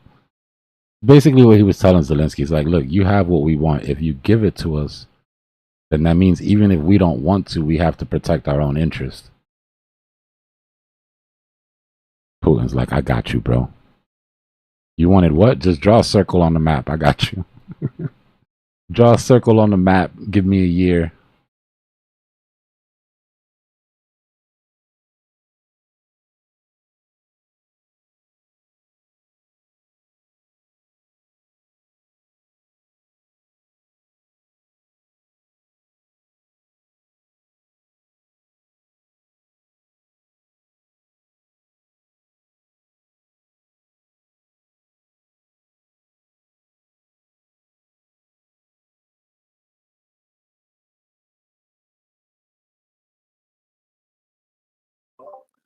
Back to crypto for a second. I'm thinking about shifting more of my position into Litecoin. What's kind of a good entry there? I'll take a look at it. I'm still looking to enter on Litecoin.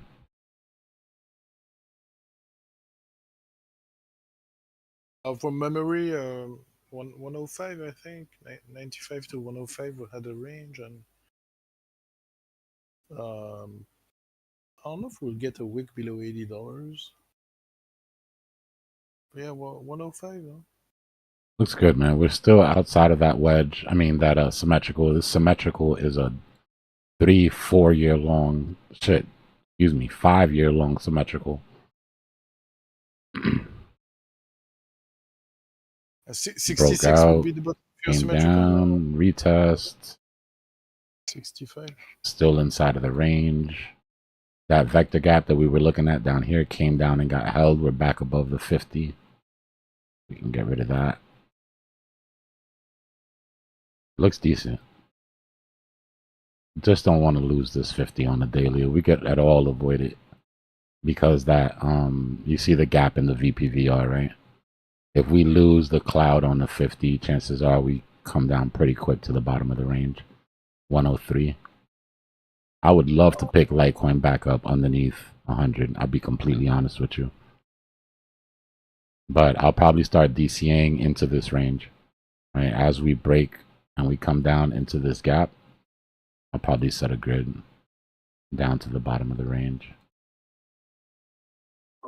So you think there'll be opportunities to buy between one? I hope so. I hope so. I mean, worst case scenario, we hold this and start to make moves against the top, and then I have to end up buying higher. But yeah, I don't think that this is gonna hold per se. I did start making buys already, so I am holding some Litecoin. But I really want to sort of deploy some bigger bags. Yeah, I'm with you. Yeah. Yeah, small M pattern. I mean, we'll see. We'll see how this plays out. It's looking weak on the 4 hour against the 50. So chances are we break momentum here and start to come down a bit. I'm just being patient. Trying to be as patient as I can with this. Saying 105 is because it's the dead cat bounce of previous bear market. Like, you know, Litecoin was at $400. It dumped to 105, and then it did its upward move to 300, and then it did its C leg down while Bitcoin was going down to 15K, went all the way down to $40, and you know, since then it's slowly, very slowly climbing up. And look at like 2 years, but it did a 2x up, 3x up. Well, Bitcoin gave you a 7x up, so still very lagging behind altcoin. Yeah. Just to perform as good as Bitcoin, it still needs, well, you know, if you could get 300, at least you'll have done the same X's as Bitcoin. I think there's room, yeah, there's room to the upside. And the last level to buy is 105. Like after that, you're above your dead cat bounce. It's a bit like not having bought Bitcoin below 48K. Yeah. 35K. 32K. Forgot the number exactly. Yeah, for right now, this is the move. We're trapped between support and resistance. Another reason I don't really mind waiting is because waiting can give me, 20%. If I don't wait, it holds support and it takes off. I would literally only have to buy, 10% higher than I am now. I'm not worried about that. Oh yeah, breakout longer 140. Yeah, if I have to play the breakout, I'll play the breakout. But I would really love to load up at the bottom of this. I don't think there's any hurry to buy anything, but if you feel in a hurry to buy, 120 is also. My advice is if you feel in a hurry to buy and it's driving you crazy, you're getting anxiety and stress, just buy 5% of whatever position you're thinking about. We're already down at the bottoms, guys. Even if it keeps going, you're already getting a discount on what you would have. And sometimes literally just buying 5% of a position, just having it in your portfolio kills some of that anxiety. And it also, every time you get up and you look at your portfolio, it's there, right? You're not going to forget about getting it. You know, Litecoin is closer to its resistance at 140 than the week of 2nd of February. Yeah. LTC didn't dump as much as as Bitcoin or as ETH or most coins. Hey, why is it not at $80?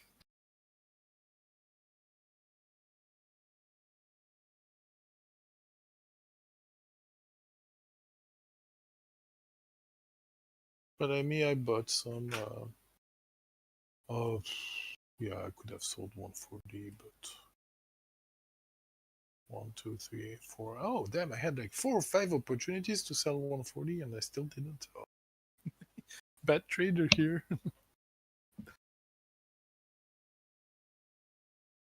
When there's a good level to buy or to sell, you don't get 200 opportunities. Yeah. So I'm not too worried about not having sold 140. Keep stepping it. But on other coins, I am worried because you didn't have 300 opportunity to sell everything. Yeah, we're going to 74K, Zeusy, 74K, and pray. I'm okay with 74. You think it's stopping there though?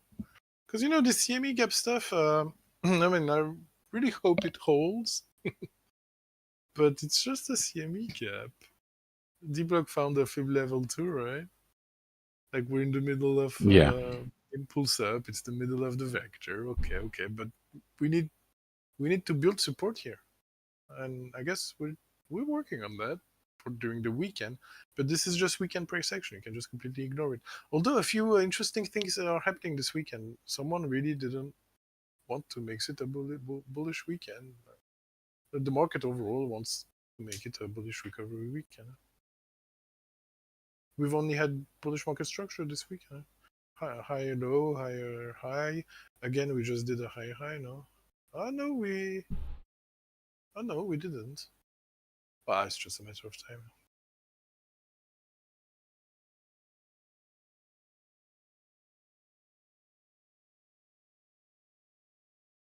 After Friday's push, the retrace we got to 84,200 was able to hold the 200 EMA on the 15-minute, thanks to the guy buying a bit higher at 85k, in my opinion.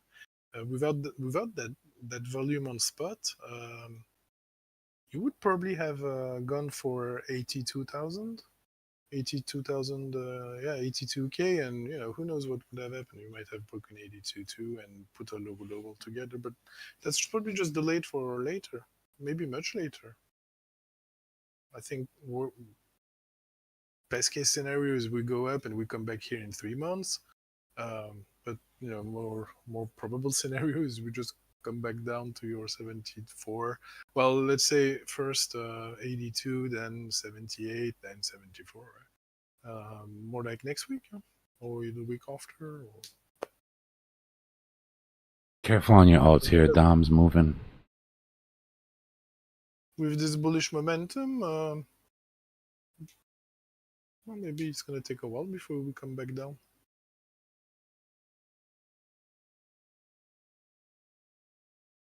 I think my Wagyu cheesesteak is almost here. The weekly close could be interesting too, tomorrow evening. Like I don't know why I want to see a big CME gap open this weekend. Like it seems likely, and not just a $2,000 gap like now.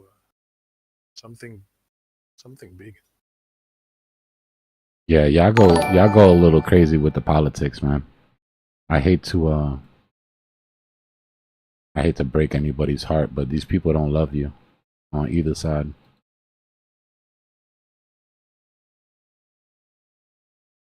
They're there to make society work. I think their first job is to make sure there's peace between people in the same country. That might be a good place to focus.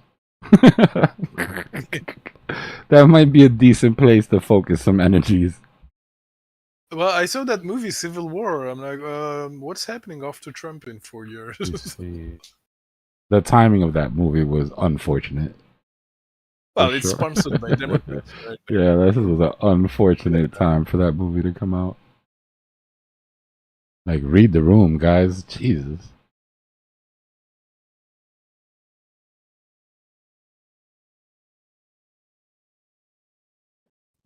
Which movie?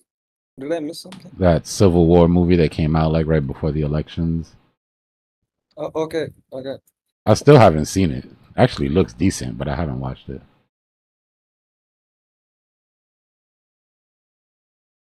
Yeah, I haven't seen that too.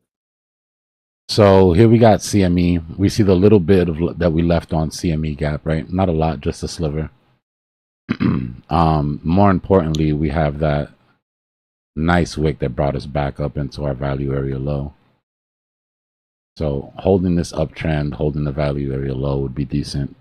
We hold those two, we'll go after the vector and the CME gap up at 93, maybe up to 96 until we get to our first high volume node. Yeah, first we claim 89, then 90. Yeah, we've got it. There's steps that need to be taken between here and there for sure.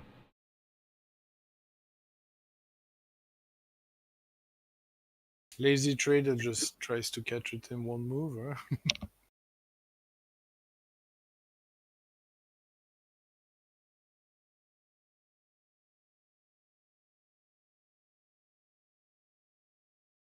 Because we don't like it should get a bit of rejection at 89. It should get rejection at 91. It should also get rejection when we test that high volume node you said, and when we, especially when we close this the CME gap, right, that pumped to 102k after the impulse, well, the big wick down was just a CME gap fill. So Yeah. people are gonna probably jump on exiting at when we fill the CME gap that's above us. Especially because if we fill it before, if we fill it now, we're leaving one underneath, right? So you'd be exiting at one CME gap and aiming towards the next. It's underneath us.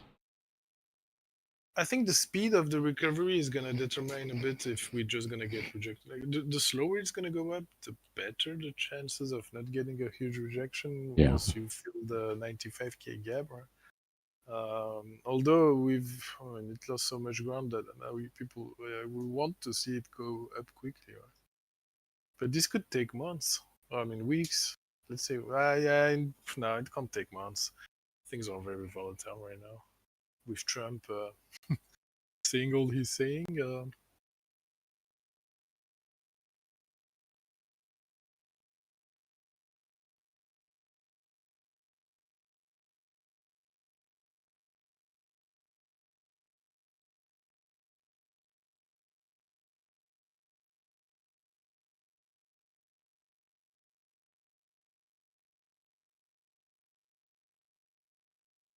There you go, Jim. Big W.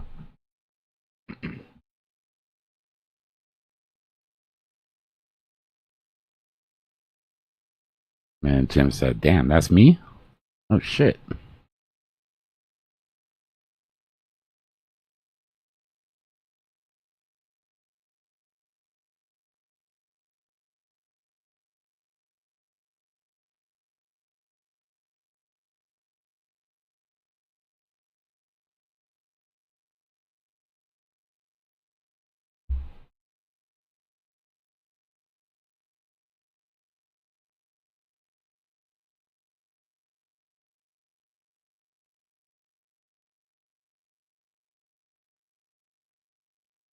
Selling 102 because it was a CME gap was one of the best trades I did recently.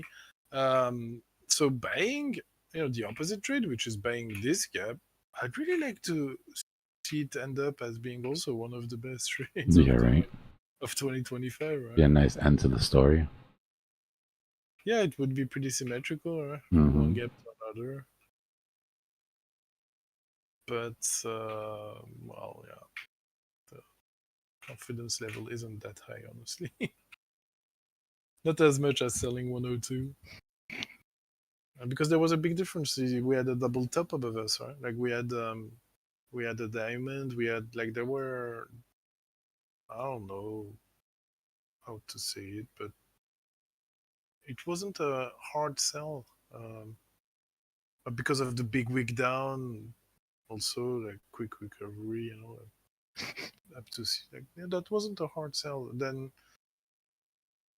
and we on the left we had we were already coming down anyway, so treating it as a dead cat bounce wasn't too hard. But here it's a bit different. It's very different, right? It's not like on the left we already have support or anything. Less predicting, more reacting. Excuse me. Yeah, well, that's where I'm at right now. No, me, my idea is done. Actually, don't care what price is gonna do, honestly. Degen mode. That's good though. That means you're in the right place. It was the plan. I'm sticking to it. Maybe it was a bad plan. Well, it was a bad plan because we dropped 7-8% more. But it's only 7-8% actually, so not such a big deal on spot. Leverage, that's a different matter.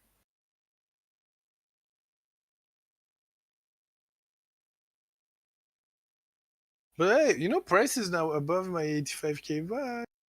We're at 86. I wonder how long that's gonna stay like that.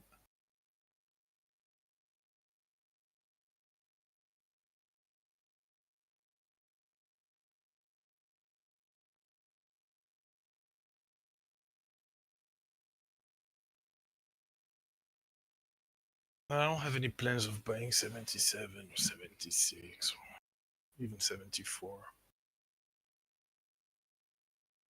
74 is actually a short ABC wise because you're now back below the previous high, end of the uptrend.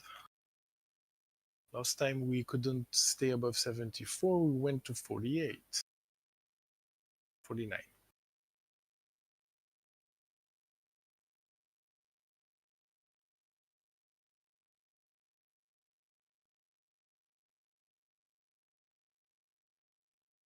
It's the scenario where we just go up like hell. It's gonna end up looking Twizzler, right?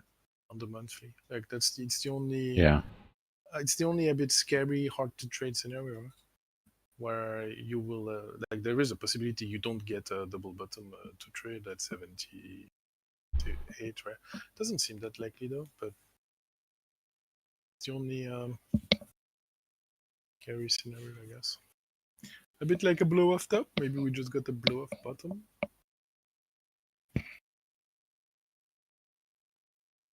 Oh, my shit's here. Hold on, let me go grab it.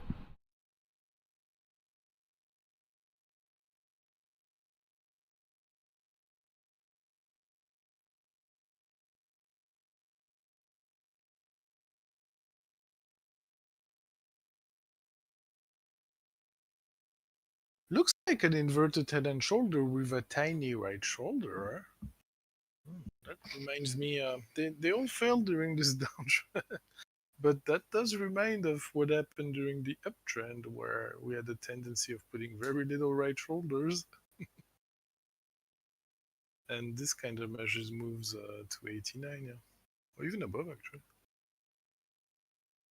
What's up, everyone? Beast here. What's up, Zuzi? Not much. Just dreaming about Bitcoin not getting rejected at 91. All right, I'm back. I hear you on that. What's up, Dbloc? What's going on, Beast?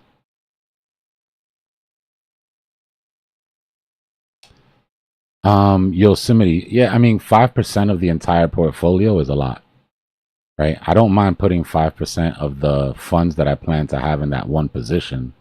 That's different. But 5% of the entire portfolio as a first DCA is a lot. So I'll put in 5% of what I plan to have in the position, and then it's like you're in the catbird seat, right? If it goes up, you're allowed to take profits. If it goes down, you get to DCA.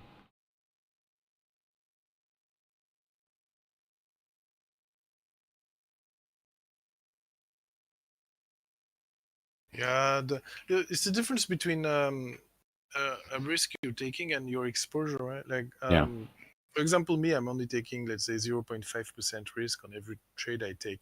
But when I end up with 10 trades, my exposure is actually very high, right? Yeah.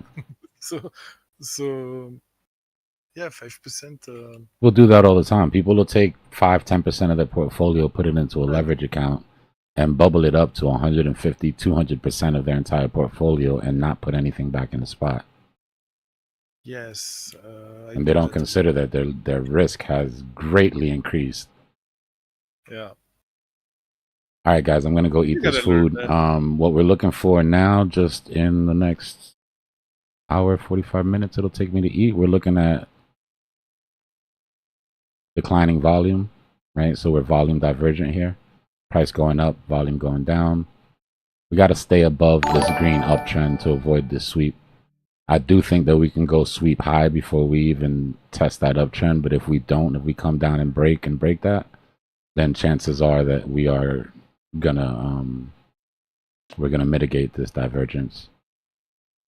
On the plus side, what you want to see is these volume bars pop up over this downtrend. Right, if you can get some nice volume increases above this downtrend, then we'll go sweep those top licks. I'll be back. I'm starving. It's not gonna take me long to eat this shit at all. But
Yo, Drew, are you in chat, dude?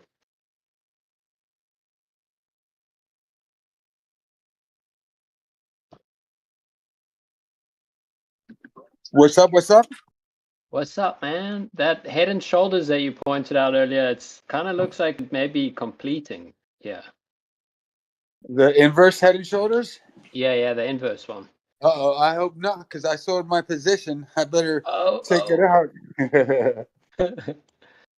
It's like coming right to the neckline right now.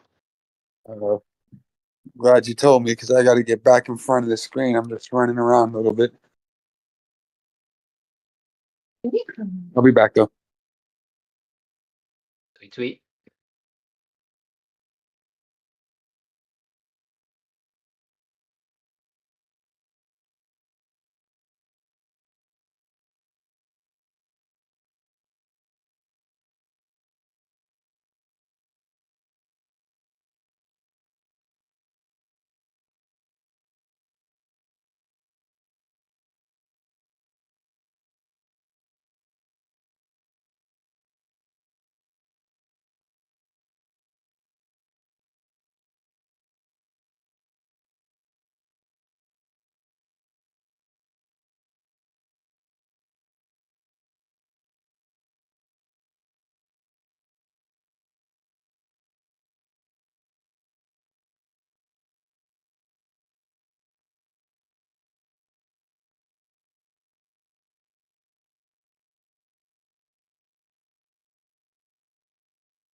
Let's go.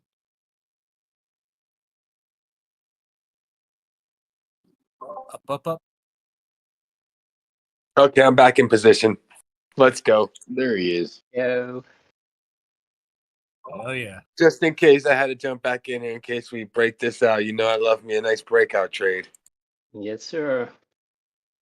Maybe we come back and test the neckline again and get some nice entries again. Well, yeah, that's the neckline is just a little bit above us. It looks like around 87,000 is the left neckline. The right neckline's a little bit lower. It's at like 86,558. So if we could break that, that would be really good. Yeah. And it's also almost looks like a cup and handle. It could be, but we're coming from a downtrend going into an uptrend. So hopefully it's not going to be a continuation cup and handle, but it's still, when you zoom out on the higher time frames, it looks like a reversal pattern, and we're continuing a larger reversal.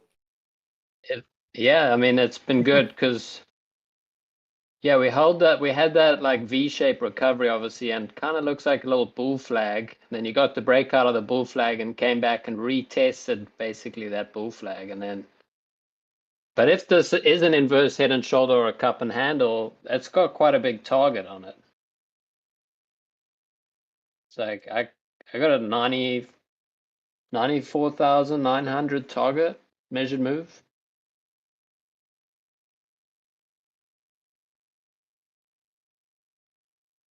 That would be nice. Nice little Saturday night pump right now. I just got right back in position, made a nice little scalp here. No, that'll take a bit more time, but it. No, the number you said is the CME gap. Yeah, I mean, that's good. Confluence, we like confluence. Yeah, I mean, it won't happen over one night, but that'll be the eventual target. That's for next week, maybe. Yeah. Like for tonight, seems a bit Well, you know, you never know though. Maybe for the weekly close though. You never know. I mean, it's they catch people off guard on the weekend. No one gets in good entries. Time of opportunity, right? How long? Yeah.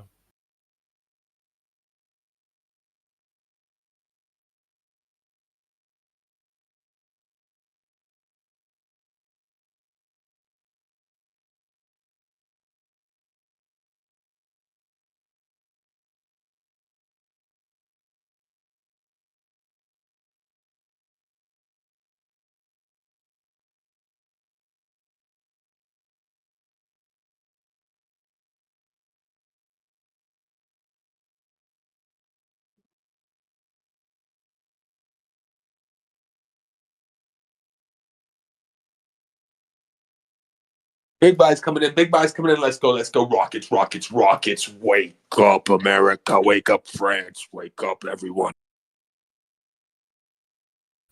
We are awake. You know, your president said Europe was screwing America, so we decided to pump another 2% into all-time highs while America was dumping, trying to screw you over even more.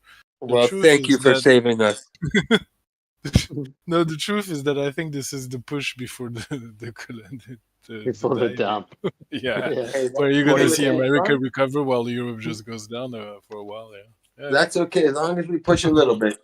That's But all I we need. you know, we're very far behind your market still. Not Germany, but France, underperforming a lot compared to Nasdaq. You know, we don't have those high tech companies like Nvidia, where the whole world buys dollars to get shares of Nvidia.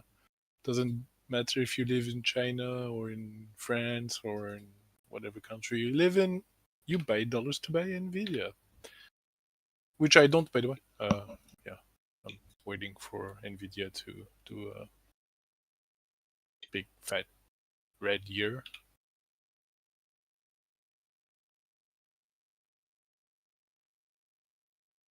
Maybe in 2026 when we ban AI.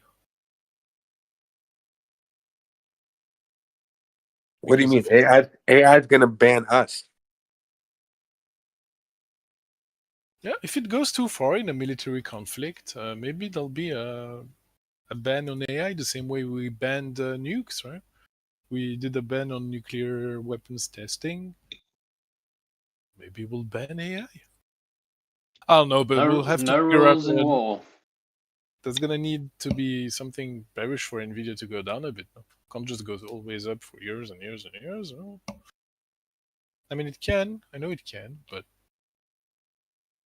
eventually they'll have a red month at least. No?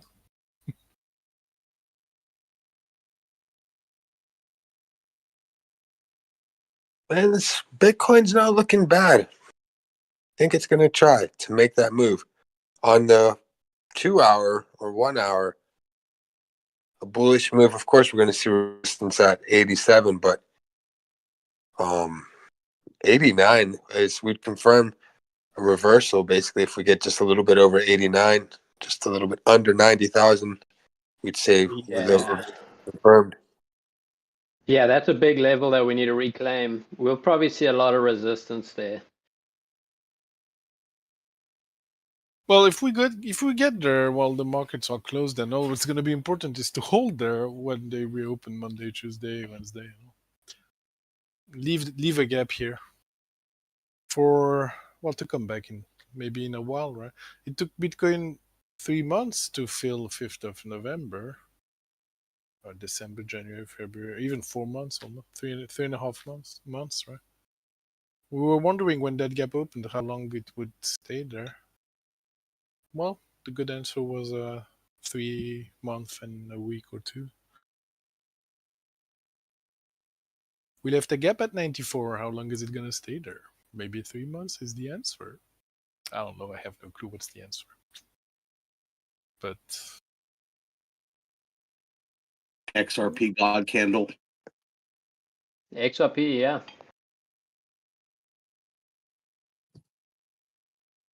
is it a green or a red one though? Because we've seen pretty goddish red candles lately. You know, they got candles to both sides. It's a green one. Green daily. Up 2.6%. All right, that's something.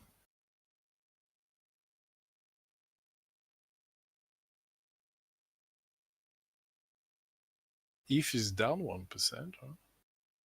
Bitcoin is up 2%.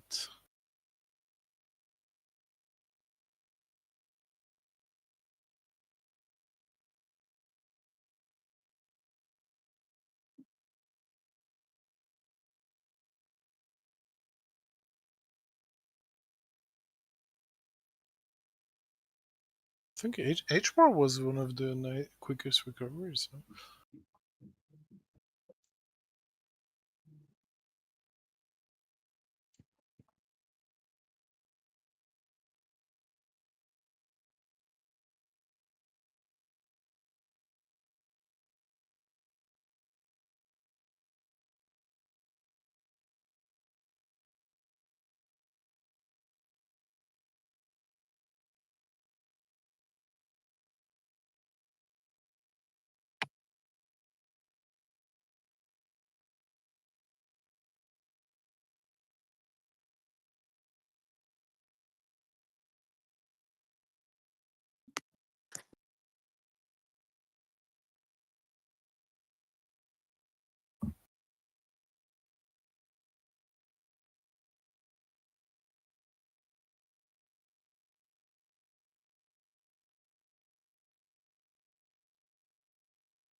floating rate went down here. People playing the double top. I guess it makes sense. I might have entered a bit early though.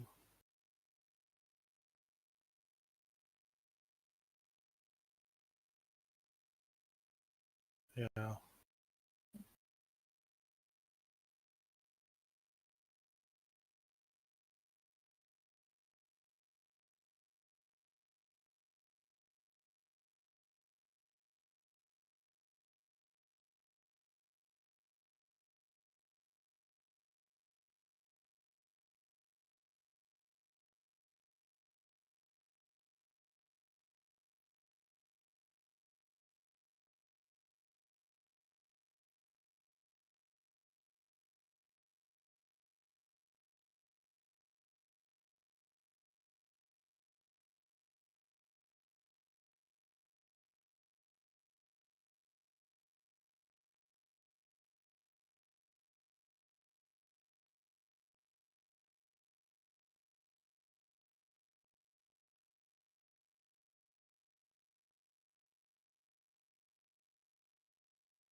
Okay, ready? Okay. You wanted to break something. This is going to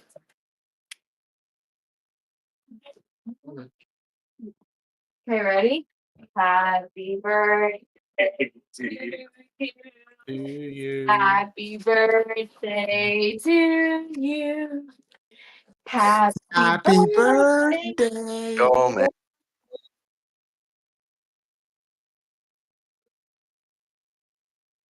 I guess that wasn't on purpose. I was singing along. I wanted to wish them happy birthday too.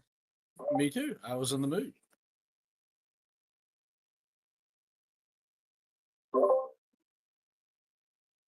Happy birthday, BJ and Go Mad.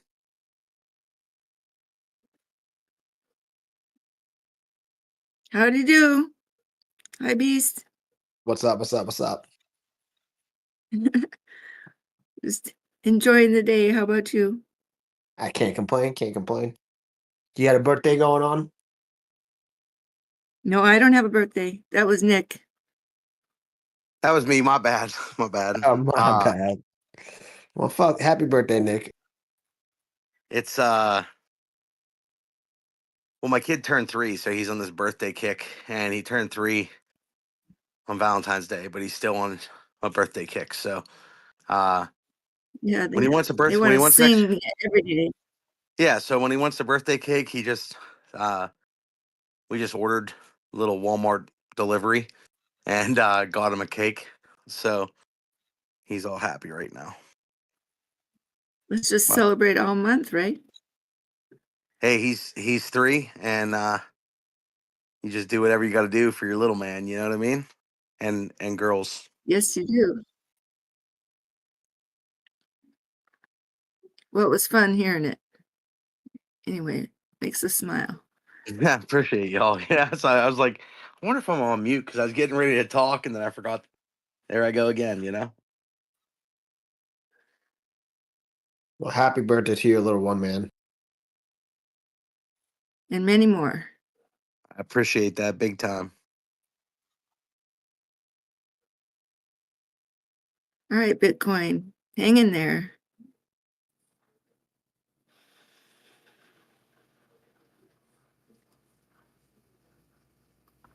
Maybe we'll just get this daily open test over with early, and then we can pump the rest of the day.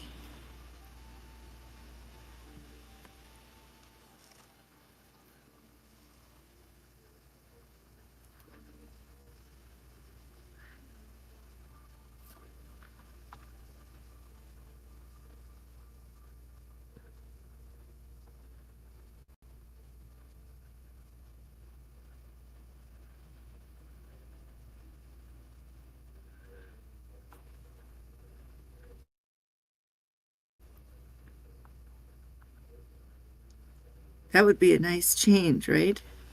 Instead of having to worry about it somewhere in the midday or evening, we could just get it over with now and then pump for more than almost 12 hours, right? There you go.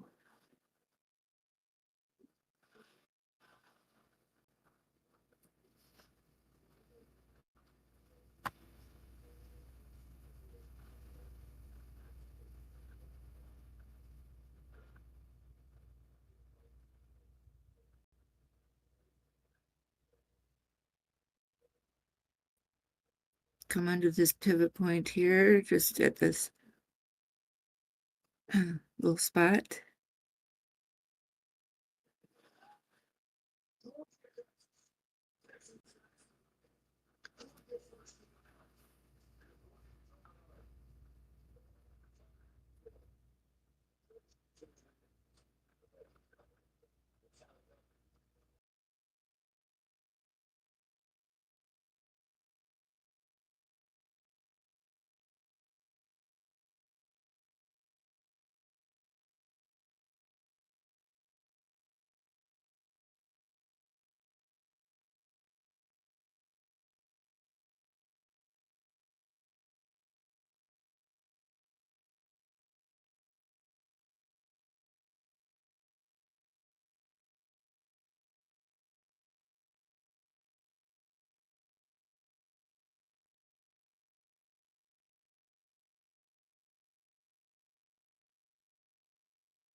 Link Man, this community tax Discord. season is taking my ass this year. She's kicking my ass.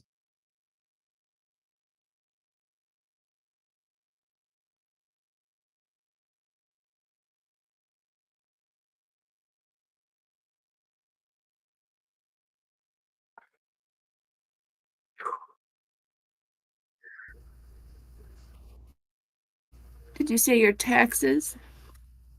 I'm sorry, Yeah, did you say your taxes? yeah, it's tax season Well, and doesn't kicking that my mean you did? Oh, well, doesn't that mean you did well? Well, I'm a CPA. I do a lot of business taxes and stuff. So Oh, it's just like that time of the so year. you're just saying you're busy. You're very busy, is what you're meaning. Yeah, it's kicking my butt. It's just really kicking my butt this year. I'm sorry. It kicks my butt every year, but this year in particular, I just been a little more relaxed. I don't know if it's just me getting more used to what I do every day and just like not stressing as much as I used to because now I'm like been doing it for so many years. But Yeah. Well, maybe that's a sign that you're um, very professional and you got your task down to a science. yeah. I mean, I've improved so many of my processes over the year. I bought an existing tax firm. So my predecessor, who's passed away, unfortunately, he was a very old gentleman, almost 80 years old when he passed away. And he was doing Mm. he was old school, so he didn't have a lot of the technology implemented and stuff like that. So it took us a while to just get up to speed with technology after he passed away. He was reluctant to embark in that area. I mean, after a certain age, you're 80 years old, you're like, fuck it, I've been doing this many years this Right. way. I don't need to use this and that. You're like, it's been working. Why change the formula? And Right. for Yeah, somebody it's that not built. age, it's like a learning curve too, right? Like you got to be like, okay, you got to use this, and like we started using Microsoft product like Teams, OneNote, and stuff to like collaborate more. And he was like old school. He was like pen and paper. Mm-hmm. Did you have the task of cleaning the paper out of the office then too, and Oh yeah, oh yeah. all the files? Yeah, it takes a few years. Obviously, it's not like something you can do overnight. It took a little bit to get everything up to speed. It's just so much volume, and you can't do everything in Uh-huh. order. The reason I say that is because I'm kind of a paper person, and so when I moved, I realized that I had bins of mail and paper. It was ridiculous. I didn't need this stuff. It was just ridiculous. Oh my god, I still have like stuff in my attic and basement, like at my office, Yes. stuff from like 95, Yep. 96. I'm like, holy shit. And it's like tax returns done by hand Mhm. on paper. He used to Yep. have an old typewriter I that mean, you you just stick think the paper you're in there. yeah, I know it. You think you're supposed to keep all this stuff and, "Oh, I might need that someday." Oh gosh. Needless to say, we had a big burn pile full of papers.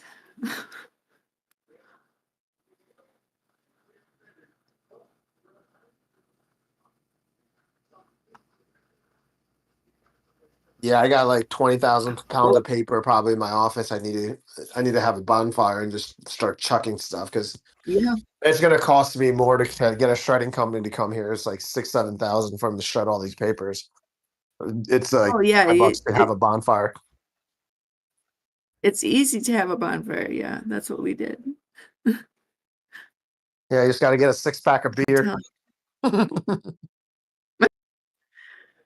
So now my son is on me constantly. He says, "You're not having this mail issue anymore, Mom. There's no more."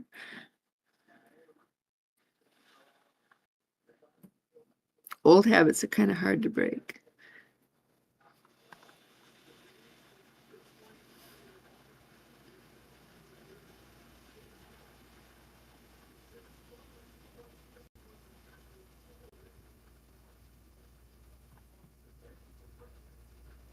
But yeah, I've been on a little bit of a hiatus. I haven't been following the markets to the T since tax season started in January. So this big I guess this big leg down was definitely a huge impact on me. But I'm a long term. I haven't bought anything in the last like 5-6 months either. So I just been holding my bags, just watching the markets.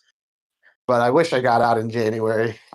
I felt like it was a good time, but I just was like, yeah, it's okay. We'll just wait till October, November.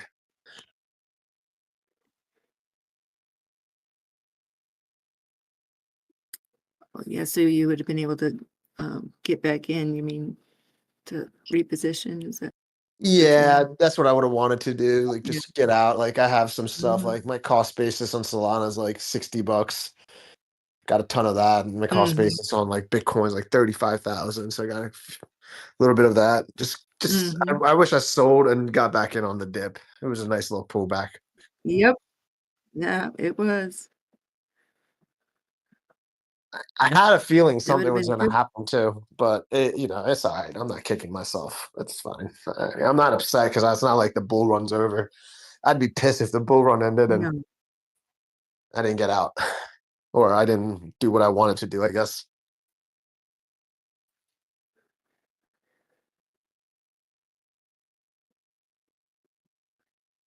But if Solana comes back under 120, I think I'll DCA it a little bit more.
All right, well, guess we're looking to see if this is going to be a retest.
Yeah, market dominance is taking a bit of a dump. That's good.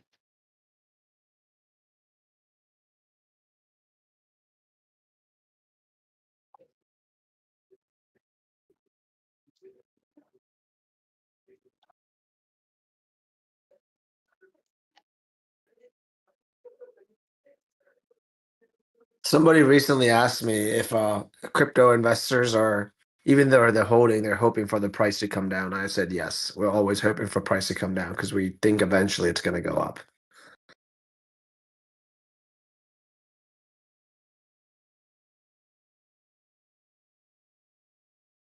Yeah, that's where you get the good deals.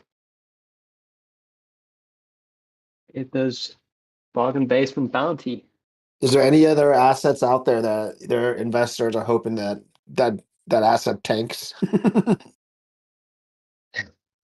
Yeah, I guess not. If you own real estate, you're not hoping for your real estate to go down. Same with stocks typically. I mean, sometimes I guess stocks you might want a DCA and a lower, but cryptos are one of the only assets that the investors are holding are like praying for it to go down a little bit so they can just get more. Big guys are accumulating. We just need that day when Warren Buffett invests in crypto, and then we'll see some fire. Is that guy still alive? Yeah, I don't know, but I mean, he's so old school. He doesn't want to touch Bitcoin, crypto. He's sitting on billions I in know. cash. I think his like portfolio is 60% in cash right now. Yeah, it's like the biggest in cash it's been for a long time. But if you look at his holdings, I was recently looking at it, I think he owns like 20% Apple. It's like the shit he owns is terrible. Apple, and he's also got a big hold in American Express. Yeah, American Express and then some other banks too. But I'm like, dude, terrible holdings. Terrible. Yeah, but maybe he's like setting up for a recession or a market crash, because if you think about it, if the market does crash, well, people got to take out credit, and so investing in American Express in something like that could actually be a good bet.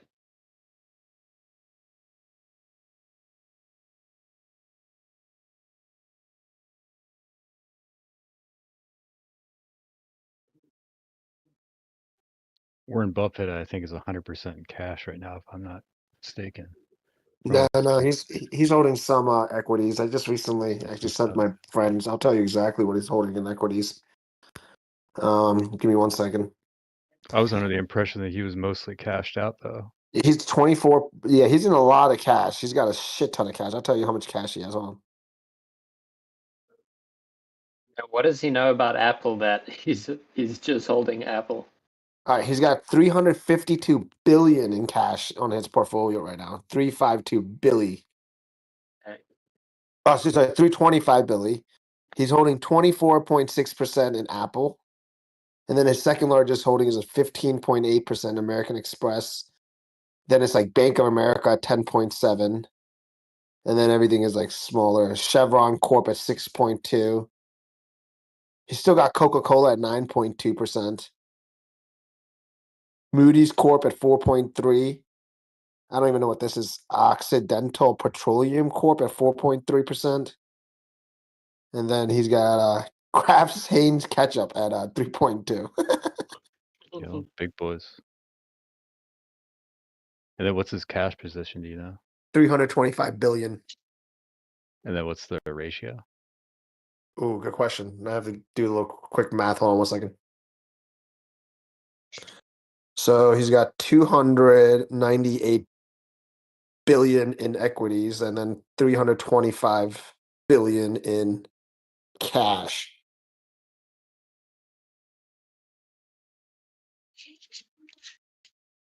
Yeah, he's ready for whatever's coming, or he's preparing his legacy for whatever's coming. That's for sure. 325 plus 298. So he's got 623 billion. Divide that by the 325 in cash. Looks like. Sorry, I fucked that up. Hold on. I gotta do it in Excel. I hate doing shit on the calculator. Shit sucks. 325. Or sorry, 325.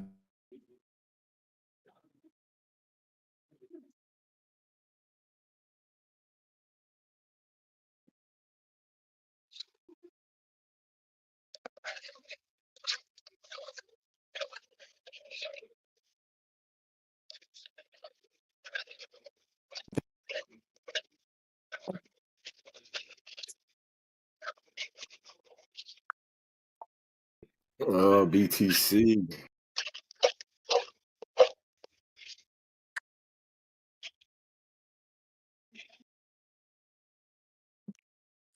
All right, boys and girls, have a good evening. I'm probably gonna jump off.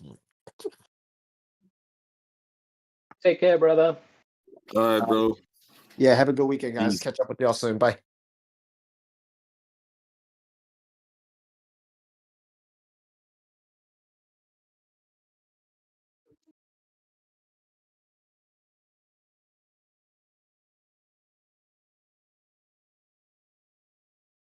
Oh man, I don't know. Hugging this thing.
Moving averages are looking good.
There he goes.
It's battling.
I'm just waiting for this fake out reversal. This is gonna be crazy.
You think we're gonna get all those licks down there, or up at the top?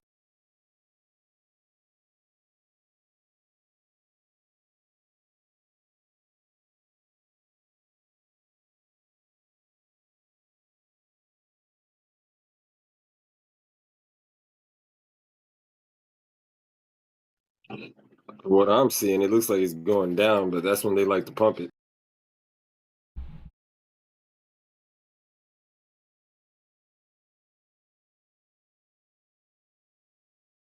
Try to catch people offside.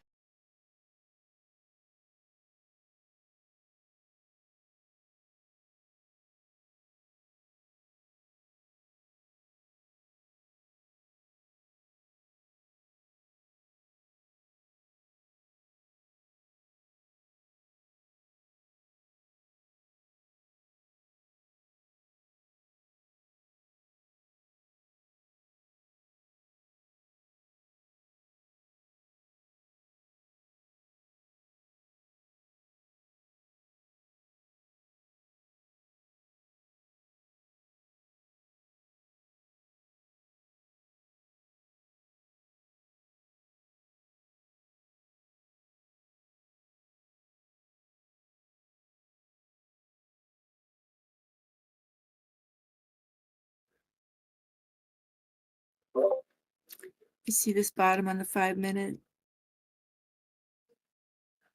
And most of the volume is up here on the top of the 5-minute. So hopefully it will go from, see, Oh yeah. here's, yeah, here's the 800, here's the 200 MA, here's the 200, here's the pivot point. Here's a V bottom. So we close above here. This is the point of control right there, and there's the daily open. This uptrend was just too clean that we had these last couple of hours. It couldn't hold for that long.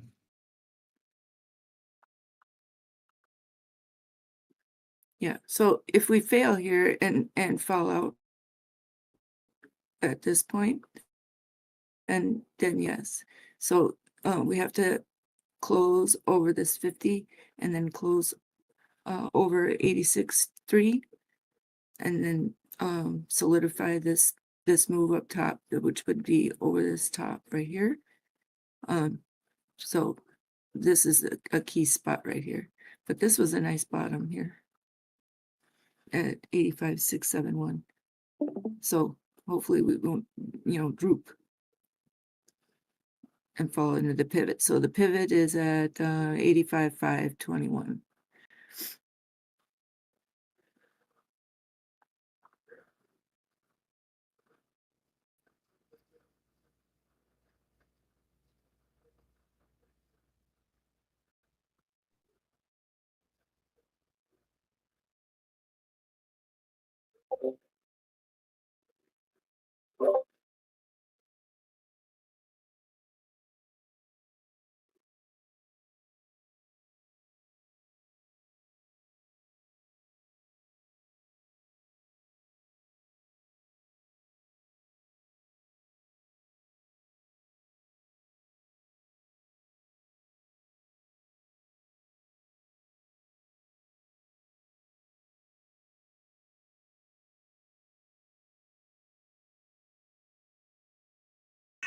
Wow. Price action's crazy.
Congratulations if y'all played that correctly.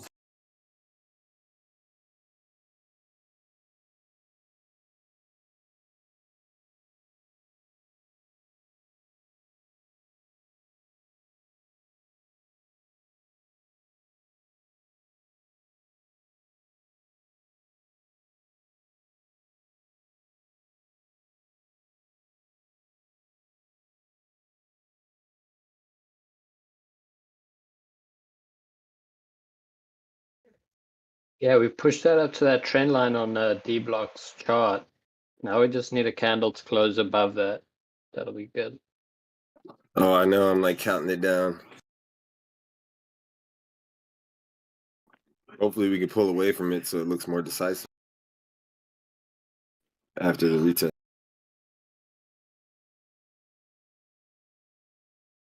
Yeah, we'll probably get a little bit of a back. Yeah, I mean, if we are going to break it, might get a little drawdown here first. No more drawdowns. Only up from here. Up forever, baby. Let's go. Up only. I'm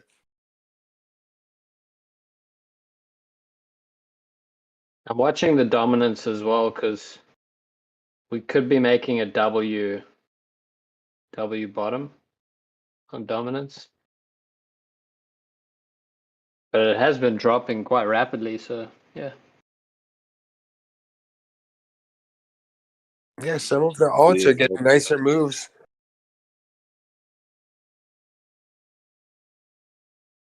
Like we've noticed on some alts, Bitcoin will pump just 2%. You'll get a nice 4% on some of these coins. Yeah. Yeah, but Bitcoin's nice for like a spot hold or whatever, or maybe low leverage. Those altcoins, those are the best ones. Yeah, right now I'm speculating on Trump coin to do good this week because of the crypto summit that Trump's hosting in the White House. So it could be a sell the news. It could be a sell the news event then, but I'm saying up until then, I think it should have some good momentum, and the volume's been picking up a lot. I don't know. I think it's gonna be pretty bullish when that happens. Yeah, I think the market's gonna like that. Depending, maybe what they discuss there. If they discuss something about the Bitcoin reserve, I think it's going to be more. He's hosting. I think it's going to be more talk about even altcoins, and I have to look more into what their repertoire is there. But it's definitely going to be bullish, at least up until the event. I think, but nothing's definite. Yeah, maybe we just have a slow, gradual build up of accumulation up until that point. Or just even a sideways. Well, yeah, as Dbloc was saying on Bitcoin, we do have the typical blow off bottom, even on the daily candle right now, or the daily pattern. If you see, we have a wick that stretches all the way from like 82,500 down to 78,000. So, yeah, nice bottoming tail. Exactly, a nice blow off bottom that looks like the market could try to play off of. And we close the next one. I've been saying it was lopsided these last, yesterday and early this morning. But now, if we close this next candle, this daily that we're in right now, if we're able to close that somewhere close to where we're at right now, and I guess we still have a lot. We have 20 hours left or whatever. But if we close above 86,000, I think that's just going to continue this larger reversal that it's trying to do off of this dip. Yeah, we need a nice green candle here. We've got this indecision candle at the moment. And if this will be a proper reversal, we'll have no resistance until 89,400. Watching the 5 second, looking crazy. Yeah, be careful with those 5 seconds, man. They'll get you running wild.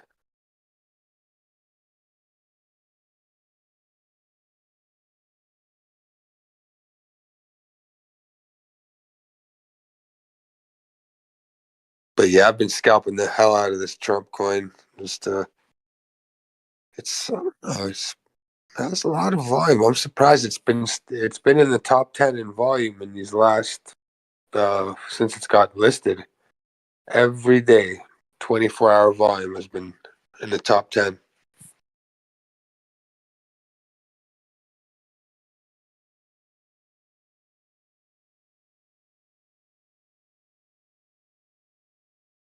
Ethereum is kind of, I don't know.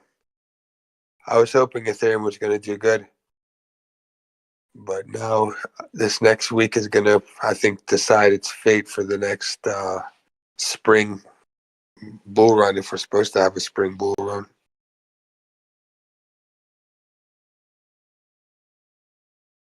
It's been holding up pretty decent. I'd got a long at like 21.99 earlier today. Yeah, I'm rooting for Ethereum because if Ethereum does good, it will give good confidence for the alts. Ethereum and Solana, people should be cheering on both of those. Even if you like Bitcoin, that would be healthy for the market for Ethereum's market cap. Actually, Ethereum's market cap is still too big, in my opinion, compared to the whole market. Bitcoin needs to go down, Ethereum needs to go down, and the rest need to go up, and they need to balance to have the top three a little bit closer to each other because they're way too far from each other.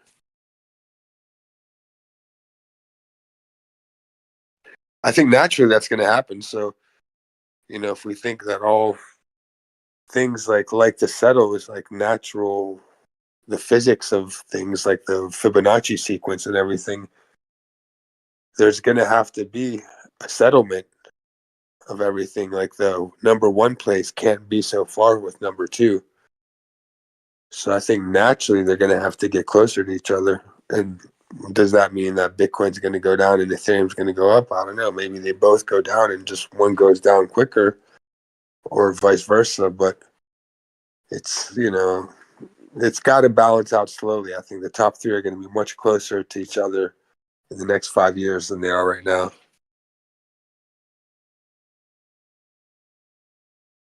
Like the stock market, the distance isn't that much between the top five as we have in the crypto market.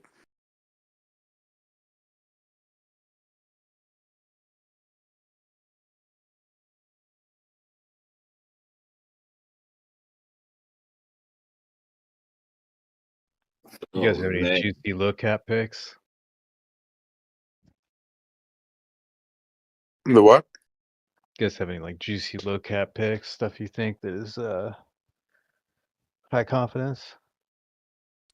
Like I said, man, I got high confidence in Trump right now. I think Veracity is going to do pretty good. Oh yeah, I heard you talking about Veracity earlier. Yeah. What's their deal? They're in AI and they're AI and gaming coin. Let me check, Gotcha. yeah. All right. What's the ticker? VRA. Oh yeah, VRA. Yeah, they've been around a little bit. Yeah, we were talking about that. What was it, last night? That's the only other play I have besides Ethereum. I've been watching IOTIX too. The weird thing, I don't know if y'all noticed, it's like 0.18 on the like weeks, and then for some reason on Coinbase it's like 3 cents. Well, could be a good arbitrage opportunity. Yeah. True. Wait, yeah. say that again?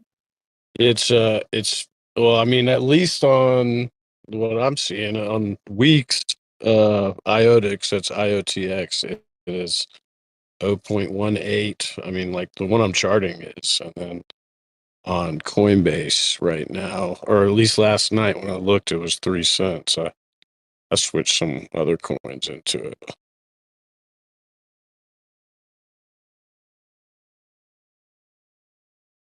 Yeah, I don't know what's going on with that. Like with their pricing metrics or something. Some of their coins are a little off. Well, that one's a lot off.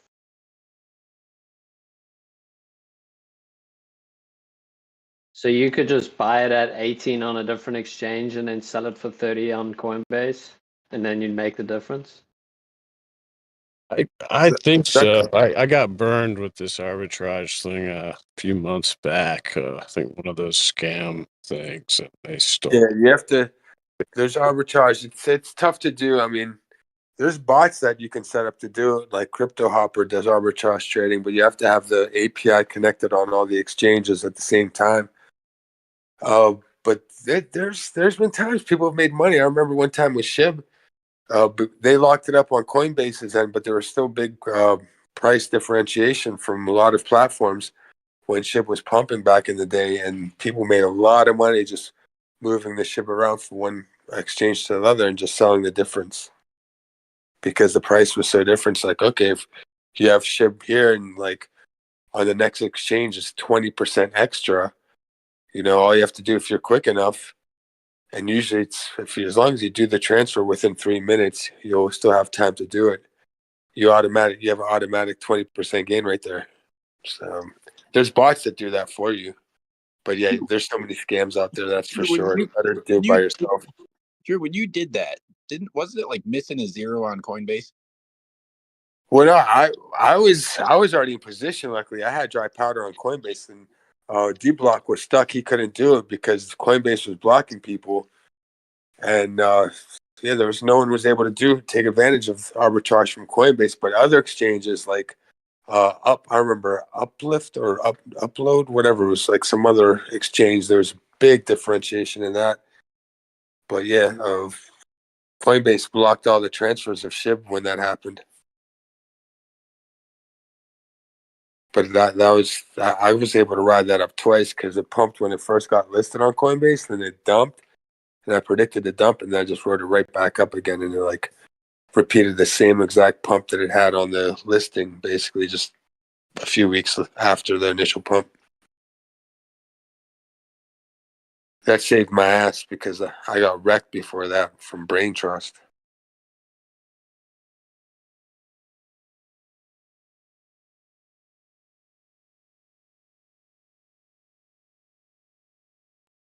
Yeah, I just checked and it's like 0.32 on Coinbase and it's only 0.18 on weeks. But I know If you Coinbase. have it on weeks, maybe give it a shot. Like if you have some there, or if you have some dry powder, just buy some and make sure it's on the same chain. Because sometimes there's different chains, but if it's IOTX and it's on its own chain or whatever, is IOTX on ETH or what's that on? That's what I was about to check because I think It's its own platform. Okay, so if it's own platform, that's good.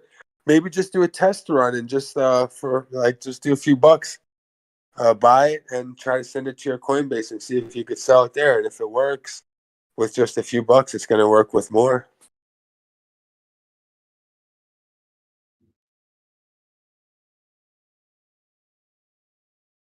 Yeah, I'm gonna see what's up.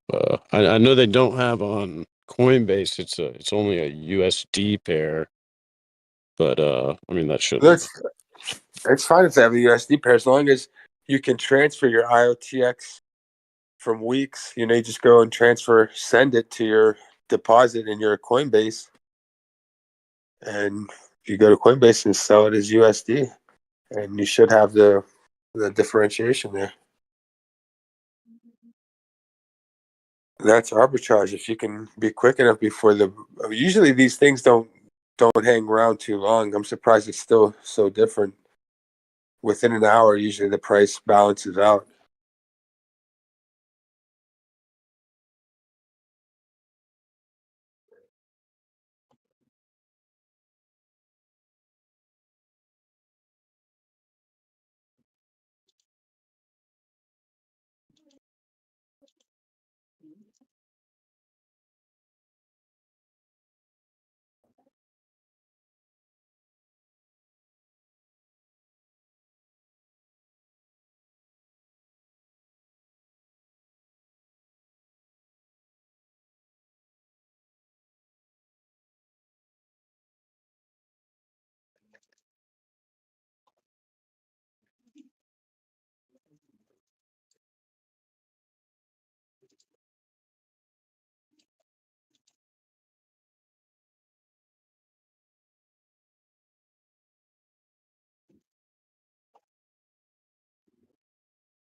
Hey, how does it work with Hyperliquid and DEX futures if something happens with like if the DEX goes down while your trades are open, that kind of thing? Is it like safety to close positions, or how does that work?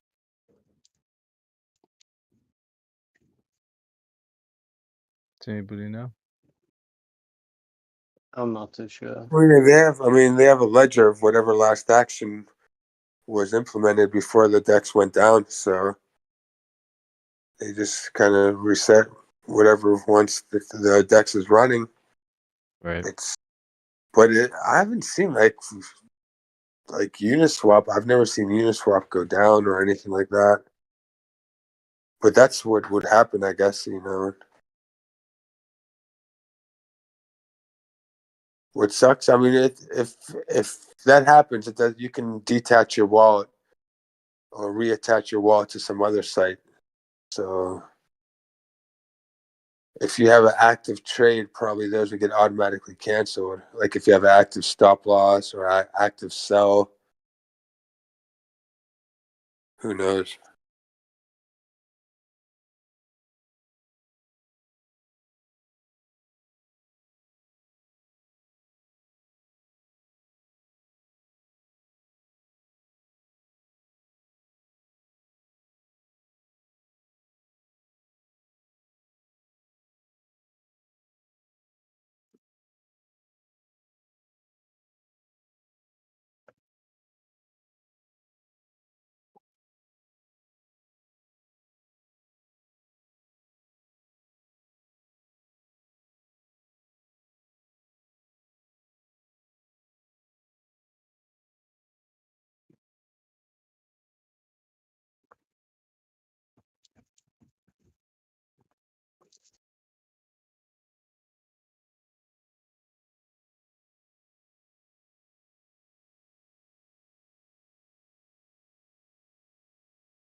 Let's see if Bitcoin could get a little bounce off this support here. There's small support right at 85,680 area.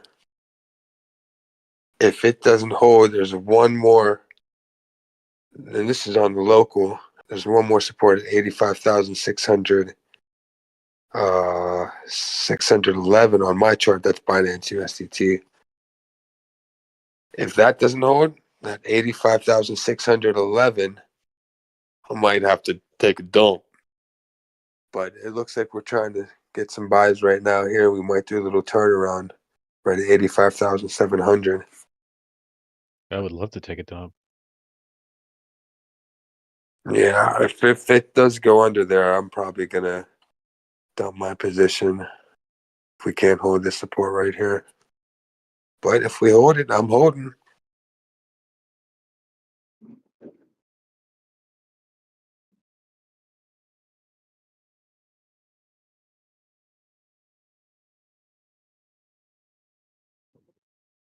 Yeah, I actually shorted that. I feel like if we were going to fake out, it would be the upside.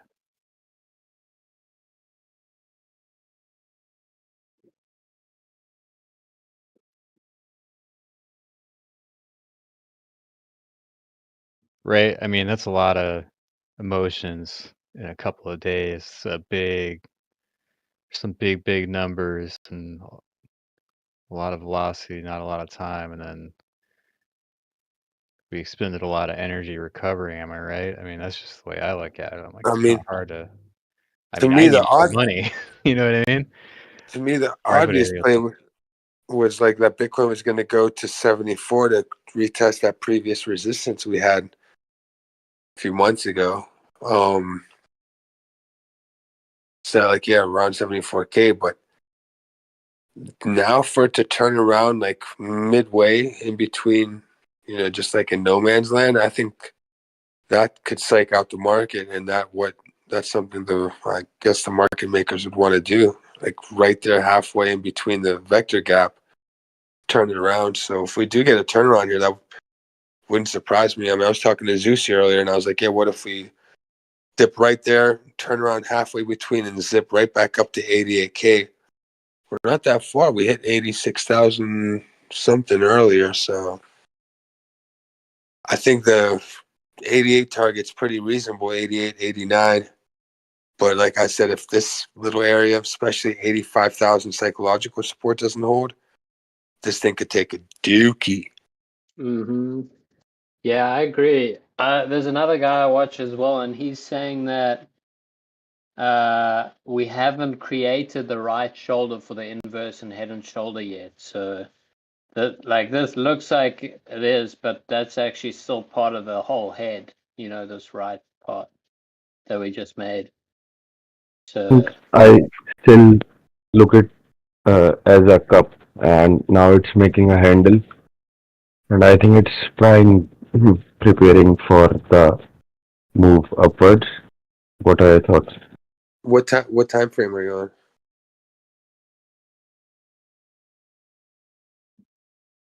Yeah, I think we have that crypto meeting next week, and that's going to be a huge catalyst. Because if we I think can stay above by the time that it's meeting on happens, 5 minutes and 15 minutes. You can see it's making a cup, and now it's making a handle.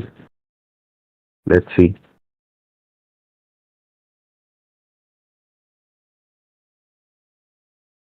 Yeah, if you zoom out, but the thing is, the cup and handle is it's a continuation pattern, and you want it to start from lower. We're going into this cup here from up, down, and then down, up. So it's not a technical bullish cup and handle. It's more of inverse. It's inverse, close to inverse head and shoulders, like the other gentleman was saying, that the right shoulder still to be made, but I don't know. We've kind of extended far enough. I don't think we have that much time to make that right shoulder anymore. We're already at a neckline of an ugly inverse head and shoulder, and all we need to do is break 87,000. I think that's going to give us momentum to go above 90,000.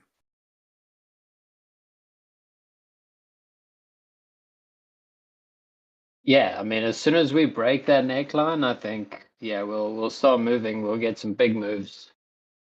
But do we sweep that liquidity? That's the question. The long liquidity below us. So update, you can't send IOTICs out of weeks because I guess they don't do the IOTICs network.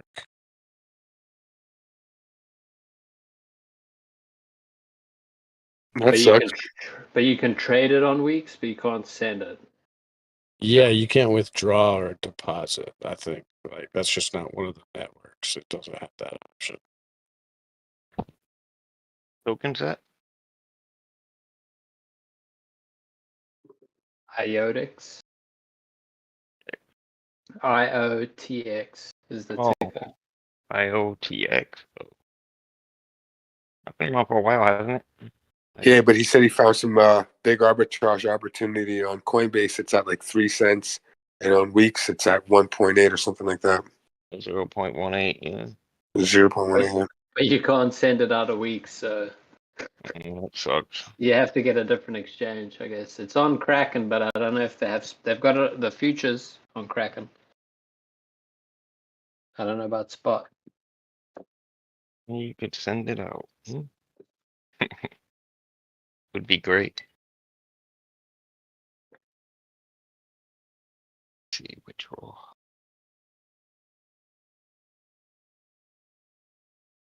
Yeah, I'm just keeping an eye on that trend line, that Dbloc drew.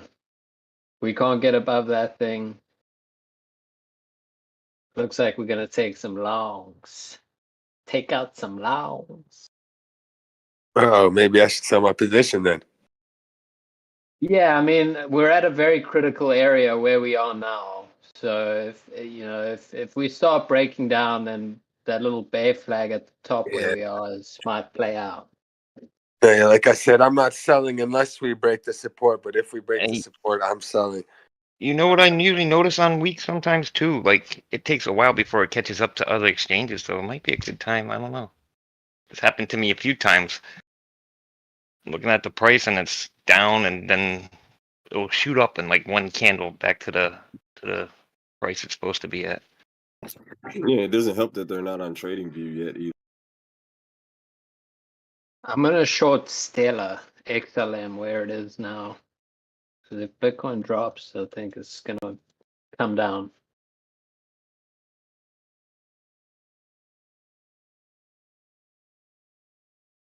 If I do a Fibonacci from the bottom of the pump for XLM right to the top, then the golden pocket is at 30 cents. So I'll see if I can try scalp that 3-cent drop.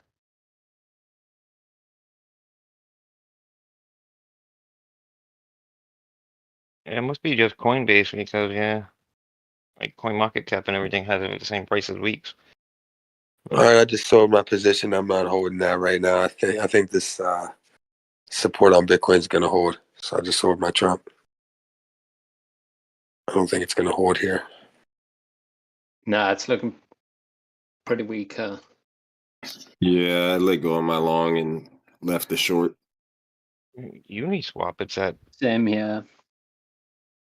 Uniswap, it's at 3 cents too. That's weird. Coinbase and Uniswap. Those are the only two places that is at 3 cents. Everywhere else it's at 18.018.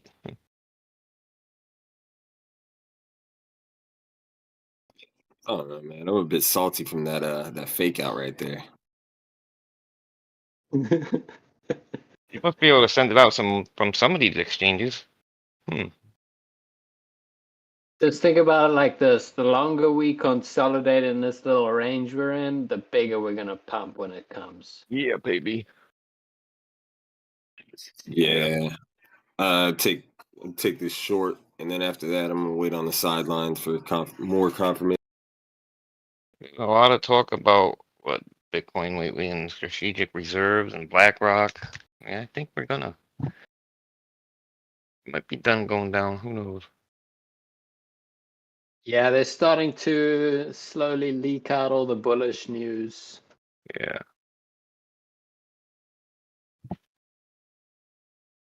Look at dominance. Keep going, dominance. Wasn't dominance below? Oh, God, it shot back up because it was below 61, wasn't it?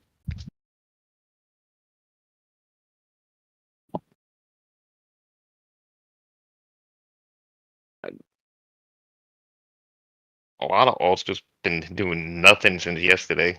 Just sideways. You pick back up tomorrow around 4:30, between 4 and 6 p.m.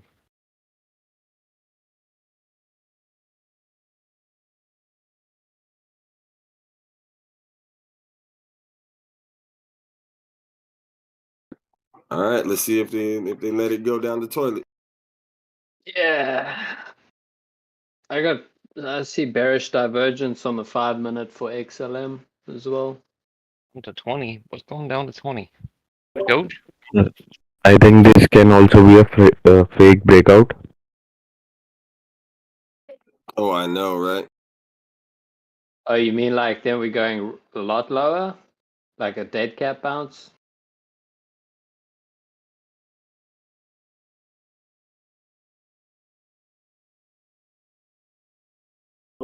No, I think it will go up, like a fake breakout from the upside. For seller, for sellers to drop, and then it can go up. Yeah. I have it holding here and going up.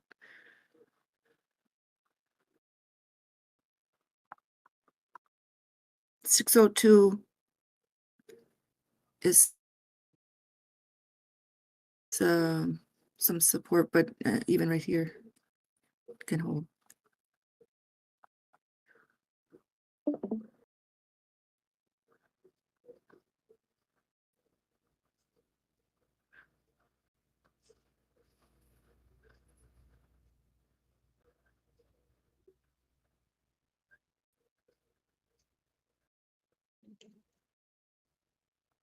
Yeah, a little local 886.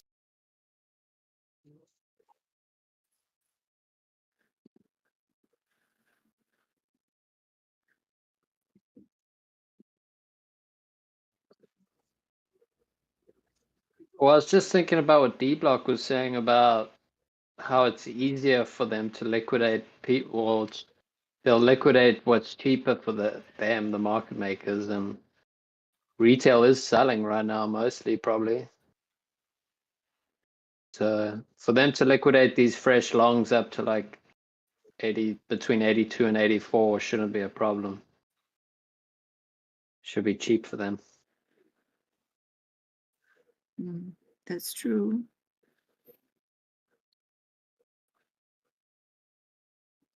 But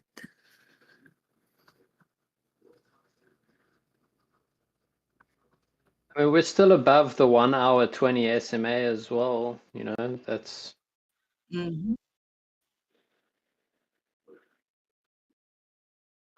There we go.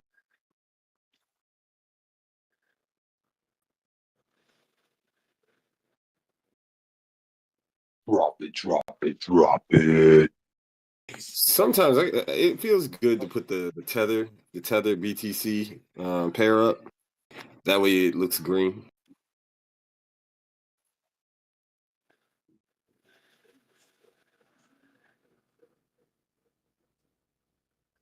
Just makes me feel a little better.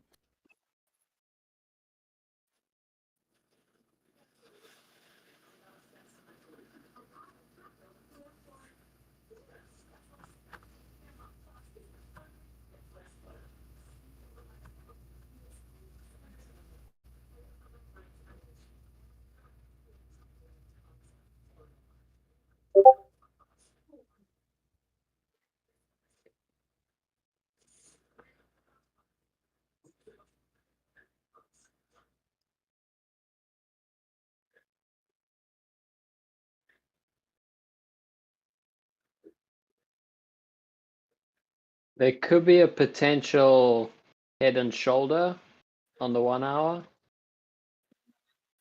And that target is 82,500. The liquidation's all the way up to there. Oh man. If this does dump, what do you think? It's gonna be a quick cascading? Yeah, like if you look at the left shoulder for the inverse head and shoulder, like it took us, you know, to come down, it took us three hours. I mean, I think it'll be a pretty quick move. You know, we sweep all these longs that just entered now. We make the right shoulder, a proper right shoulder, and then, you know, then we can have only up. Only up, baby.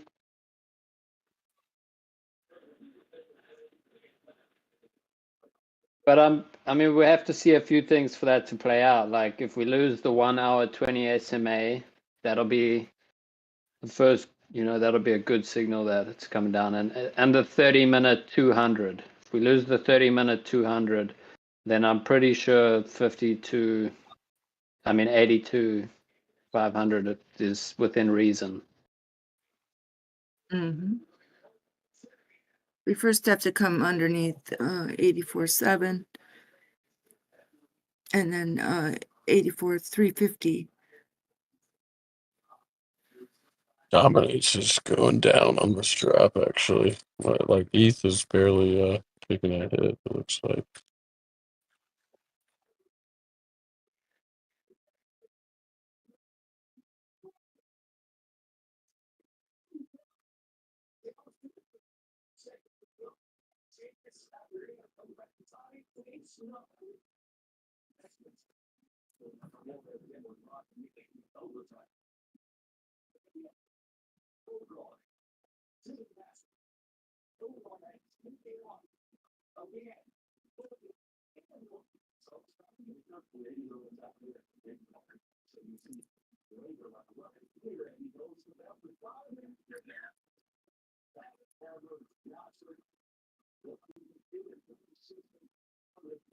If this fake out, oh, hold on. Oh, okay, never mind. Yeah, let's see if we make like a W here. Let's see if we got any bullish divergence. See, we have the EMAs at the top here. That's why I say we are holding here.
Yeah. Look like market Cypher saying we're pointing down.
Sometimes it feels like time stops.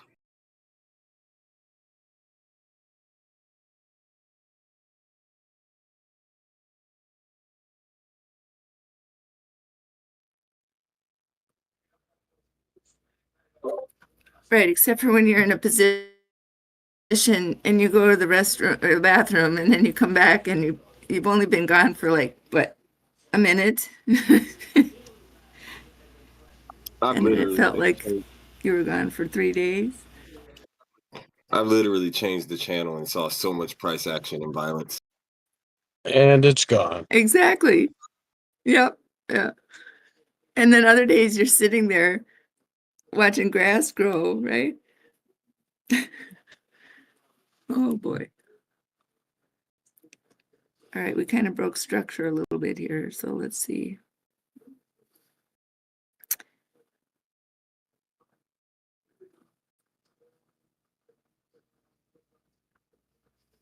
Moving averages pointing down, tethers pointing up.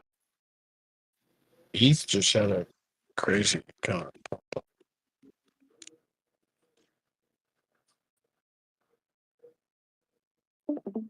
There we go. We're gonna click up here. We're having a battle.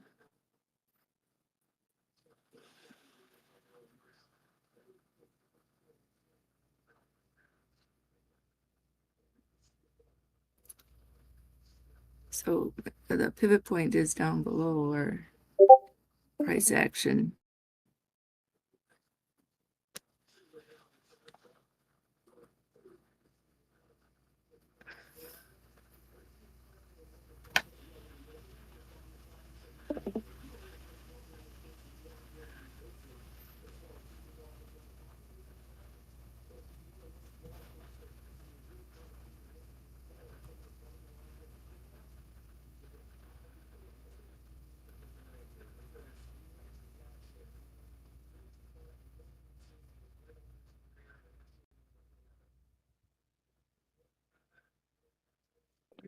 If this fakes out one more time, I'm gonna go play video games.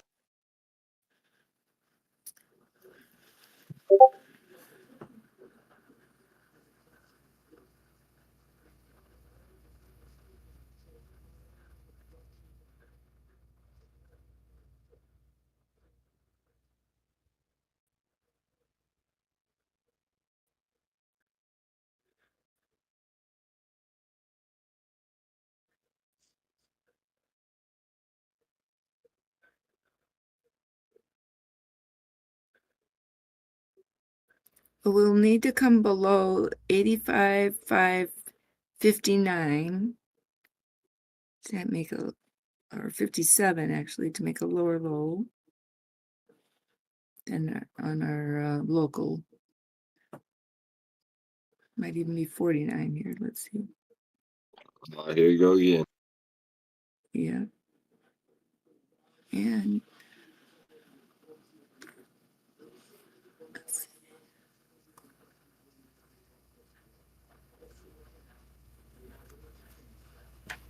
See, man, I'm always at work when I'm like for the actual moves. And I be trying to get in somewhere like shortly after the move.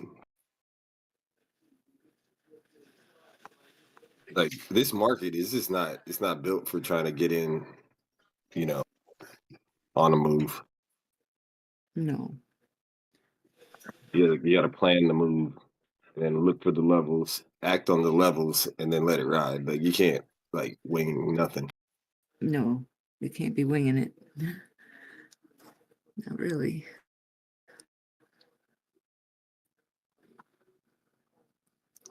I mean, you can do an average, have a range and buy a little here, buy a little here, buy a little here. That's fine. Are you talking about leverage or spot or both? On spot or both even, you know.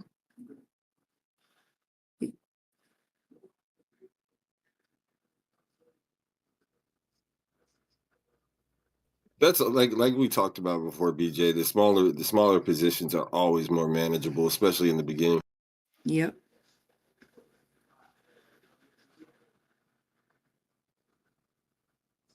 Here we broke under. Okay, now we're gonna either buy it up.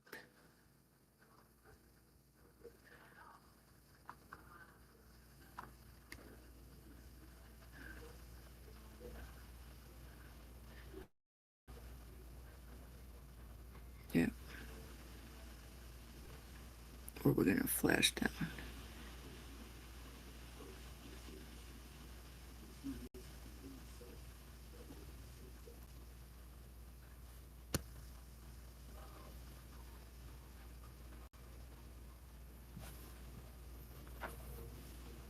Man, that fake out, yo. I had a nice short. I mean,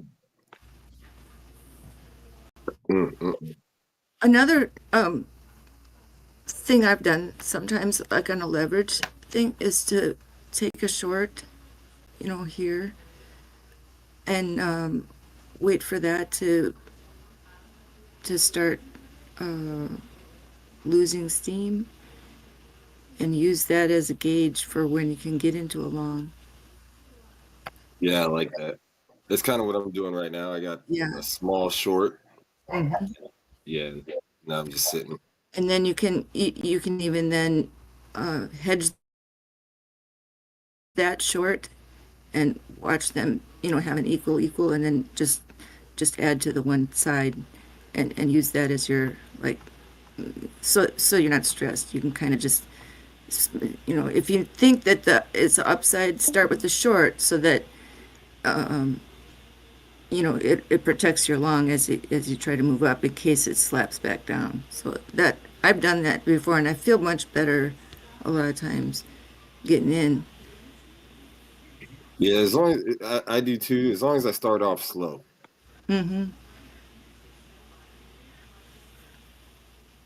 Like if I feel a big move is coming and I want to like, capitalize a quick gain, then that's sometimes like it gets a little squirrely. Because the last thing I like to do is to get in, and then it turns out to be a top. I hate that.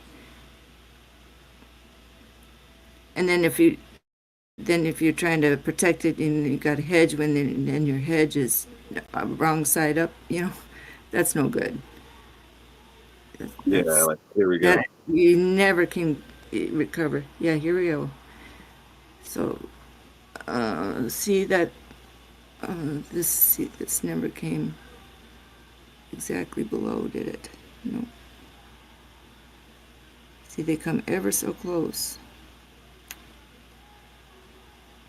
561, it says 565. See that?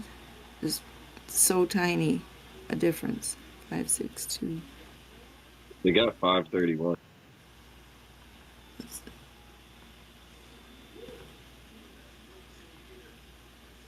554 on this.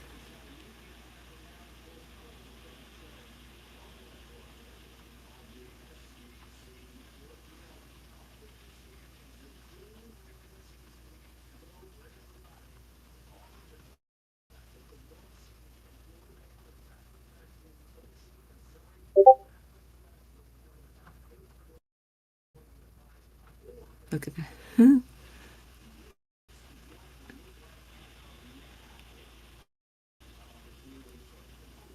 8.5.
All right, let's see.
Okay, so this might be our trouble area. No, it'll come under this pivot because you have your 200 on the 15-minute, and we haven't made a lot of gains up here. You know, we're fairly droopy. So if we're going to roll over here, we could come down in this area here. There's some liquidity at 80, at like 85. So that makes a little sense here. If we fail this 50 EMA on the 15-minute, fall underneath here.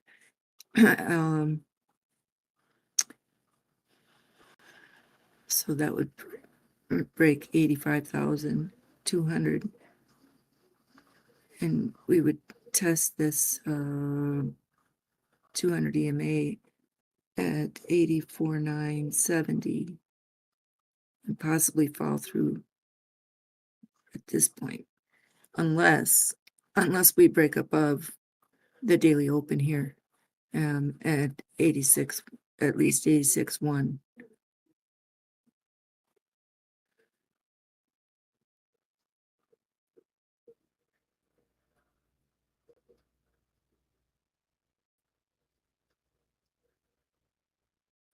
So I would like to see this 5 EMA go on up above the 13 here soon, and we need to trade up above the pivot point.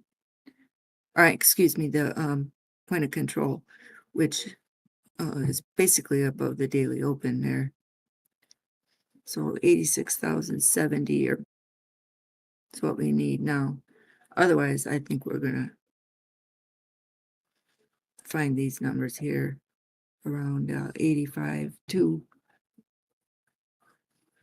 It's still possible to stay up above 85.5 even at this point, though.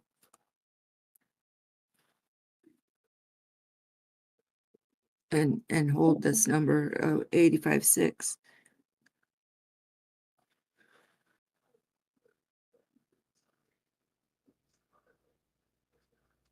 Being is that we just did that.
Gujarat में कहाँ से भाई? Hello. पीट के Banaskantha Can this be a V pattern?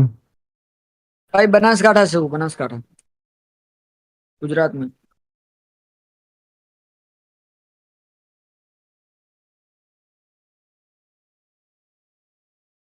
At 15 minutes time frame, can this be a V pattern? And now it's a bounce back, and then it will go up.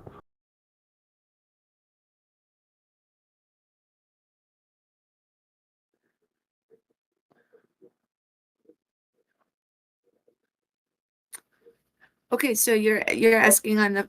I'm sorry about my microphone. You're asking about the 15-minute time frame. Yeah, from the if we don't look at like a head and shoulder, if we take the left shoulder and from there to the bottom and from up, it's making a V pattern, and then it bounced back, and now it's right